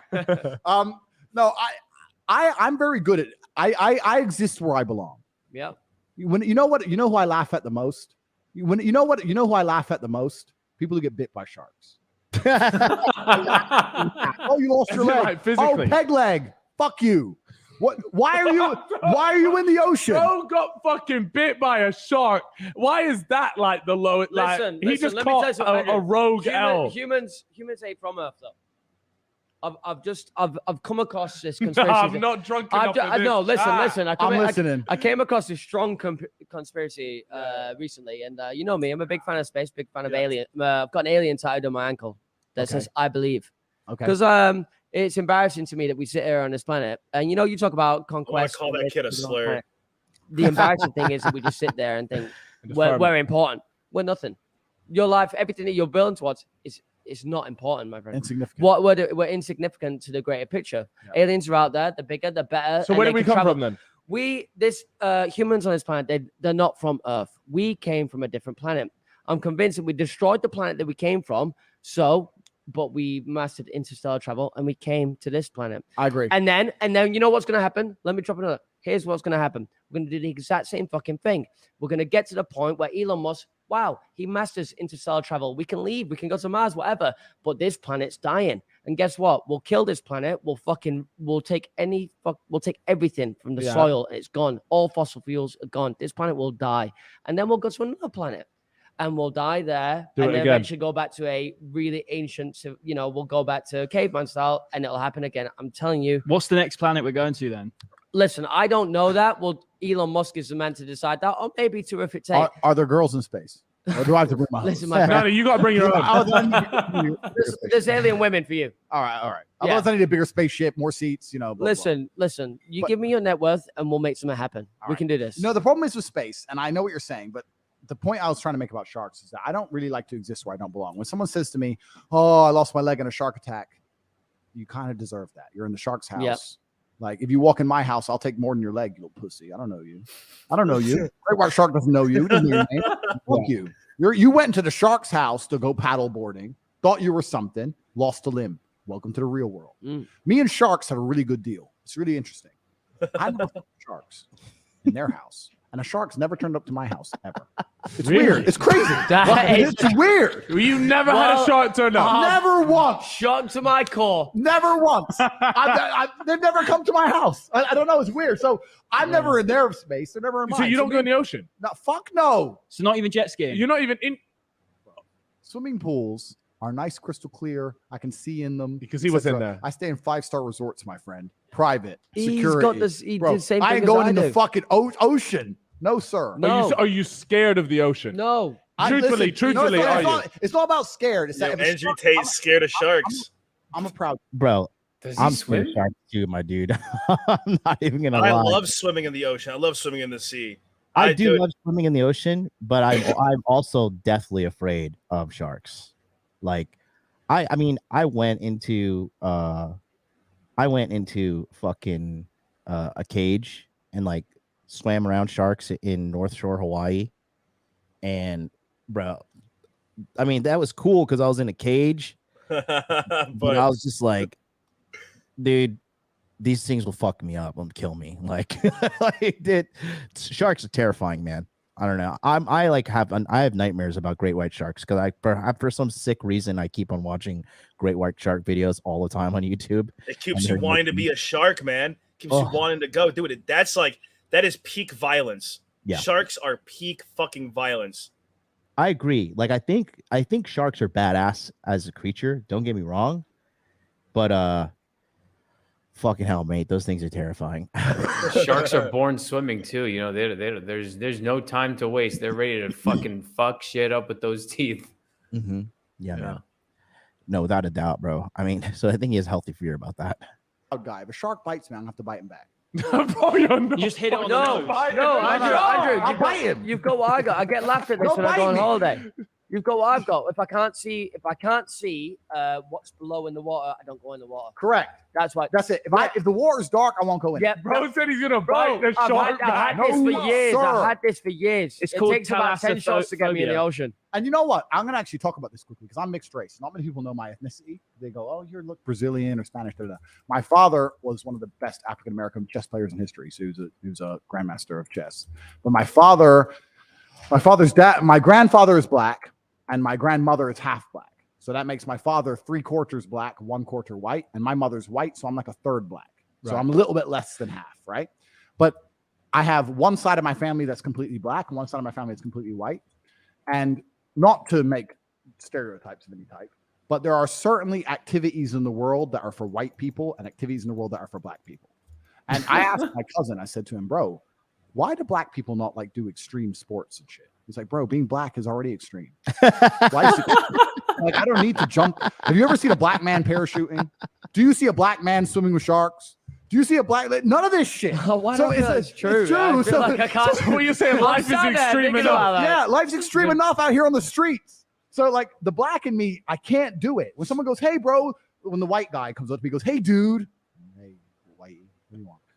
Hey, dude. This is me, hey, by the way. This is me. I'm saying, do you want to go scuba diving? Yeah. Hey, dude, bro. You want to go with the sharks, bro, dude? Yeah. We can go, dude, bro. We can go scuba diving. There might be a shark, bro. This is me. I'm like, what the fuck? No. Wait, so you're telling me you're not scared of 99% of things on this planet, but you're scared of going in water? The key to life is to know your strengths and know your weaknesses. I am strong on land. Now, if it was me and a shark in the water, it'd be 50-50. I don't like them all. Bro, I hate It would not be 50-50. 50-50. Andrew, if you're in the water with a shark, listen, I know you're a 4 times kickboxing world champion, but I promise you, there's no way it's 50-50. He bites me. He bites me. I'm biting him back. I ain't having it. The shark would be the only shark with a bite wound from Tate. He'll be walking around shark land like, how'd you lose a limb? Fuck the Tate. Yo, don't fuck with the fucking Don. Top G. I've got to back him. That's family right now. I've got to back him. I ain't having it. I ain't letting you bite me and get away like a pussy. I ain't no pussy. Yeah, but you see, that's why when you see white people in the ocean, I swear to God, some of us are friends with some of these sharks. Bro, Have you seen them? They'll stroke the shark. Yeah, you lost your fucking mind. The black and me will. So I don't like going where I don't exist. Same thing with kind of space, right? I don't go in the ocean. Sharks don't fuck with me. I don't fuck with sharks. Like, as much as I loved Steve Irwin. Are you still uploading it, although you don't think it was? Oh, what the hell is this? I could go to the next one, I think. Okay. All right. We got 1, 2, 3 more. Okay. Like, as much as I loved Steve Irwin, he's a G. But like Stingray, like, what the fuck? That wouldn't have happened in the middle of Sydney downtown, bro. It would have been fine in Melbourne. Why did you go in the fucking water? Why? There's swimming pushing pools. the limits. There's swimming pools. You're pushing the limits. You have to know your place as an individual. But you push the limits as well. I do, but I push the limits where I have some kind of control. Like even against a tiger, right? Even against a tiger. Are you beating a tiger in a scrap? It'd be 50-50, but Bro, don't make me vomit on stream. Whatever happened to MLD's sidekick Torsha, that's Rolo's groupie, bro. Take that mental bag of disease elsewhere. Not on my shit. If I have 50, it's always 50-50 with you with the most aggressive animals. Shark 50-50, tiger 50-50. Okay, no, if shark's 50-50, then tiger's like 64. To you. Your way. To me. I love it. Bro, I'm a man, bro. It's a world of men. Andrew, how long are you well, no. So you're in England right now, so you have at least a couple of days? Yeah, a couple days. Yeah, we're going for Staying dinner. out for a week. Yeah, We're good. we're going for dinner, Andrew. Let's do it. Yeah. We're Well, family now. No, we're family. It's a family dinner. It's a family reunion. Andrew, Family dinner with sharks. you're paying. Oh, Don't you thank worry. you very much. I appreciate that because money's low. You see how the kid is smart too? I want to take you out to dinner. I'm paying. You see, he's smart because he wants to, like, even though buying Andrew Tate a dinner really doesn't, is not that much valuable to him because he could buy 1 million dinners, but it's the fact that you offer to pay that people understand who have higher ups. Because like my mentor, he's worth like 150 million plus. And when we go out, I tell him like, listen, I'm going to pay this time and I'm going to pay. And like, I just constantly tell him always like, let me pay. Like, and because he's so used to people being a leech around him, he hates it, And so I'm like, dude, let me pay. And then sometimes he's like, listen, you're pathetically poor. Like, get away from me. I'm paying this time, And he's a good guy, and we appreciate that too. Like, so when some of you guys hit me up, you're like, oh, MLD, I want to hang out with you, man. Let me buy you a drink. Like, listen, dude, no offense, but I can afford a fucking $20 drink. Like, I can afford multiple. I mean, Harry's watched me. Like, yes, like I don't need that. Like, bring something of value to the table other than a $20 trade-off for my time, but I think a lot of people don't get that, Yeah, I appreciate that. Thank you. I got that vibe today. Like, I got that jet's vibe from you. jet fuel's expensive. It is. It's gone up. Exactly. So let 15 me girlfriends. at least compensate and get the dinner tonight. Thank you. Like 100%. insurance for the cars. It's like Would you ever look into owning exotic pets? Do you own any exotic Oh, pets? that's a good Because some of the wealthiest, well-respected people in the world own Mike Tyson. a fucking tiger. Like, you know what I'm saying? Yeah. And I was saying, if People I could own we an knew exotic animal, people we knew in Dubai, they owned the tigers and they they have loads of crazy shit. I would love to, but the problem is I'm never home, and I feel like it would see me as a stranger. Yeah. Because I'm home maybe 3 or 4 days a month. I'm never home. Wow. I'm never home. So I'd literally be a stranger. Like I have my dogs. I have 5 dogs, and I actually give a lot of money. Romania has a lot of stray dogs, and I rescue stray dogs. So I've rescued maybe 100 dogs so far. So I take them off the street. I give them the injections they need. I microchip them. I feed them until they find a home. Yeah. So I have a little charity. So that's as far as I did not know that. So I look after dogs because dogs have pure hearts. Yeah, and even if a dog attacks you, it's with a pure heart. Yeah, I've had dogs bite me, right? But even if it bites me, it's with a pure heart. It's not like with a malice intention. It's just it's out of defense. Yeah, it's like, so I get it. So I respect dogs. I like dogs. So I have 5 dogs myself. I can't have any more because I keep fucking fighting. Yeah. But I love dogs, but they know me and dogs remember me. But I feel like a tiger wouldn't. I don't trust her to remember me. Yeah. Like I'm barely home, bro. Like my schedule. It's kind of crazy. I said at the beginning of this year, I said to Tristan, no matter how much money we make, no matter how many opportunities we have, no matter what the party is and about it, we're not leaving Romania. We're going to stay where we live. We're live in our mansion, drive our cars, have a nice life.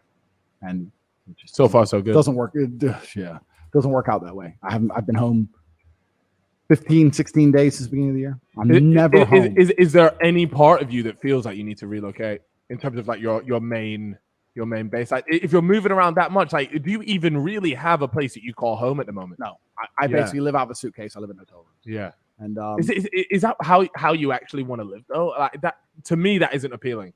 I understand that, but there are certain things you can do that make it a lot more tolerable. So the first thing is that private jets are basically time travel. Yeah.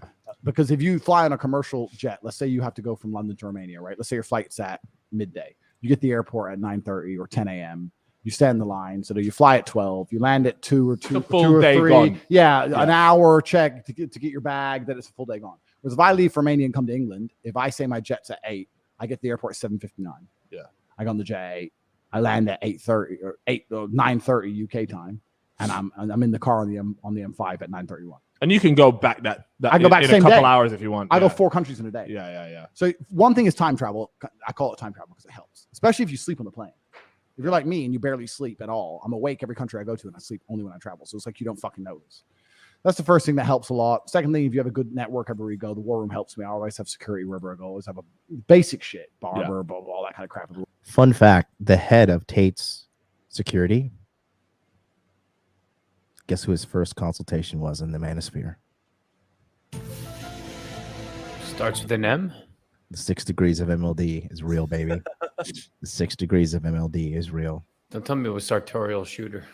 Don't. But yeah, the world's a big place. There's a lot of opportunity, a lot of places, and I need clones. I'm at a point now with my empire where I wish I had 5 Andrews, but only one Andrew exists. Well, you got one right here, Chip Tate. That's right. And I'll be I'm here. sending you to Dubai, bro. There's some gold. Brother, I'll be here. I'll be by your side on that. By the way, dinner tonight. Don't you forget about it. So 8:30. If you better clear whatever you've got on your schedule. I don't care. I don't care who it is. I'll book it. We're there tonight.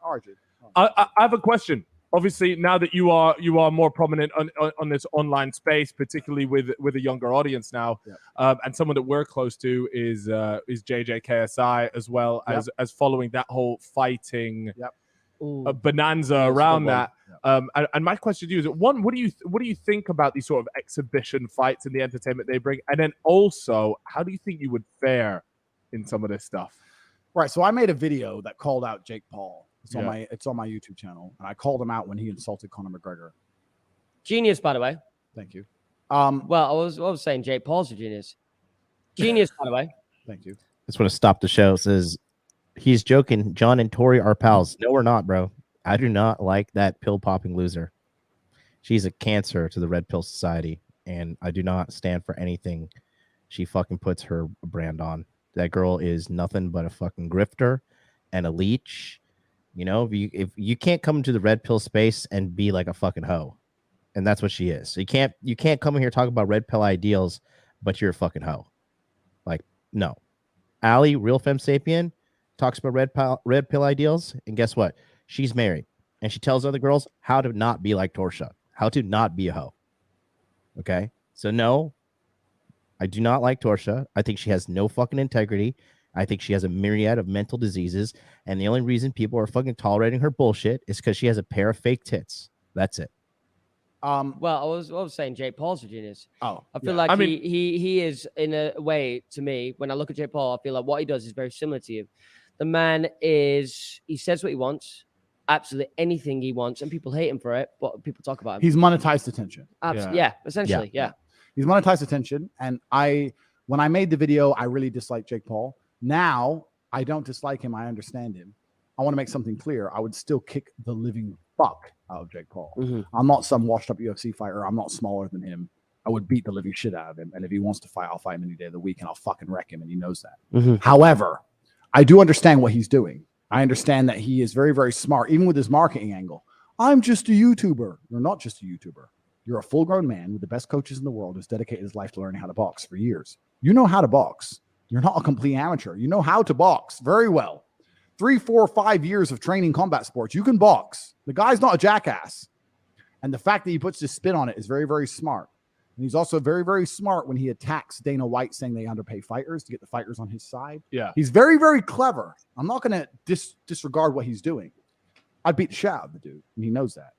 And I don't think he'd risk taking an L against me. He'd rather take an L against a UFC legend or someone he can someone he knows he can beat. Would you So fight him? yeah. But even if he loses to, let's say, a UFC legend, he has an excuse, right? Yeah, it's because my it's like, fourth fight. He's a UFC legend. yeah. But if it's the That's- kickboxer, kickboxing's not mainstream. That's why I we think wouldn't he's want to incredibly smart. Like he's taking a smart. fight against Woodley, and it's like, oh, look at Woodley. He's one of UFC's biggest And and he best. wasn't. Yeah, he was known as like a but serious- he's not a boxer. He's a UFC fight. He's Yeah, it's and he's MMA, it's old and he's different. small. He's finished. Yeah. He's coming off the end of his career. But like Well, you he said, wasn't. Andrew, oh, if I beat him, I look amazing. But if I lose, oh, he's a UFC legend. that's like, right. it's- He's So smart. If He's you smart. put an offer on the table, would you fight him? I'd kick the living fuck out of Jake Paul. So you do it. I Yeah. saw you made an offer recently on well, of course, Tits always. But I saw you made an offer to Jake Paul for $3 million. Was it $3 million? 3 You said million. 3 I mean, million. Jake Paul probably might be richer than me. Maybe I don't know. I have 100M. I don't know how much he has. I would I don't say think- I don't I think don't he's think that. he is richer I than don't you. think he If has you've that got, either. if that's what you've got, I think Jake Okay, Paul well, is close. All right then, Jake but Paul. I think you up the offer. All right then, Jake Paul. Well, I make money in the real world. I don't make money just on the internet. I have some real businesses. I do some real things. I make a lot of real money. I offered him $3 million at the time. I don't even think it's about money for him. It's about credibility and fame. Yeah. And I know that because he has enough money to not care about money. Same as me, right? So it's not even just about the money. It's about credibility and a fame. And I think that him fighting me is a massive risk for him. He knows that. I'd love to kick the fuck out of the guy because I love to fight, right? And that's the difference between me and everyone else he's fought so far. I'm not some desperate guy who, at the end of his career, who needs a payday. Who needs the money? Yeah. right, no. right. I would genuinely dedicate my life, and I would treat him like a professional, and I would destroy him like I've destroyed all the professionals I've ever fought. But I understand what he's doing. He's a smart guy. I get it. And unfortunately, not unfortunately. Fortunately, the world we live in today now is very, very much about attention. Monetizing attention is the way to get rich in general. It doesn't matter. He's taken his attention, turned it to boxing, but he could have done the same thing with race car driving, could have done the same thing with basketball, anything. Yeah. And the fact he chose fighting, which takes some genuine bravery, I actually respect.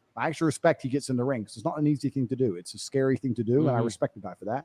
And I see him as someone who knows what he's doing and is a smart guy. Kick the fuck out of him, but yeah, I get it. I get what he's doing. I would love to see I would love to see you fight one of the I would love to see a fight because I've watched your highlight reels. Whether it's Jake but Paul, I'd like to see like an event. I actually watched one of your fights recently. Paul. No, Andrew, can I get a reload? Do that again. Go for it.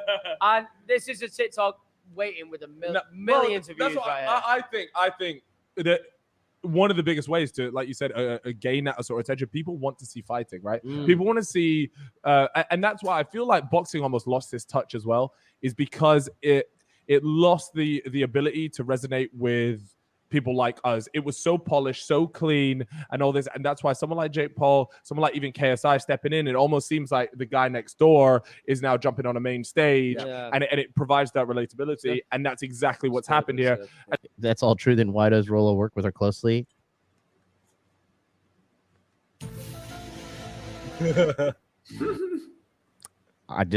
All I can say is tits. That's all I can say. That's the only thing. That's the only value I see on her. And so this is, I don't want to say it's like the future of boxing because it's not. There will always be the best boxers fighting. The best boxers will always stay at the top. Yeah. But this is a massive, massive shift in the way combat sports should be looked at. And it is entertainment first. I agree with you. It's entertainment first. And also, like, when you have two of the best fighters in the world fighting, sometimes it's not that entertaining. No. Whereas when you have amateurs fighting, it's always entertaining. Yeah. And from Yeah, an it's entertainment true. perspective, I think he's been around for a long time. I think he Just trains take very, the very subway hard. in New York. I think if you lose it, it's done. I don't know. That's when we're going to see the test of who he is, right? I've had 87 Yeah. fights, 9 losses, and it's hard to fight after a loss. Yeah. If he gets knocked out bad. If he loses on points, whatever. But if he gets knocked out bad, it's going to be hard for him to get back in there. You ever been knocked out cold? Back in there. You ever been knocked out cold? I've been knocked out cold once. We actually. What was that like? Like, what is? Only once in 87 fights, which is good for a career. Yeah. I wouldn't say it hurts. You don't really remember much. It's Yeah. much like a dream. Do you remember being annoyed that it happened? No, you're furious afterwards. Really? Yeah, Yeah. of course you are. Yeah. One of our best friends, Ali, actually got knocked out by. Yep, Serge, I called you out when you fucking joined, buddy. Serge says just joined. Man, I called you out 36 minutes ago, big guy. Catch up. Jake Paul. Wow. Yeah. Yeah, He so got he was. fucking- He thought we traveled all the way to Miami. I was like, this is it. Gib is finally got to put an end to Jake Paul's reign. Yeah. It's gonna make him look like a fucking mug. He stepped in the ring. Credit to Ali now because he's a lot better. But he had this tactic where I don't know if you've seen this fight at all. It's called Anderson Geb, and he just what was it? The crab. Well, people called it the crab. Anyways, he had a style that for some reason he just went. We'd never seen this before, and it was like when the lights and the pressure was on, you did something completely different. Yeah. And I'm sure that it happens to people. We've seen it happen even at like top level stuff. It's like you go in with a game plan and. Well, Andrew, what you were talking about there is what I was trying to reference anyway. He lost to Jake Paul, and it was, it was humiliating for him, of course, because he trained so hard. He got pretty battered. It was like, second round, first round? Something like that. It was easy for Jake Paul. Yeah. He came back the next fight, and he absolutely fucking battered like this guy. There's another TikToker, guy. a big one as well, Taylor Holder, and he absolutely fucking smoked him. And you know what's crazy? It gets even better because at the end of the fight, what was it? It was a draw. But it blatantly wasn't. And you know what? The internet went fucking insane, saying there's no way it's not a draw. And because they went so crazy, the actual, what was it? Organization went back, checked it, and said, you know what? No, Ali did win. Yeah, they had to. Have you experienced much corruption in like that fighting? Yeah, there's that corruption fighting in the fight world, of course. Yeah, you got Triple G and Canelo when he beat him. Yeah. There's corruption in the fight world, of course. Yeah. Look, there's corruption everywhere. Yeah. If government's corrupt, fight world's corrupt. You just want to be able to play. Yeah, Well, everything's whatever makes money, right? Yeah, completely. And this is what always amazes me when people say governments aren't corrupt. I said, look, if you could go outside and play basketball right now for 10,000 pounds, but you could cheat, would you cheat? Be honest. For 10,000 Wait, pounds? well, It depends if I believed in my ability. Would I cheat let's for say- 10,000 okay, pounds yeah. in a basketball game? No, let's say us three could Yeah. go out and play 3 professional NBA players in Okay. basketball. Yeah. I'm cheating. Yeah. For 10 grand, 30 grand, 50 grand, whatever. But we can affect the scoreboard. We could cheat and nobody will know. Yeah. Would you cheat? It would have to. Even if we don't cheat, you're not gonna fucking even if we beat don't them. cheat, even if you don't cheat to win, would you cheat to at least make it like I would look? cheat. We don't no, look stupid. Of No. course. Here's what would happen because people know that we're obviously not going to win. So I would cheat if it was a certain amount of money. Because if I'm stepping in there and you go to me, you go, Andrew, all right, look. Oh, it's got to be a life-changing amount. You right. go to me, Chip. Listen, we'll get 10 grand. I'll be like, what? Like, It's not worth it. I'll wipe my But ass for my that. point is, if people will consider cheating on something so small, Got you. then you think they're not going to cheat on the biggest fighting matches in the world? Yeah, Who of course. controls countries? Yeah. You think they're not going to cheat when it comes to who controls a government? So you know course when so obviously boxing is renowned as like one of the most corrupt sports. Wherever there's ever. money, wherever So there is money, who- there is corruption. So who You is think it? of football? All Top of it. level football. All of it. So who is it that so like let's say Canelo and you got Triple G doing a third one, right? Yeah. And we know that he got beat off him and it was corrupt and he got the win. Who is it that pays the judges that to make Canelo win? Got to be the bookies. Who's the one? Is it Canelo's team? Is it the bookies? Who is it? I think Who do you're, you I, think I it think is? you're looking at it wrong. It's not so much about people paying; it's about keeping interest in certain organizations and certain things. Like so, if Canelo just lost to Bivol, right? But if Canelo wins, he's undefeated, so his future fights will get a lot more pay-per-views because he's undefeated. I was So it's good surprised for the at that sport one. as a whole. So I don't think it's not as similar as look, you lie and we'll give you X. It's not Yeah. about that. Every single person on earth to some degree is biased. You, me, all of us, we're biased, right? Mhm. And if you give any of us control or influence over anything, our natural biases are going to influence it, right? Yeah. So if you're a boxing judge and you know that boxing as a sport is dying, Yep. and you know that the only people who used to sell pay-per-views were Floyd and now he's gone, and now Canelo, and he only sells because he's undefeated, and you care about boxing and you love boxing, do you want Canelo to stay undefeated? It's not even about money. Yeah. No, I get It's not, that. do you know what I mean? It's about your Yeah, natural yeah. bias So in your now, mind. him now, to now stay it's undefeated. always been taken away. He's now no longer undefeated. Correct. Is that like a point of where whoever's controlling this boxing world has gone, now's the time to make sure that Canelo is no longer undefeated? Is that how it works? Is there something more to it or what? At Canelo's level, not so much. At lower levels, boxing and all fighting is a very dirty sport because if you don't sell tickets or you don't, They're not interested. yeah, they're not interested. Yeah, So I know a lot of guys who are very, very good fighters, but because they're very quiet people and they have no show business aspect, they Boys. can't sell No, tickets. listen, I They don't can't wanna get fights. I don't want to watch a guy that is post That's true. fucking fight interview. It's him going, No. yeah, I really enjoyed the fight. It Yeah, was yeah, great." exactly. Yeah, No I one don't does. give a- I don't No give a one fuck. does, right? So if you have a I don't give a guy with a big mouth, do you want to put your guy with the big mouth who sells tickets against a quiet guy who is really good but you know is going to smoke him and kill your No, cash never, cow? never. Never. Andrew, So it's all like that. So look at Conor McGregor, right? Didn't like have confirmation. All right, and I think that's all we got there. That's all that's available on the end of that stream. So All right, we're gonna do 2 more, but my co-hosts here are gonna sign off because it's late where they're at. So Woggles, love you as always, bro. You guys I can follow appreciate him, it. Yeah. twitch.tv/Woggles, the most based Twitch streamer. Silence rifle in the back and everything. Is it TOS? Can you bring that up on YouTube? Is that TOS or what? They're not loaded or anything, but That's so lit, and I love that you're in your underwear too. That is fucking badass, dude. It's got a new cover and everything. So that is fucking cool. That is so like that it's is not loaded tacted or out anything. and shit. Is that a laser on the top too? Yeah, PEC 15. And that's a tactical light on the right. Holy fucking shit, dude! Do not rob this man. You can try. That is fucking badass as fuck, dude. How much did that whole gun setup cost? Maybe $7,000. It's worth every penny. Maybe, yeah. I don't know. I try to ideal hunt. I just want the fucking that's an AR-15, yeah. Yeah. Is that full auto? It's an FN. It's like an FN M4 clone. So it's not like full auto, but you know, I have the tax stamps for all that stuff, but I don't really like. I can't really keep those in my home. Yeah. That's more than enough. I mean, dude, I don't want to keep anything like that in my home. God forbid. Like, I don't know. Most of that shit's at my job, so I'm not really worried about any of that. But semi-auto, you're more accurate with your shots. You know, Well, it's more of like a range thing. Like if you're in close quarters, and like I don't know, you're doing multiple people. I don't know. It's all about preference. It's all about your grouping. It's all about like what kind of style you're rolling with or what your environment is. I'm out in the forest all the fucking time, so like I don't know. I'd rather not be. That's why I have a silencer. That's why I have a cover, so I don't have miraging when I'm shooting. So it's like, I don't know. I don't want anyone to see me. So that's you gotta be badass, quiet. Dude. The ghost of USA.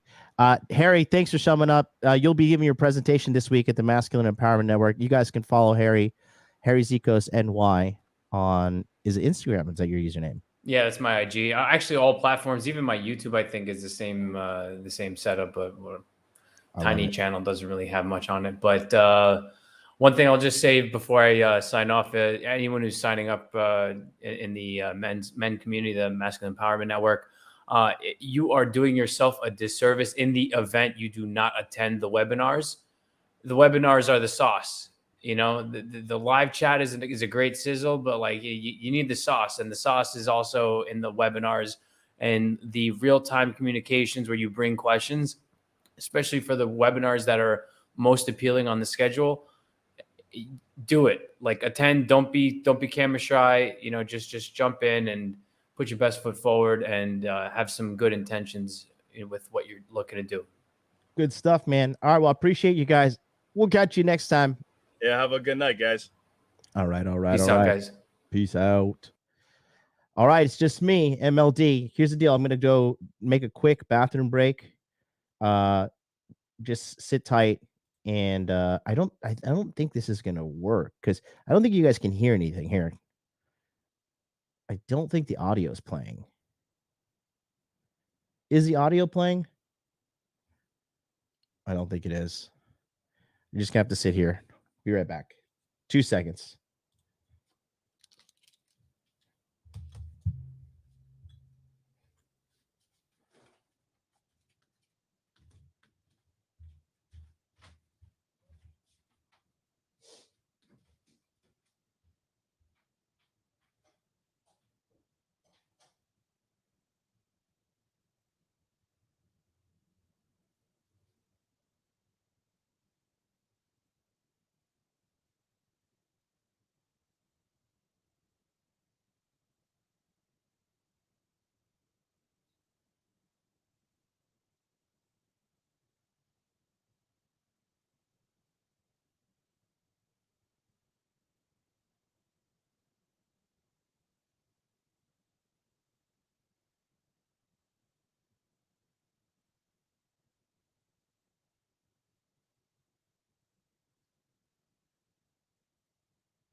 Yeah, I figured there's no audio. It's just I got to figure that out because it's built into OBS. Because I'm going to be using StreamYard more.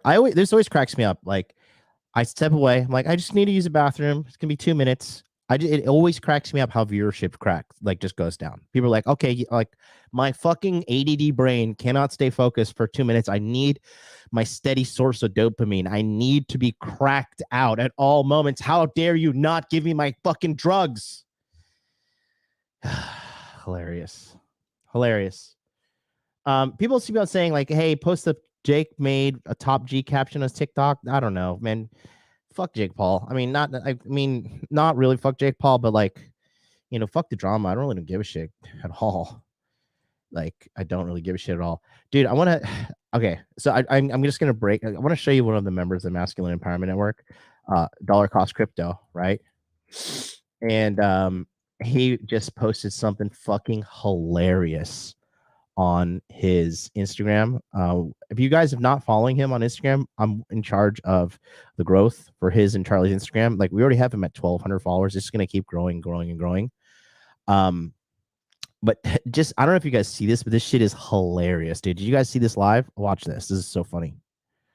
Lots and lots of Bitcoin. Like a lot. So Bitcoin. Which ones? A lot. So all you have is Bitcoin. You're just a maxi. Yeah, I'm a maxi. Damn. Yeah. And I have a lot. That's why I'm on here. Like, just otherwise, I'd have like a fucking Starbucks job, and it's like I wouldn't be here. I'd be waking up early. Miguel, what do you think, bro? Okay. All right. Well, the majority of people that I know have thousands of Bitcoins. Okay. You know what? No. I need more caps. The majority of people I know have thousands of Bitcoin. Bitch, shut the fuck up.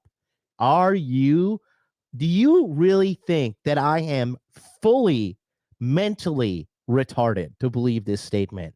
You see, but the thing is chicks like her, they are fleecing dudes who don't know shit about cryptocurrency. We're talking about cryptocurrency 24/7, 365 in the Masculine Empowerment Network. Charlie and Miguel are also in the Masculine Empowerment Network chat. And it's not like 1 million plus people in there, so they can't fucking see your question all the time, like in the Crypto Mindset group, right? Dude, hilarious that this says the majority of people I know have thousands of Bitcoin. Bro, get the fuck out of here. Like a lot. So Bitcoin. Which ones? A lot. So all you have is Bitcoin. You're just a maxi. Yeah, I'm a maxi. Damn. Yeah, and I have a lot. That's why I'm on here. Like, just otherwise, I'd have like a fucking Starbucks job, and it's like I wouldn't be here. I'd be waking up early. Miguel, what do you think, bro?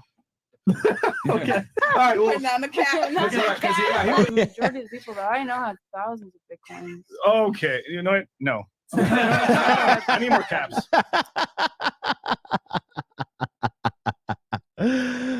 Oh my fucking god, dude. The majority of people I know have thousands of Bitcoin. You are a lying vagabond. Are you fucking kidding me? Thousands of Bitcoin? Get out of here. Unbelievable, dude. Oh, God in heaven, bro. God in heaven. All right. She too fucking dotish. She's too fucking dotish, man. That's dotish means stupid in Trinidadian slang. So anyways, here we go. We're gonna do a couple more. I'm gonna do a quick one. This was a viewer requested one, and then we're gonna do the Nelk Boys. But real quick, don't forget. Look, you think I'm joking? You're down to the last hour and 32 minutes. Okay, seriously. How long are you gonna wait to make it happen? I know there's some people watching right now that you're on the fence. You're like, I don't know if I should do it. I don't know. This might be a scam. This guy, yeah, dude, I'm here scamming you for $800 because I'm just fucking clearly living in like total poverty. I'm just a poor brokey. Just got to scam my way to the top to pay the rent for here. No, this is not even, you hear that? It's a green screen. I'm just completely poor, and this is a green screen. You know, I'm just barely hanging on with my finances, and I need you to go to the Masculine Empowerment Network right here. Otherwise, I'm going to be evicted out of this place because I'm a brokey. You know, that's why this is all a total scam. I'm desperate for your money. I'm desperate for you to sign up. You have no idea. I need you. I need you. How long will you be gone from YouTube during men? I'm going to be gone all month of August. All month of August. The guys in the Masculine Empowerment Network will have direct access to me, and the people who have my monthly coaching will have access to me. Okay. That actually looks like a green screen. It is. See? This metal bar also that's here, part of the window. That's also a green screen. Because that's how smart I am. I knew that part of the green screen would be like here. Like I need to like really sell the lie. And so this metal part here is also like part of the green screen. You know? That's not really Tokyo. That's not Japanese. Okay. That one right there. That right there. That's not Japanese either. Okay. Brokey McBrokerson.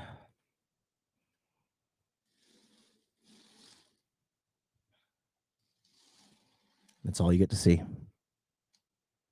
Back to this is the little you see that light coming into? That's also green screen light, you see? Because green screens are lit up.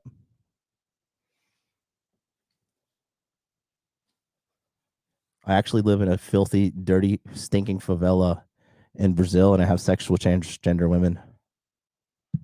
Because transgender women are real women. That's the truth.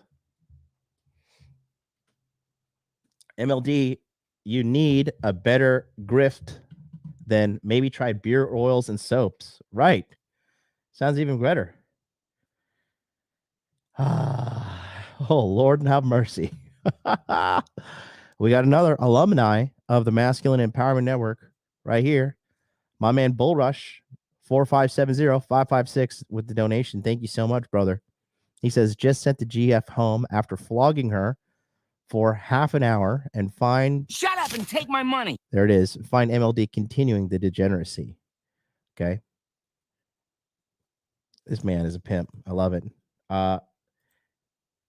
Jason L. asking the real important questions.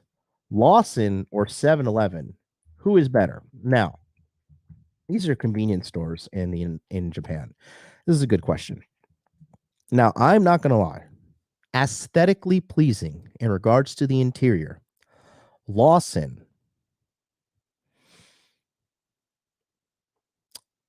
It's very good. Lawson would be my favorite, except for in 7-Eleven, they have the international ATM. So I could put any card in there and get any type of money I want out. I could have I could have euros. I could have dollars. I could have fucking Swiss francs, right? And you go to 7-Eleven and you have the international ATM. Boom, boom, boom, boom, boom. Da, da, da. Need a quick $1,000. Take it out. You're gonna go have lunch. Gonna go have a couple drinks and go back home quickly. Quick $1,000. Boom, good to go.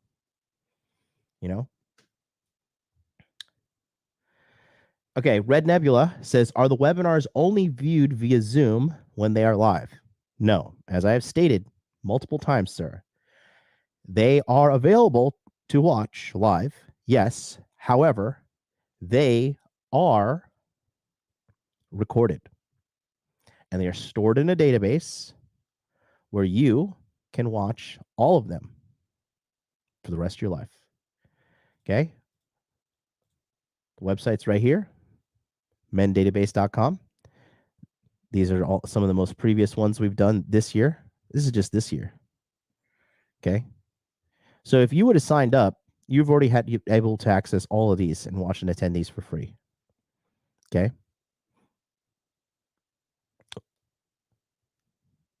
Some of these go super long. You can see 4.5 hours here, 3.5 hours, 5 hours, and I bet you this is an inner game one. 5 hours and 18 minutes. Which one is this? Let's see.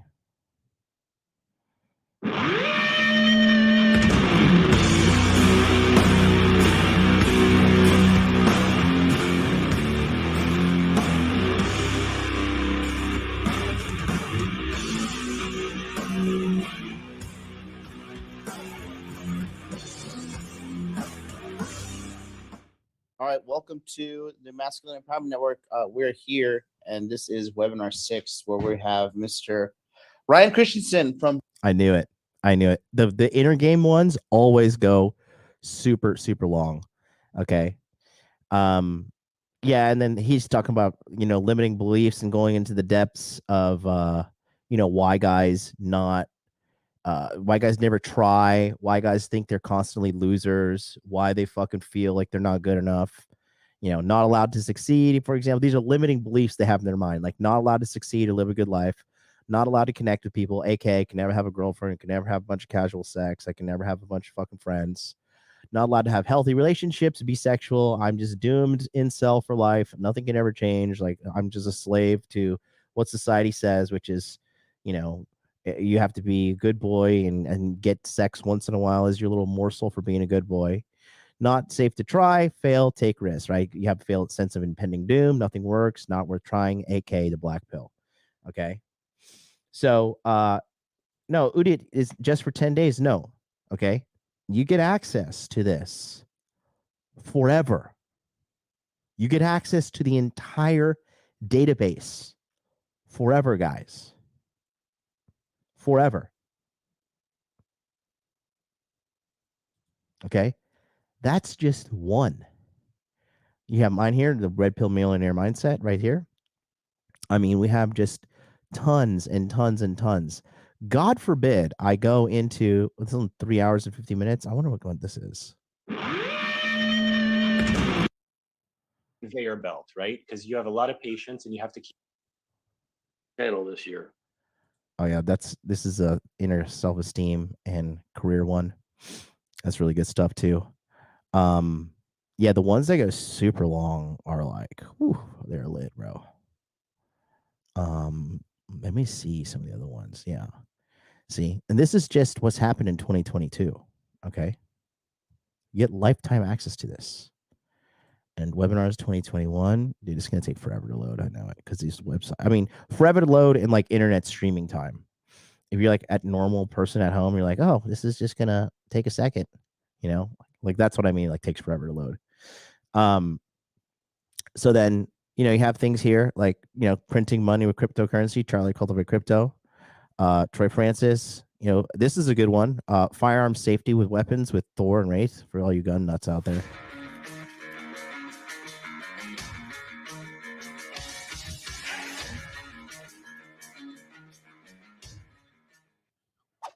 All right, guys, welcome to Masculine Empowerment Network.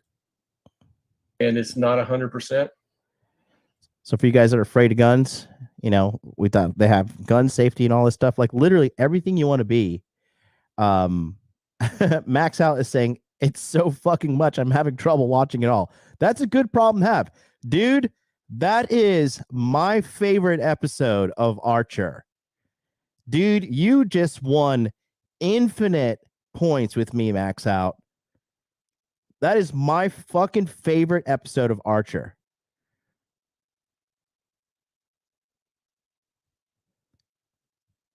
Did you see Regis this morning? What?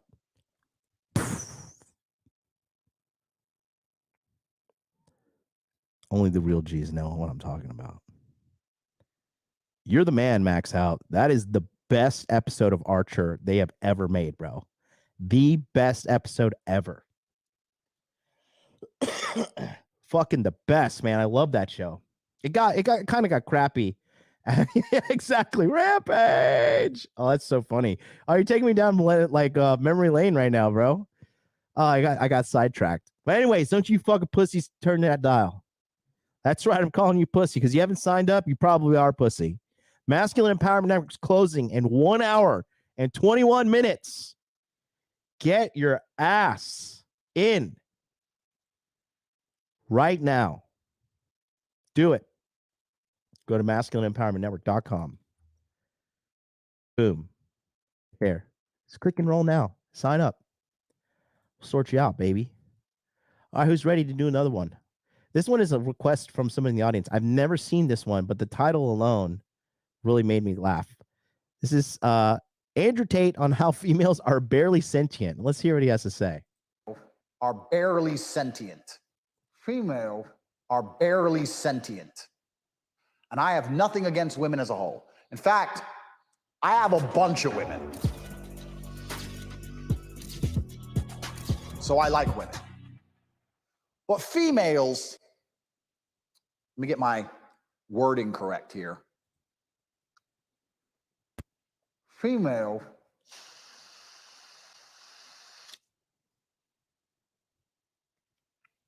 are barely sentient. Even the good ones, in fact, especially the good ones. You're a good female. You grow up, you listen to your father, till you're about a teenager. Then once you're a teenager, you start watching the Disney Channel and Netflix. Then you listen to society, start to break the rules, be a bit of a rebel. Yep. Now you listen to society. Then you meet a man. Now that's one of two men. He's either a strong-framed man or a weak-framed man. And in the Masculine Empowerment Network, which one do we teach you to be? What do you think? If he's a weak-framed man, you keep society's ideas. If he's a strong-framed man, you now adopt all the ideas of your man. Bro, I dated a girl, right? And it's so funny. I dated her. It didn't work out because I didn't care about her because she was annoying, right? She was 29, and she was like, I don't know how to cook bacon. I was like, all right, I can't deal with this. But I fucked her for a while. It was a good time. And, I like a good woman who keeps tabs on her alpha in her life. She stayed in touch with me while she went and dated some fucking Italian dorco, right? He was Johnny Matrix, okay? He loved blue pill. He loved believing all the lies and shit. And he was telling her that she absolutely needed to take the vaccine. You need to take the vaccine. You need to take the vaccine. You need to take the vaccine, right? And she took the vaccine. And then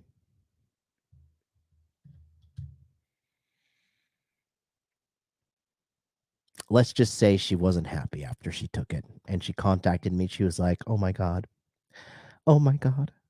I took the vaccine and I regret it. Weak man, weak principles. But I'll tell you who's not a weak man, because we just got back to back triple signups here in the Masculine Empowerment Network. Holy cow. Okay. We just got Camilo, who bought an upgrade within the Masculine Empowerment Network. Yeah, because if you do buy the Masculine Empowerment Network, there is a one-time only upgrade available for you. Shout out to Jonathan D, who just signed up for the Masculine Empowerment Network. And then shout out to Jaido, my man, Jaido. Salute to you guys. Get into the Telegram chat right now. Time is literally running out. You think this is a joke? Your time is running out. I'm going to lock this fucking thing down, and I am going to laugh in your face. I am going to laugh in your face. You will not be able to get in. I will laugh. I will literally, you will send me a DM, and I'll reply to you, no, you're done. Go back to Peasantville where you belong, where you don't respect time and authority, and you think you're going to figure it out on your own. Good luck. Yeah, go on your own. You're going to do it. You're going to do a great job. Okay. TC says, do we get access to future webinars as well? Yes, we have webinars going on in January. You get a whole other 20 set of webinars in January that will be recorded and uploaded into the database that you'll have access to. The Telegram chat is closed in March 2023. A lot of you guys don't even know what the fuck you're going to do tomorrow. We have this planned out for you all the way until March 2023 with flash webinars throughout the fucking time.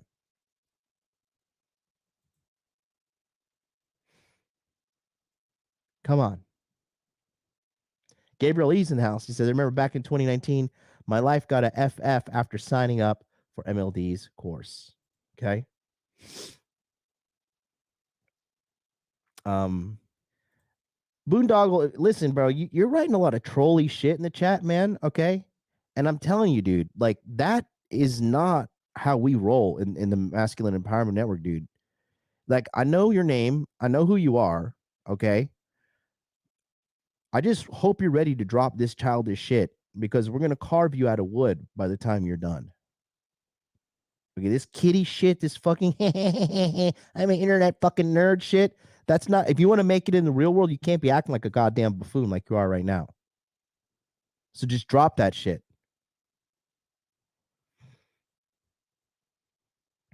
Let's go back.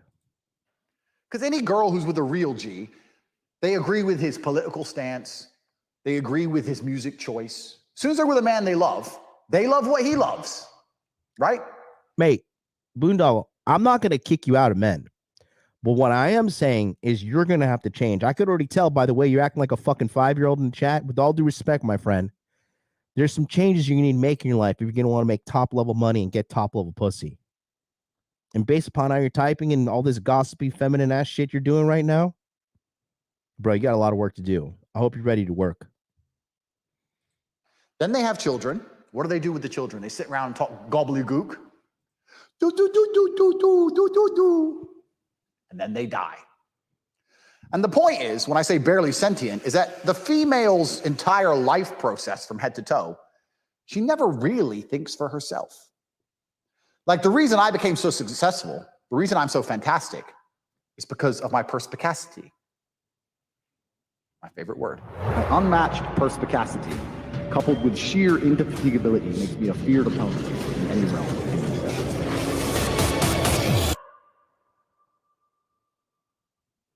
I pay attention. I sit there and I analyze and I come to my own conclusions. I don't believe the conclusion of the news. And I'm also not automatically anti what the news says. I analyze the chessboard and I decide which move is best. I'm perspicacious. Females don't do that. Females grow up, listen to their parents. Then they get in some friendship group where they start watching TV and they believe what society tells them to believe. And they either keep those beliefs or they throw them away when they meet a man they like. Then they talk gobbledygook, doop, doop, doop, doop, doop, doop, and then they die. Females don't have independent thought. They don't come up with anything. They're just empty vessels waiting for someone else to install the programming. Ching! And then they become conservative, liberal, feminist, whatever, right? So the problem we're facing in the world today is very simple. Because not enough men walk around with swords in their mansions wearing diamond watches, we have a whole bunch of weak-framed men. And society as a whole. Look at this guy. Gordo Eats, as much as you've been paying attention to me and sending the super chats and being an awesome fan, you're saying, man, maybe I should sign up for men. How are you not even on the waiting list? Are you kidding me? Come on, my dude. I already thought a guy like you would have signed up by now.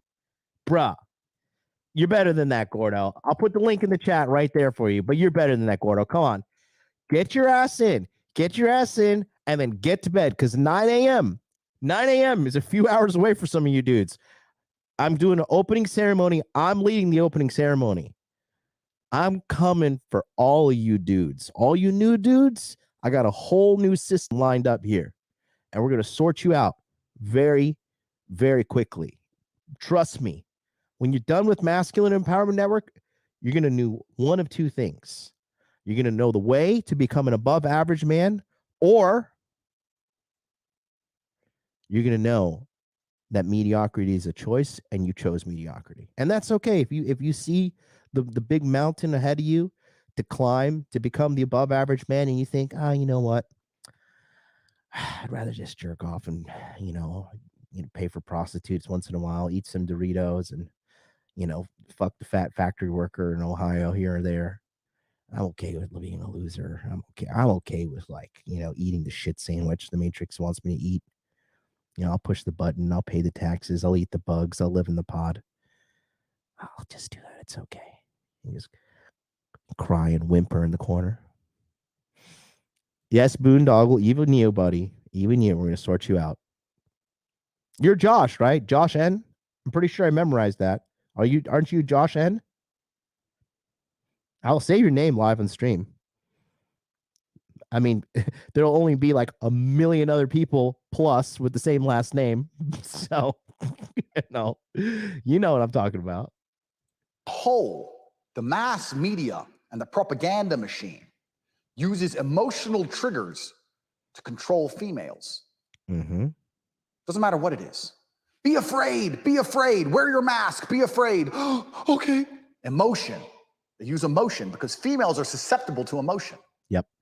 And then what happens is, instead of their man correcting them, yes, because their man doesn't carry a sword, he agrees with them, hoping to get a little bit of pussy. Bruh, how many chicks do you think that I was dating seriously in 2020 took the vax? Okay. How many girls you think that were dating me seriously took the vax? Bruh.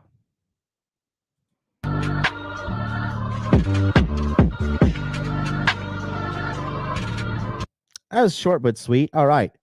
So, here we go. Let's do this. Fish a fin. I don't want to be racist. What does that even mean, bro? What the hell does even race? What the fuck is wrong with you? Huh? What the fuck is wrong with you? Some of you people are so fucking weird. You know that? Some of you people truly deserve to suffer. Like you deserve a life of shit. What the fuck? First of all, what the fuck is his username? Fish a fin. What are you, a fucking Star Wars character? Huh?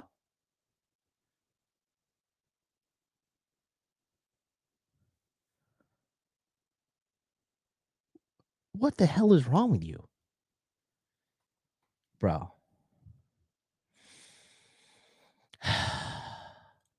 I can't even. That's making me fucking. All right. All right. Now we're going on the Nelk Boys. Nelk Boys. Here we go. Let's break it down.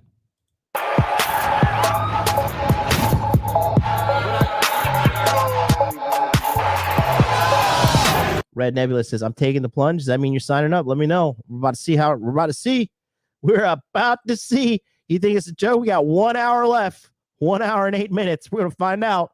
We're going to see who's who real quick. I'm like China. I'm not bluffing, okay? All right, boys, welcome to a fucking big Full Send podcast episode. We just flew all the way to Croatia. We fucking hopped on a plane. We're in Croatia. We got side girls. How does that work? Let me just skip the bullshit. Wait, what are these? Tate, what the fuck is this, boys? Are we good, or we could have the cigars come in mid-show, right, Andrew? Or you want to start with the cigar? We can do. I just want to make sure. Shout out to my man Lolly Lule Low. Money, muscles, game, frame. Thank you so much for the $20 super chat. Ola from Ibiza. Hey, what's up? We got another one. Udit, I'm vaxxed, John. Had to take the fly home. Am I still based? Hey, it is what it is. You know, it is what it is. Shout out to Eli. Eli R just signed up for the Masculine Empowerment Network. There you go. Keep it coming. Get your red pills. Come on down. Come on down. Come on down. They're not going anywhere anytime soon. Actually, oh, wait. Yeah, they are. The red pills are running out because you seriously now you got 1 minute or 1 hour and 6 minutes. 1 hour and 6 minutes. Okay. Gordo Eats. Is that you? Did you just pop in? Is your name Eli? Let me see. Hold on. Let me see. Are you Eli R? At the end of the day, I'll eventually be donating 800 in super chats, so I might as well join men. See you shortly. Is that you, Gordo Eats? Are you the dude? Oh, look at this. Christopher Holland. My man. Business partners with Sebastian, who's killing it. All right. No, I'm not Eli. Well, get your ass in. What are we waiting for? Huh? Saying no ice cream social. Sure, she doesn't fuck it up. Whose duty is that? Yeah, who's on cigar duty right now? The chick, Tash. She's supposed to be getting them. Is that your girl or assistant? Or? It's a chick. One of my chicks. Yeah. One of So my when you- my wives. I got 4 wives. I'm from Ethiopia. That's one of your wives for real, or is that a girlfriend? Girlfriend. I haven't seen her in a minute. So wait, when you bring a girl, when you bring like a girl, is she a girlfriend or just a girl for the trip? Girlfriend. Girlfriend. Yeah. So you like you put her on cigar duty? Well, if I need a cigar, then I would ask her to go politely get me a cigar. Yeah. What if she said no? How could she possibly say no to me? What if she's like, why do I have to get your cigars? Like, get your own cigars. Why do I have to put you on a private jet to fucking Croatia? Fuck off then. There you go. There you go. I agree with that. Like, wait. So Bye. how many girlfriends? Me? Yeah.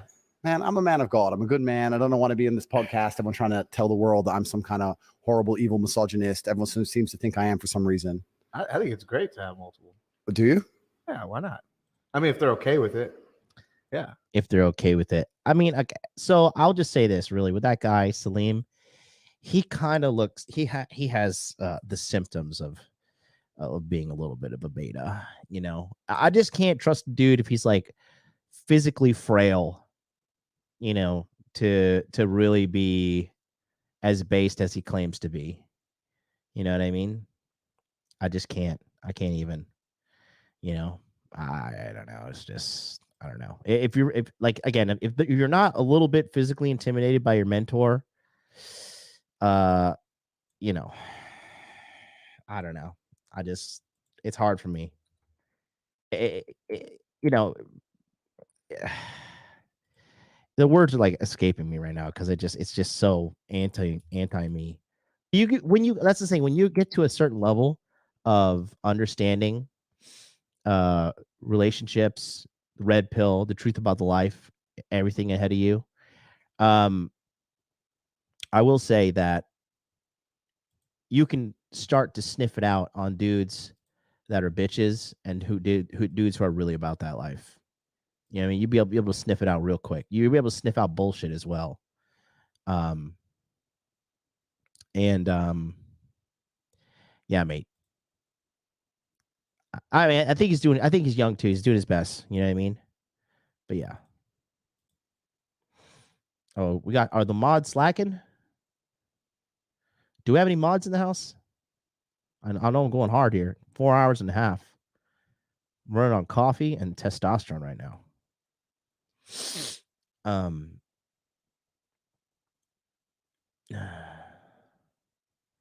But yeah.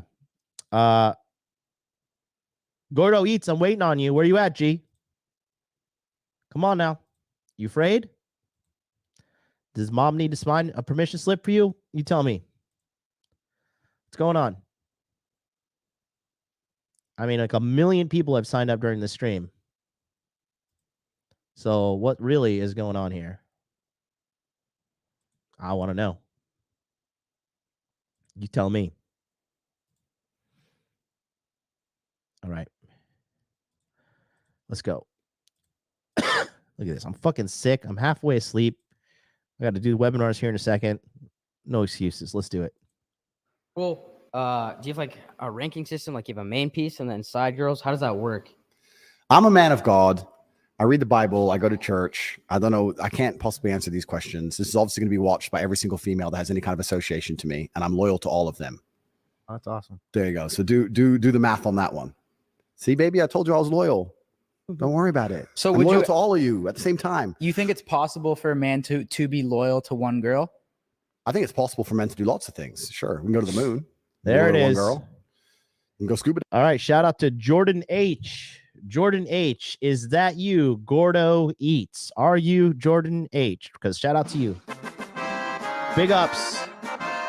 Big ups to you for signing up for the Masculine Empowerment Network. Get into the Telegram chat now.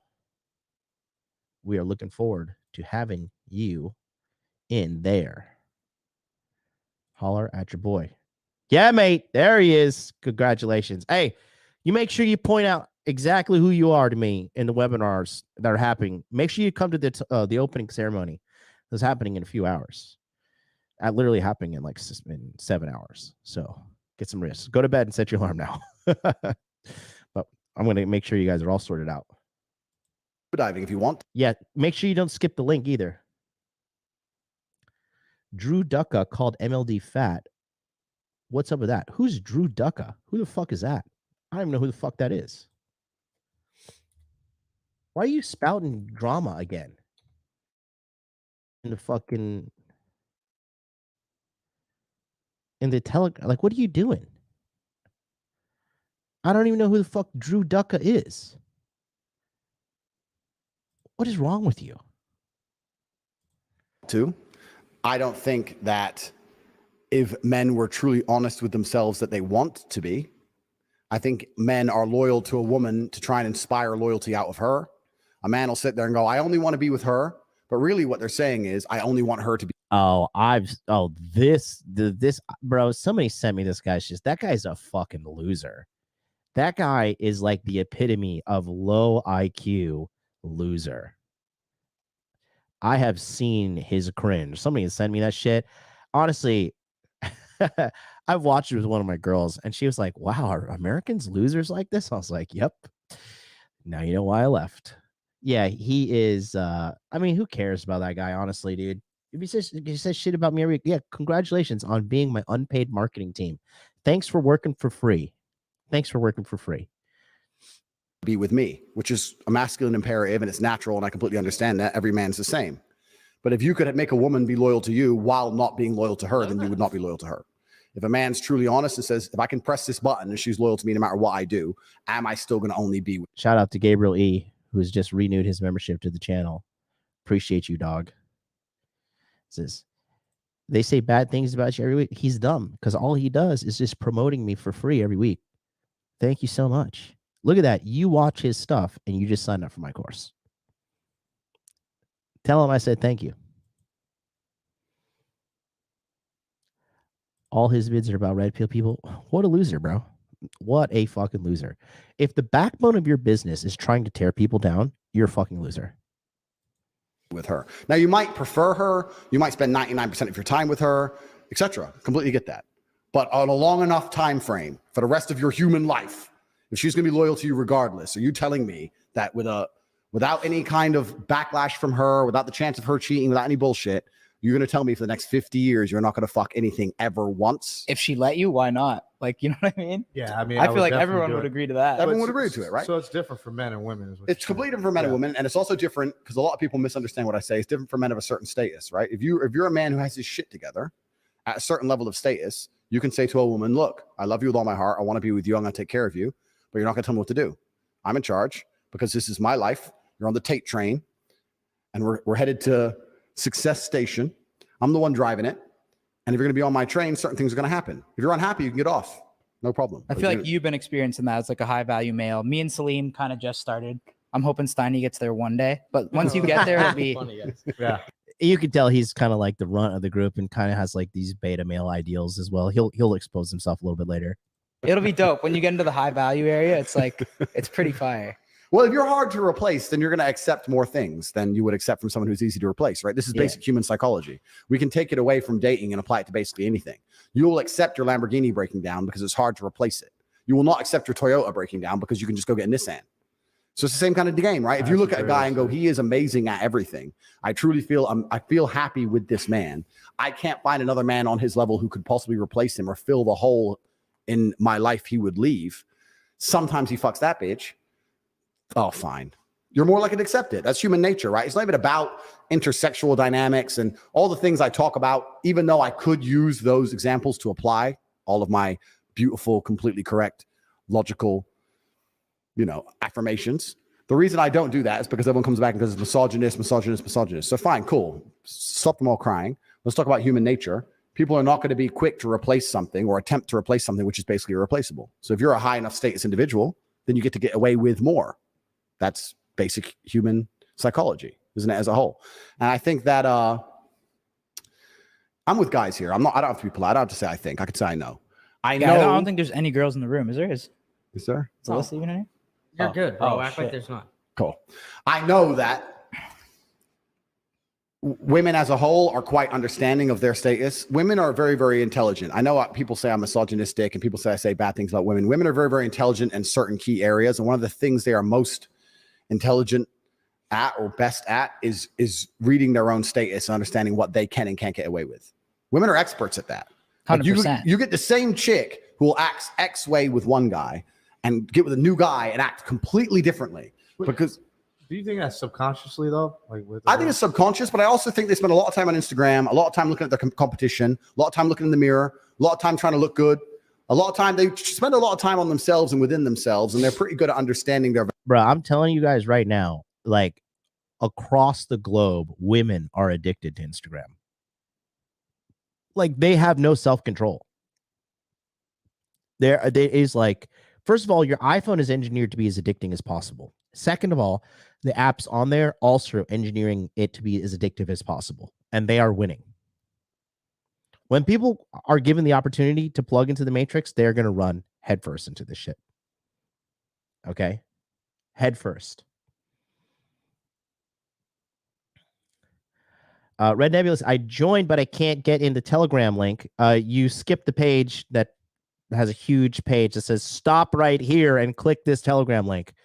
So send me a DM on Instagram, Hot Dude Life, and I will save you from your ignorance because you can't follow instructions. I'm waiting for your DM. Value and what they can get away with when it's compared against the value that's sitting opposite them, right? So they'll sit opposite one guy and be a dickhead and sit opposite the next guy and be a sweetheart. They're quite smart at that, right?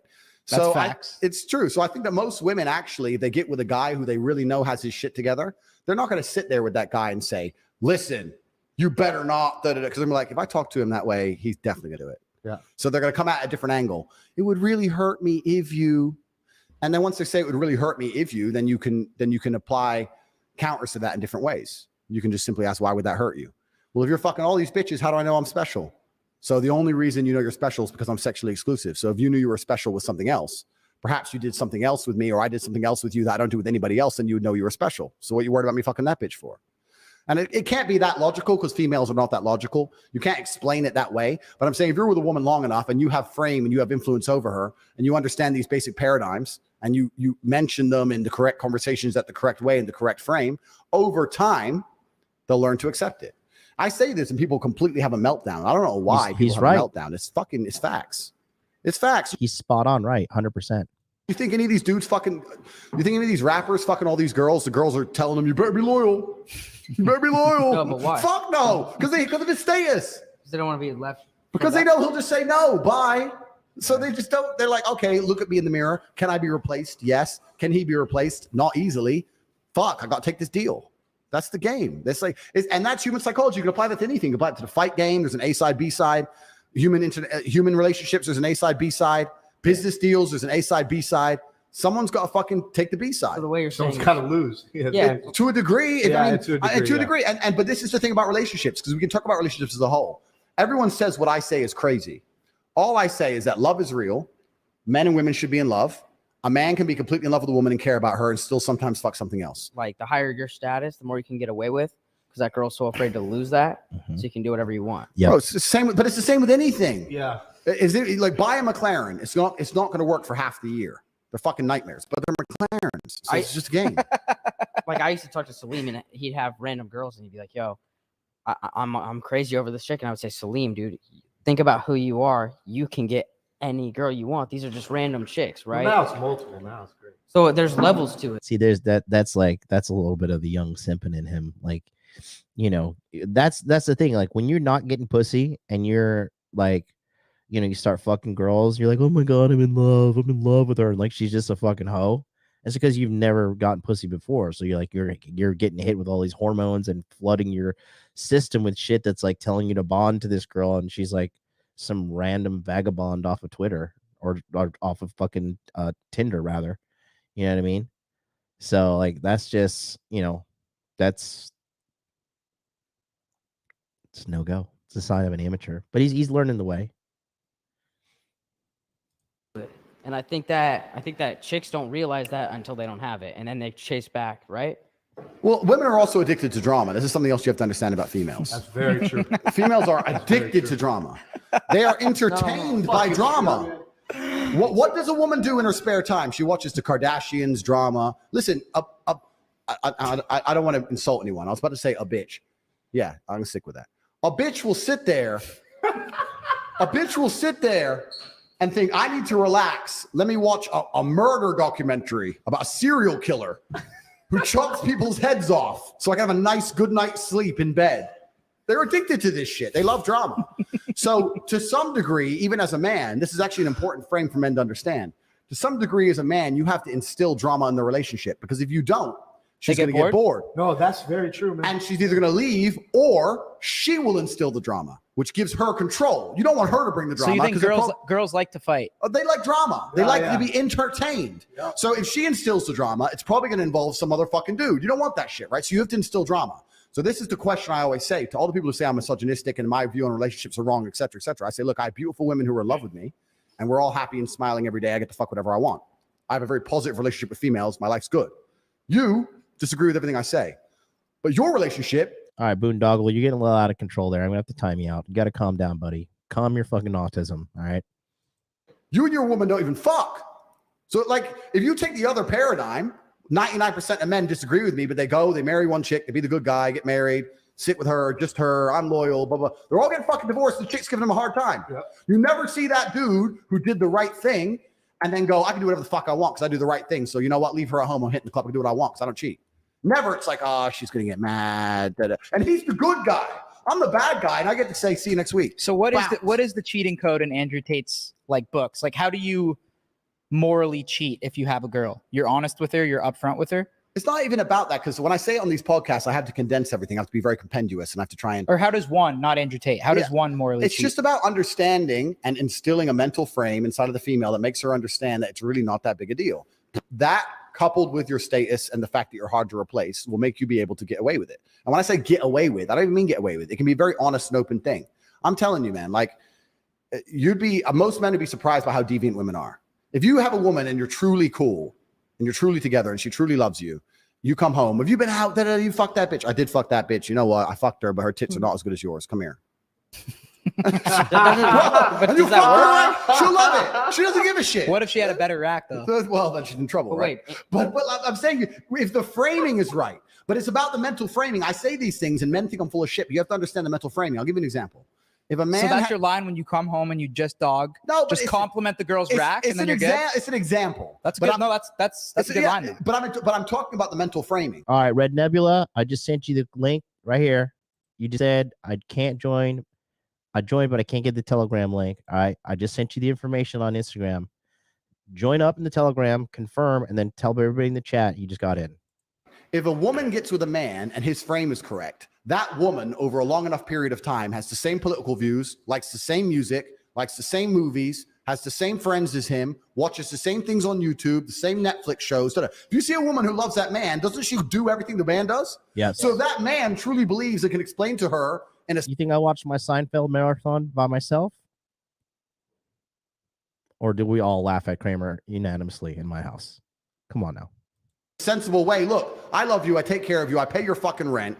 You're living with me. That bitch, fuck that bitch. Who cares? I fucked her. So what? Who gives a shit? She ain't here. She ain't living in the fucking penthouse. Shut up. Eventually, she's gonna be like, okay, well, as long as those girls don't live with you, they absorb their man's frame. Wait, but that's the frame. Hold on, though. So he looks like he has like some kind of physical retardation with him. Like he's got this pot belly. He's got this skinny build. And like he just has like this frail demeanor about him. This kid, like this Rolex, if we were in Eastern Europe and I wanted to take this watch from him, it would be no problem. Like this kid needs to fucking sort himself out. So what if your girl comes home, same scenario, and goes, yo, your dick is bigger. That's not gonna make you happy though. Bro. Okay, so this argument is one I've heard so many trillion times. They say, well, if you can do that, why can't the woman do that? And I can answer it in so many different ways. Give your harshest way. My harshest way is that it goes against the will of God and nature. It goes against the way of man. For the longest period of human history, men had more than one woman. Every king, every sultan, read the Bible, read the Quran. In most of the world today, men still have more than one woman. Never in history, in any book ever, in any civilization since the dawn of human time, have promiscuous women been celebrated, ever. They have been frowned upon in every single society ever. The main reason is because of paternity. Because bingo, there he is, Red Nebula. Thanks, I got Telegram open. He's in. He's in. Welcome to the Masculine Empowerment Network. Who else is joining? Who's on the fence? Who's on the fence? Come on this debate. Come on this stream right now and argue with me. Debate me, and I'll crush you. I'll crush you and make you sign up. Okay? Because you got 45 minutes left. 45 minutes left. Get your ass in now. Time's running out. Time is running out. Okay? I mean, come on. Uh-oh, we got a super chat coming in. This one looks like it's trouble. Okay. Gordo says, how much does men focus on money? I'm doing fine in game and body language departments. We're going to sort you out. Don't worry, buddy. Make sure you attend the $1 million Matrix escape plan. Okay, make sure you attend that. Bubba's Barbecue, you're still streaming. Hey, bro, I'm you said it. I'm like a refrigerator. Shut up and take my money. I'm a refrigerator. I'm an old refrigerator, and old refrigerators don't break down. Okay, I eat 5-hour streams for breakfast. This is fucking cakewalk. Cakewalk. And I did close to 5 hours this morning. I took a 3-hour nap. Sorry, got a cold. Not optimally performing right now. It is what it is. But I'm back in business. Okay? Dang, you're still going. I'm back from Fresh and Fit. Well, hey, not everybody can be a fucking Giga Chad multi-streamer like me. How many hours have I done today? At least 10 hours, 11 hours, something like that. Okay? Rich, $5 super chat says, I have been with a lot of girls, met you in San Diego Hot Dude Con. How to deal with a plate I was seeing for 7+ months who ghosted me after I checked her.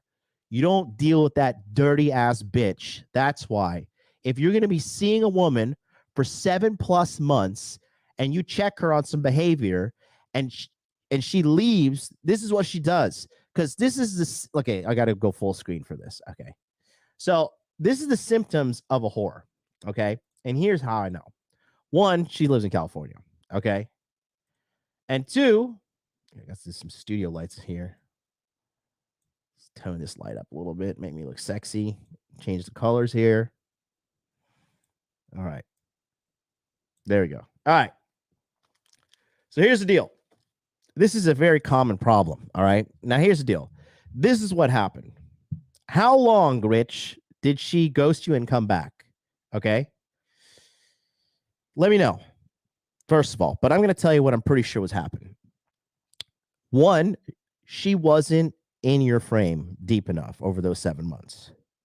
2, when chicks do this kind of shit, it's a symptom of them being fundamentally broken. 3, this is exactly what happened. You had standards. Her friends got up in her ear and was like, oh, you know what, girl? You can do better than him. How does he think he is? I'm telling you to do this. Blah, blah, blah, blah, blah, blah. Single whores dragging her down back into the bucket of single whores, right? Now,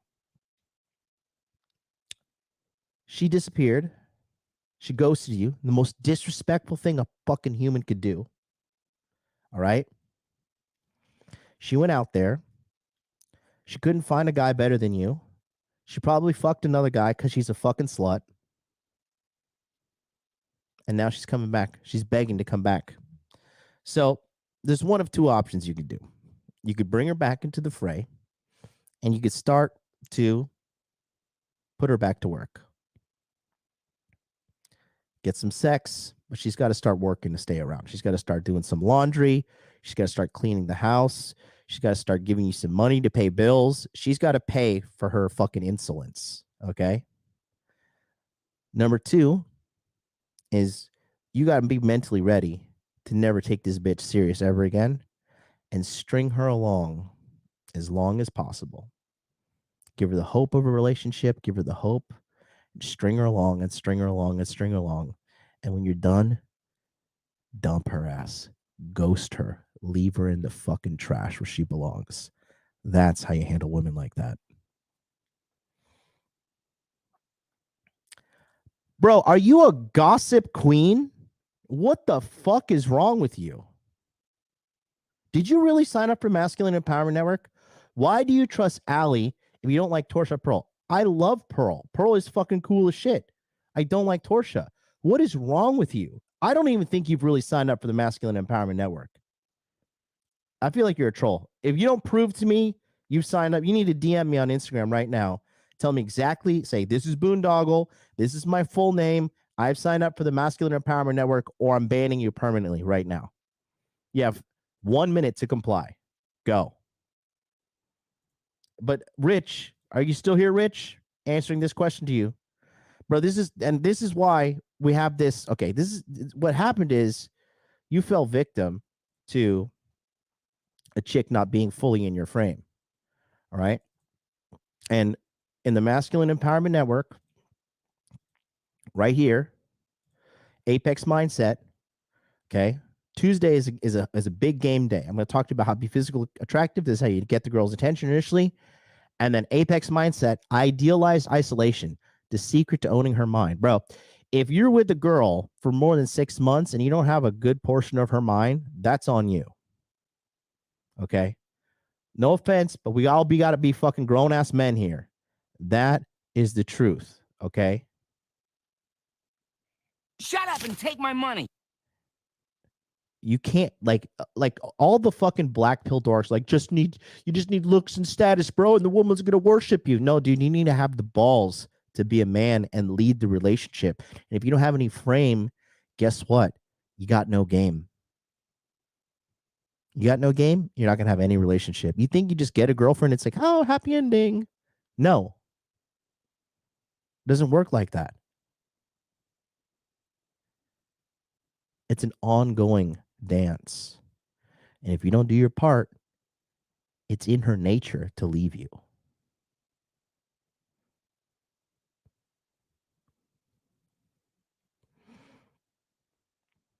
Chemo says, hey, John, about to sign up for men. Well, thanks for waiting until the last 39 minutes of enrollment, but go on and arrange a call. Ryan Christensen, sick of repeating the same mistakes and want a real change. Well, I'm glad you waited to the last fucking 39 minutes of enrollment. Go ahead and sign up now. I'll shout you out when you do it. Is that you? Are you Tony C? Chemo, is that you, Tony C? Let me know. But yeah, Rich, if you're not part of the Masculine Empowerment Network, I would highly advise you getting in because we could help you with your relationship via the Telegram chat. We help all these people all the time. Anyways, let's go back to, oh, you see my nerdy wallpaper. Busted. I like the Hulkbuster. I don't give a shit. I fucking love that Hulkbuster armor. I want it so bad. I would trade everything I owned in my life to fucking have that Hulkbuster armor. And if you think that's nerdy, when I get that armor, I'm gonna come to your house and I'm gonna punch you in the face. And you're not gonna live to see this day.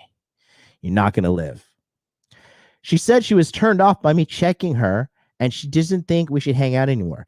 AKA, I don't like the fact that I am dating a guy who has standards. So I'm gonna disappear and try to replace you. But this is what happens. She went out, she looked for other guys that were fucking doormats. All these other dudes that are fucking doormats, guess what? They weren't turning her on sexually, and now she's back to daddy. Okay? So like I said, now that she's back to daddy, put her ass to work. Let her know she has clearly done wrong by betraying you. And you got to hold that betrayal over her head for as long as possible while extracting as much work out of her, as much physical labor out of her, as much finances out of her. Is this toxic advice? Fuck yeah, it is. I don't give a shit. If someone's going to treat you like shit and try to come back into your life, they deserve the karma coming back to them. I don't give a fuck if I sound toxic or evil. Suck a dick. It's a free world. This is feminism. You got it. You want your freedom? There it is, sweetie. There it is. I don't give a shit. Okay. All right. I'm pretty sure this guy did not sign up for the Masculine Empowerment Network. All right, Boondoggle, you're gone.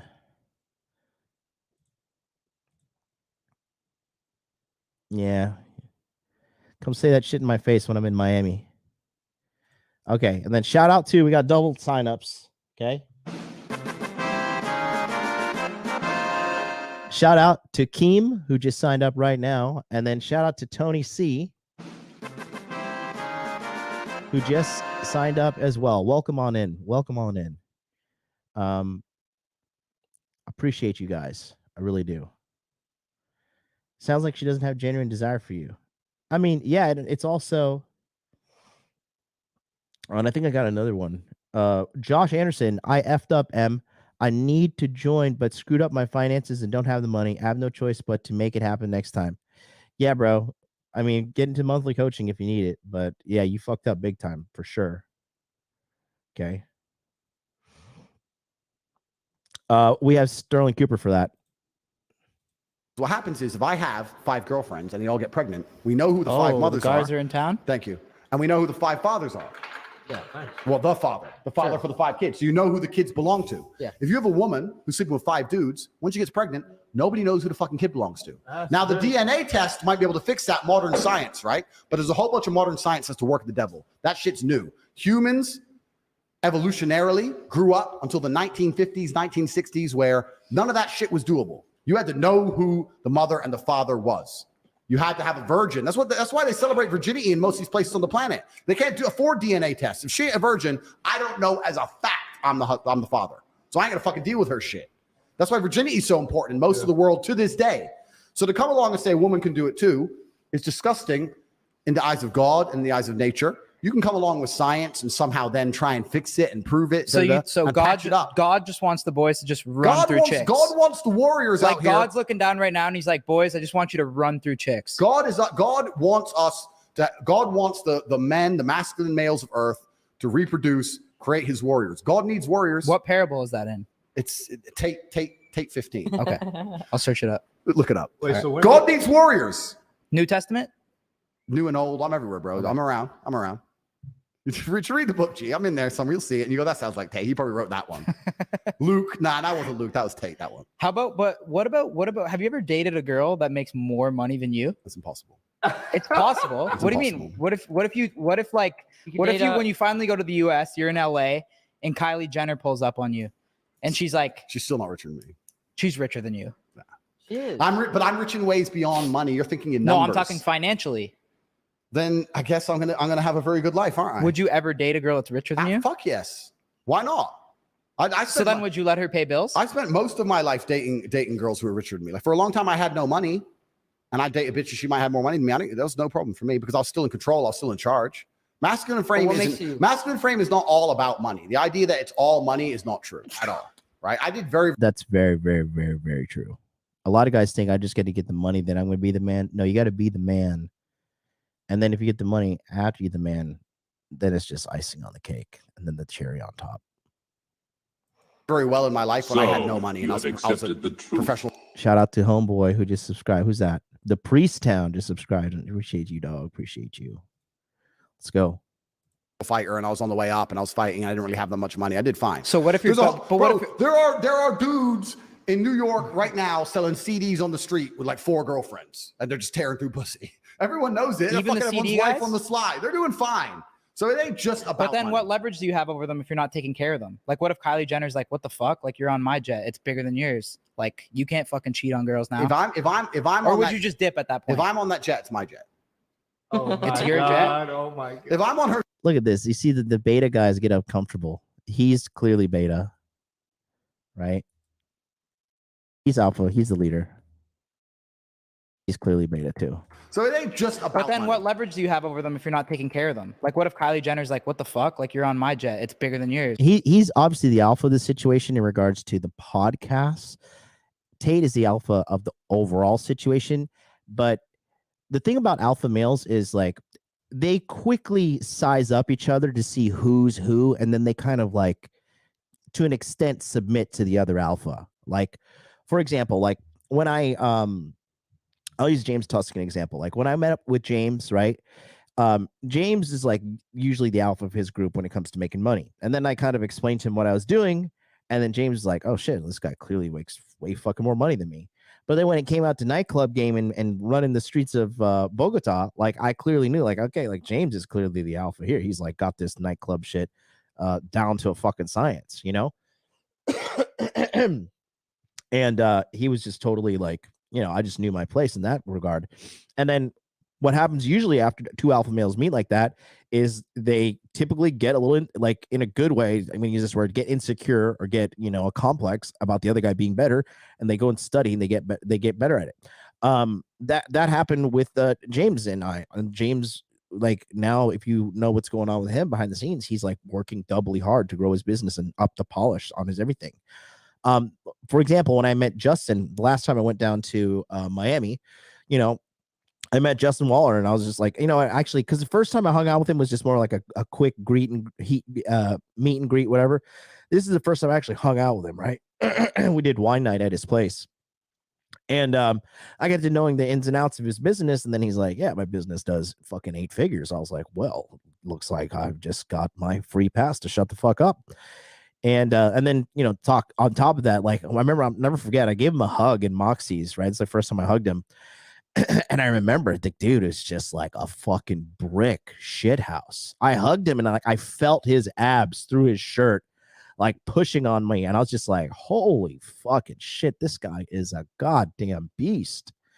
And, you know, I was just like, okay, cool. Like, you know, and then I kind of just knew in my mind, like, okay, like, you know, this is where I rank and I got to do better. And I came back and I double timed with the personal trainer. I double timed on the fucking protein intake. I've been, you know, I signed up for the kickboxing to shred down the fat a little bit. And, you know, that's what's happening. And so what's happening right now is this kid who's the leader of the Nelk boys, he is kind of like pushing back at Tate, kind of like to challenge him to see if he's going to mentally break down in regards to the fucking, the challenging of him, which Andrew doesn't. And B, he's like testing him to see, like, asking him like provocative questions to test Tate in regards to seeing like, is this guy really about that life or is he just full of shit? And also testing him to see where he ranks in social dominance, which Tate is at the top of the hierarchy, but these guys are clearly.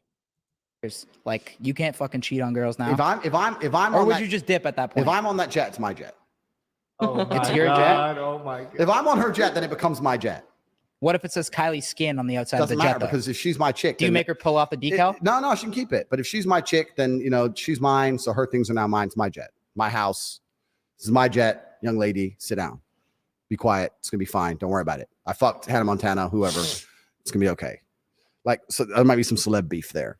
But it's not just about money. I want people to understand it's not just about money. Because I have money is not the reason I say these things.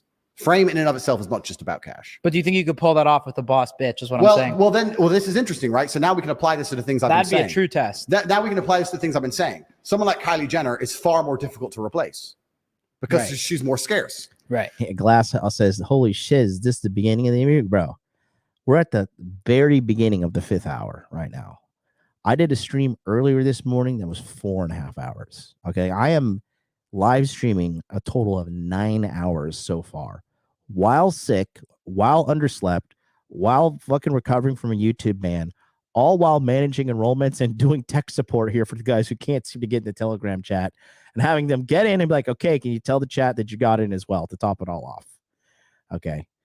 So, yeah, man, that's the truth right there. So then she would be able to turn around and try and play the same game back with me. I'm not saying that it's all a game and it's all just like a chess match and those kind of things. I'm saying these are the basics of human dynamics and human nature. And that someone like Kylie Jenner can have anyone on the planet and there's only one of her. I want to actually say something quickly before we go into this. I'm new to being big on the internet. I really don't know what Kylie Jenner looks like. Wait, is Kylie Jenner a dude? That's Cap. Is Kylie Jenner the dude? That's huge Cap. Is Kylie Jenner a guy? You have to be Cap. That's a huge Cap. Who's the guy? You just brought up Keeping Up with the Kardashians. Yeah, but who's the dude one? Caitlyn. Oh, okay, fuck that girl. I thought you were setting me up. That's the hottest. I thought you were setting me up saying I'm talking about a dude. All right, okay. Kylie Jenner. Kylie's like slightly less hot than Caitlyn. Okay. Yeah. Okay. So, yeah, obviously it would be a slightly different dynamic, but I'm not saying that. But who is she dating now? Travis Scott. Okay, is he loyal? I don't know. I think he dogs. Probably not. And then we got another sign up there. Shout out to Mark L, who just signed up for the Masculine Empowerment Network, holding down the last minutes. There you go. He probably dogs. What do you think? Do you know who Travis Scott is? I don't know any of these. I don't know these people.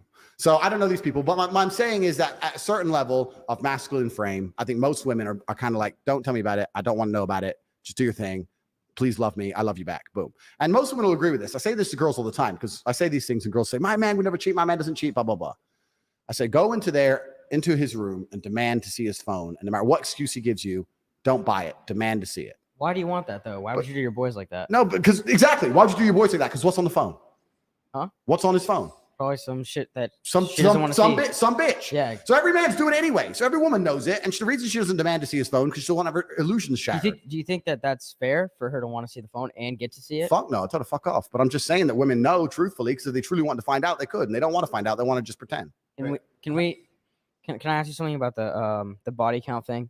About having chicks have their body counts on their foreheads? No, you have to explain it first. Explain it be a professional, young man. Be a professional. We're on one of the biggest podcasts in the world. So please explain. He's new to the pod too. No, I'm not. Explain to the podcast You're still what on I trial said. a bit. Wow, yeah, probably with this guy. Yeah. You said you had to have girls had to have lines for each body that they've had on their That's forehead. not even what I said. No, you said it would if girls would have the number of body count or whatever they have on their head, it'd make everything way easier. Like, how so? But how would it be displayed? I didn't know exactly what you said after that, but I know. I'm here on this podcast, you guys. You don't even understand what I said. I'm upset. Because we want the audience to know, so we need you to dive into it. Does this guy just not look like weak and sickly? Like, does this dude just not look like a weak, sickly individual? Or is that just me? It could just be me. But this guy looks like something out of like Mad Max. I don't know. He bothers me. I said that a lot of the world's problems could be fixed if women walked around with their body counts on their foreheads. I didn't say lines. Sorry. What would be fixed? Like world hunger?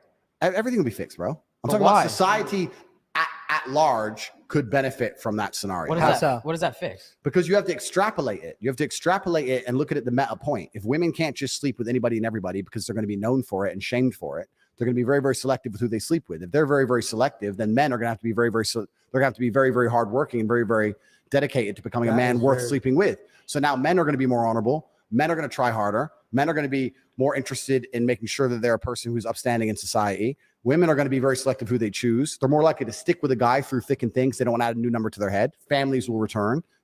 Families are an extension of society as a whole, right? It's family, then it's town, then it's city, then it's state, that makes somewhat sense. No, then it's the country. They should make a Black Mirror episode about that.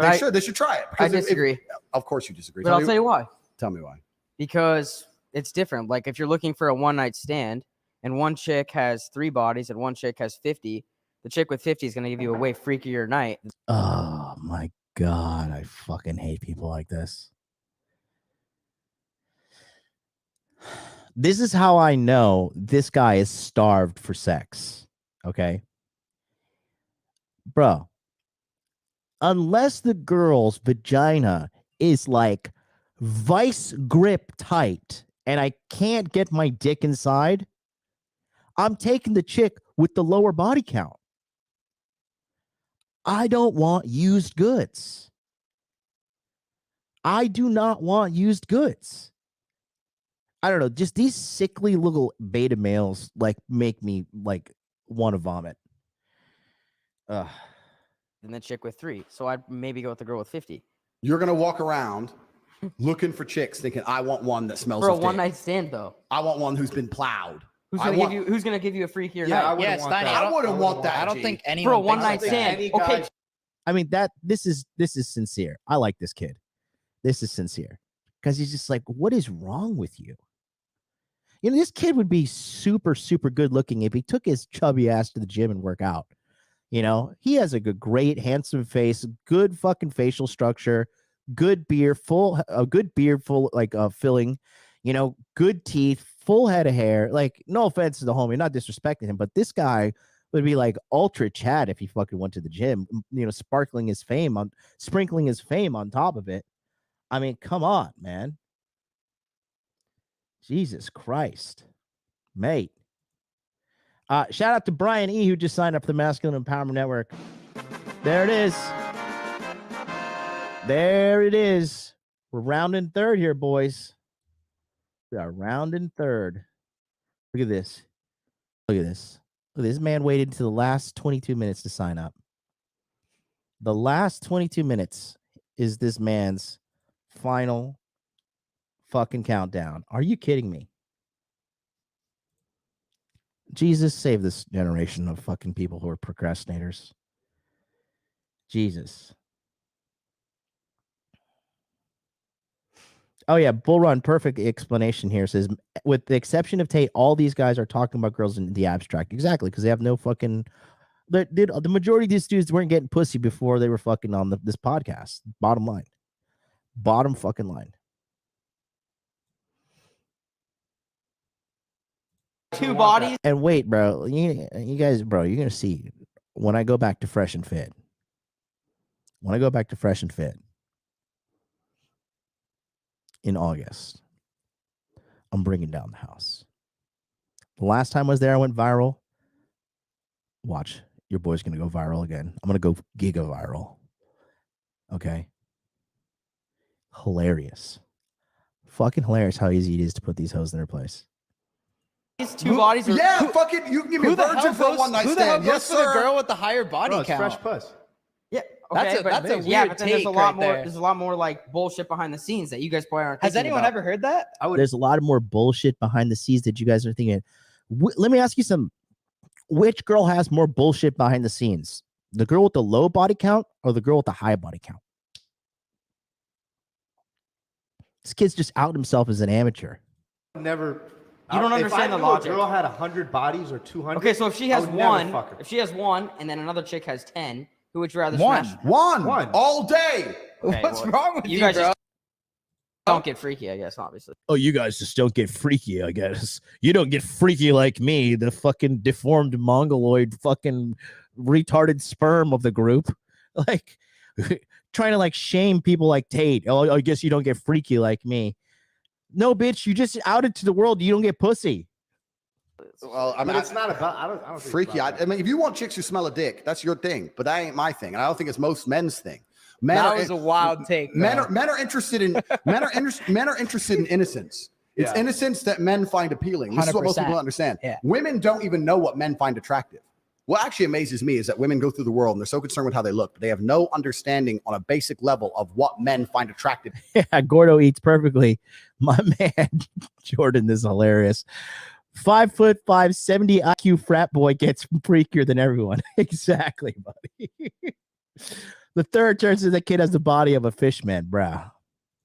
Than women. And I know that for a fact because every single time I sit with a chick and talk to her, especially for the first time or on a date or something, she's saying always completely the wrong thing. She's saying exactly which makes me less attracted to her. The fact she's still hot will get her through it. What's the worst thing a woman can say on a first date? The worst thing is it's just basic things they don't think about, right? Like, what's the worst thing they could say on the first I date? mean, there's a bunch of dumb shit they could say, but within a realistic frame, I don't know. But it's all bad. I'll tell you why. It's all bad. Women will sit there and do something they think is innocent. They'll talk about traveling. I've been to here and I've been to there and I loved when I saw this. My favorite place is this. When you sit with a dude on a first date and tell him how many places you've been, all he's thinking is you've been fucked. Yeah. You've been fucked by who paid for that? Yeah, who paid for that? Yeah, Oh, yeah. nice hotel, bitch. Like it's bullshit. Like shut the fuck up. And on top of it, men want innocence, and the reason we find innocence attractive is because we want to be the female's portal to the world. Yes. If I meet a woman, You want to hear they've never been anywhere. never, I will show you the world. 100%. The first private jet you get on will be mine. You've ever been in a Lambo? No, you're getting my one first. I'm going to show you brand new experiences. If I sit there with some bitch and she's like, I've been there, I've been that. I went to this party. My friend has a jet. I was in this Lambo. And you're just like, shut the fuck up. There's nothing less attractive because we want to be their portal to the world. The reason women don't understand this is they sometimes think, especially if they're sitting with a G, like if they're sitting with a guy like me, they feel like they have to prove themselves by pretending they've been with other ballers, right? They don't want to sit there with a man like me and go, oh, I've never been into a restaurant like this. I wish they would say that. That's the most fucking attractive thing they could say to me. But instead they'll say, yeah, I've been here, and my friend, and I did this. And They drop Dubai and then it's over. They start right? dropping about fucking other shit that they did with their If they makeup. say Dubai, you got to get the check right away. Yeah, it's just like, shut up. Shut up. But they don't. So women don't even know what men find attractive because we're interested in innocence. So he's talking about body counts. It's not even just about the freaky. I'm interested if I have an experience with a woman, whether it's sexual or non-sexual. I want to be her portal to the world. I want to be the person who shows her something for the first time. I don't want to fuck a bitch who's been fucked every way she can be fucked. Why do I have to invent something new now? Backflips? Yep. Like, I can do it. I can do it. guess. Maybe he's doing backflips. I don't know. Yeah. But to me, that's not appealing. You're missing the point. That is true. That is true. I think girls do think it is symmetrical. That like oh man, guys girls like the same thing. Girls, and you know what's worse about chicks on dates? I can talk about chicks on dates for a long time. I don't know if I'm allowed to smoke or not, but I don't really listen. Who gives a fuck? Yeah, Yeah, All right, you're cool. good. You guys want to Shout out to Yacht Week for letting us smoke in this hotel. Yeah. Here, pass them around. Kyle, Thank you, Yacht Week, for getting us a smoking permit. Where they at? I can talk about chicks. Oh shit. Stream is temporarily blocked. Uh-oh. Is it because of the fucking Nelk boys? Is it copyrighted? Shit. Are you kidding me? How did it take that long?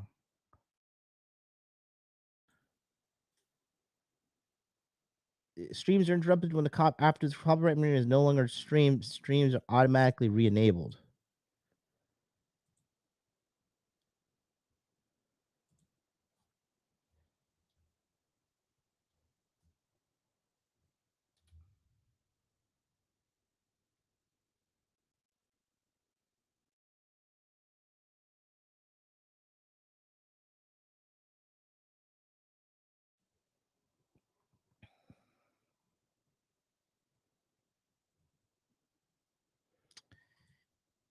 Just gotta wait to come back.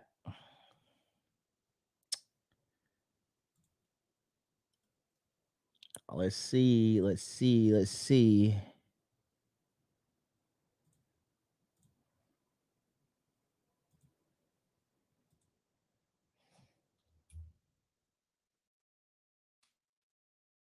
this bug is pissing me off.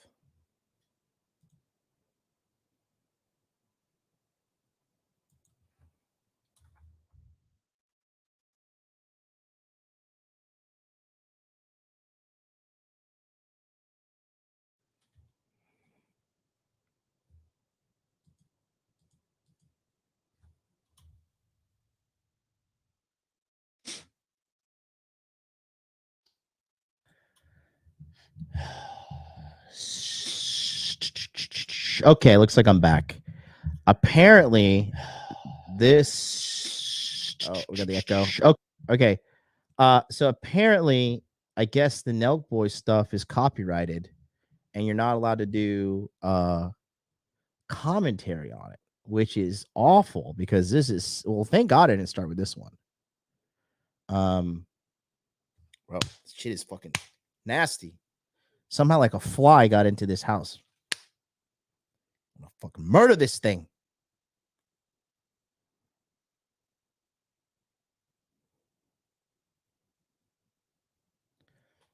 Ah, annoying.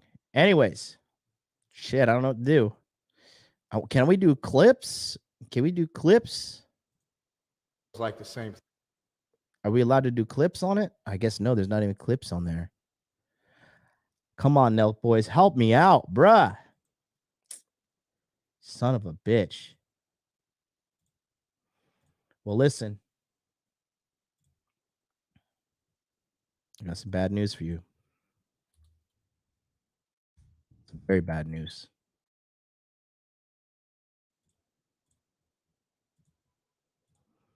You got 12 minutes to get in. You got 12 minutes to get in. Get in. Sucks. That's it.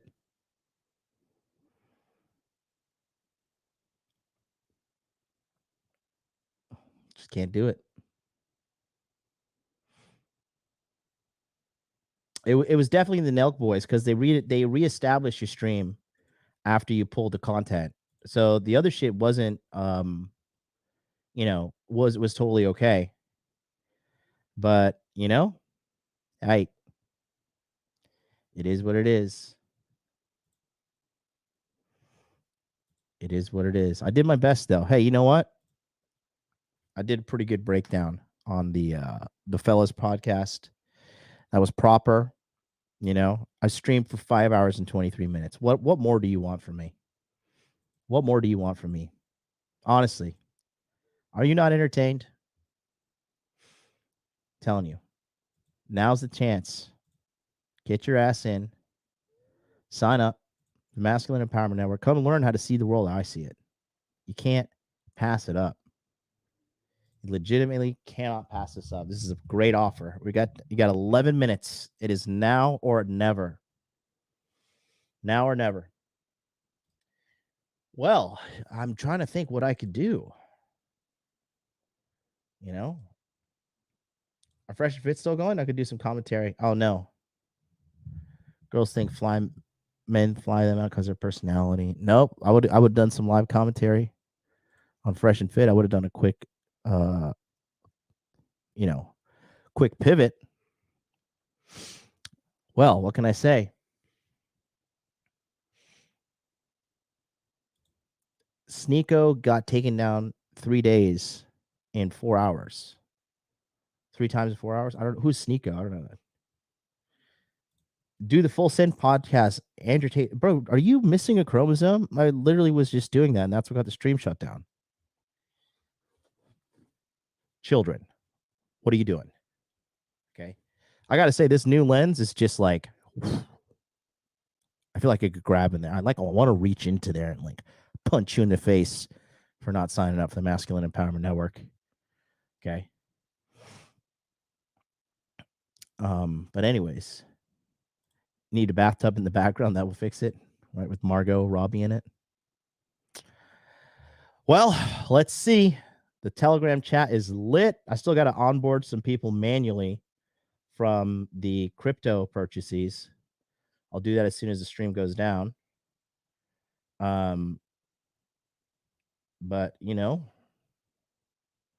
life is good, mate. Life is good. Masculine Empowerment Network is going live and strong. What I'm going to do, I'm going to send out the final email right now. So the final email is going to be your last chance to get in. After that, it's over.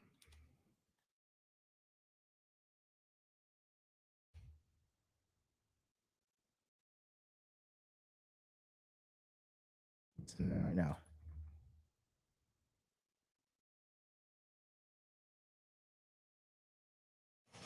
Okay. So here's the deal. In less than what?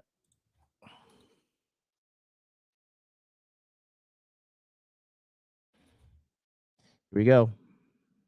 Sending out the final shot. 10-minute warning. What's the timer at? I should just keep the timer up here. Look at that. 8 minutes. Let's see. Who's going to wait until the last minute? I mean, like literally every time somebody waits until the last minute.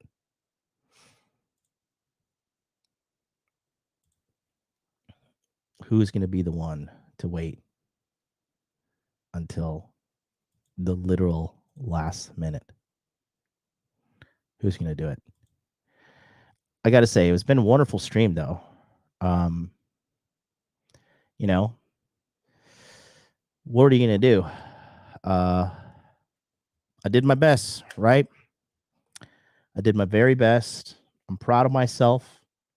I'd like to thank the Academy for supporting me. I'd like to thank myself for working so hard despite being sick, underslept, and banned off of YouTube, compensating by doing 9 hours worth of streaming. Actually, at the 10 hours at this point right now, 10 hours worth of streaming one day. I'd like to thank everybody who's joined the Masculine Empowerment Network, and especially that last minute person who's going to pop in by using the link in the chat. You do Rolo versus Jedediah. Dude, that guy, like, he just seems like a fucking clown. You know? Not to be an asshole, Biden is the reason I can't buy today. I believe that. You know, I believe that. Jesus, I haven't even made my first morning coffee yet. That's okay, Adam. At least you're not drinking gin naked in your garden. Sneeko going through Red P Rage spurging everywhere. I don't know who Sneeko is. With a name like Sneeko, I don't feel like he deserves to be known. All right, well, I'll give you one more final breakdown as what do you get when you sign up for the Masculine Empowerment Network. And then I'm disappearing from YouTube for a while, and you will suffer without me. This is what you get. You get Body Language Mastery course. It's a full video course letting you know if a woman is sexually interested in you or not just by looking at her body. You get 40 plus webinars with experts in money, muscles, game, and frame starting in a few hours, 9 a.m. Eastern Standard Time and 9 p.m. Eastern Standard Time. Okay. In addition to that, you get access to 200 hours of past webinars that are stored in an online database. You get access to the secured Telegram chat where you can communicate with me and other members of my organization directly, where we're going to help you out with money, muscles, game, and frame. We got a members only forum where you get access to all the premium information on there. And you get direct interaction with me, MLD. Okay. In addition to that, you get access to all these. These are the webinars. Okay. What a webinar is a digital meeting where we go on Zoom. We get together and you listen to the presentation for the first half. And then for the second half, you get to ask your questions and get answered. Right? So, this one here, Sterling Cooper. It's about game and frame. Stephen Bell, about money. Hypnosis for Men, frame. Mr. Lucario, game. Red Pill 4, muscles. MLD, money. Masculine Journey, frame and money. Troy, James Tusk, game. Inner Masculine, frame. MLD, game. Apex Mindset, game. Harry Zikos, money. Inner Masculine, frame. Alpha Willems, frame. Ignite Marketing, game. Alpha Kingdom, game. Red Pill Thor, frame. Mark's Inspiration, muscles. You get all this, plus more. Money, muscles, game, frame. We're serving it up. You got to ask yourself one thing and one thing only. Are you really ready to take the red pill?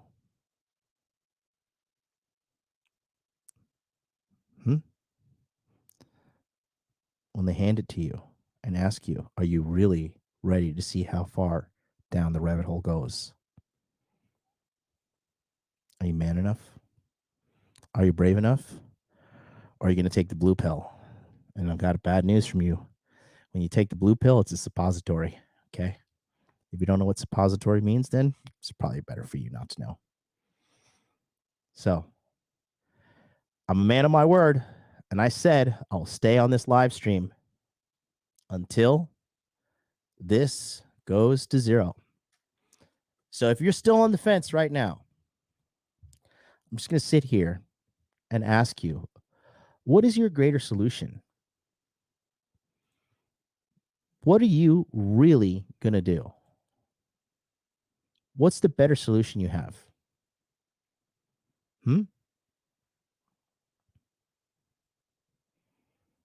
How long are you going to sit around and think about it?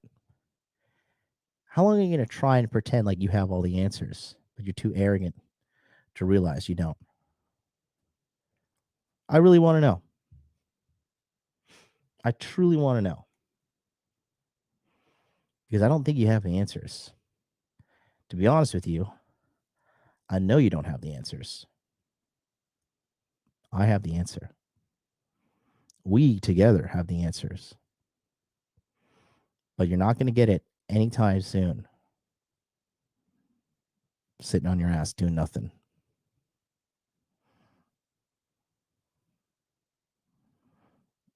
You know?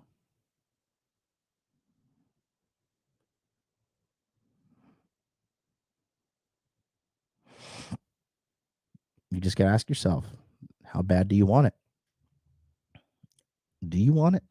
Or you just pretend that you want it? Okay? You tell me. I've already taken the red pill. I've applied the knowledge that I've learned. I'm free of the matrix. I'm living the dream, okay? In case you forgot, I am clearly living the dream. I've already won. I'm chilling up here in my Tokyo high rise. I'm living the good life. Not a feminist in sight. I escaped. I'm good to go. Right? What are you going to do? How long are you going to wake up and live your life of mediocrity and be okay with it? Or do you want to take this chance of excellence and make it happen? You got 52 seconds left. You already made the choice in your mind. Now it's all about pulling the trigger and taking action. But you know what they say. When you say no to this is what happens to your dreams. You just close them off. Oh, I'll sign up next time. Oh, it's not real. It's a scam. I can't do it. I'm just going to go back to my wage cage and hope for my promotion. If I get a 5% promotion, you know what that means? I still need another 4% to just even out with inflation. Hey, winning's not for everybody. There it is. Game over. Make money, make muscles, learn game, hold frame. I'll see you guys in the Masculine Empowerment Network. Peace out.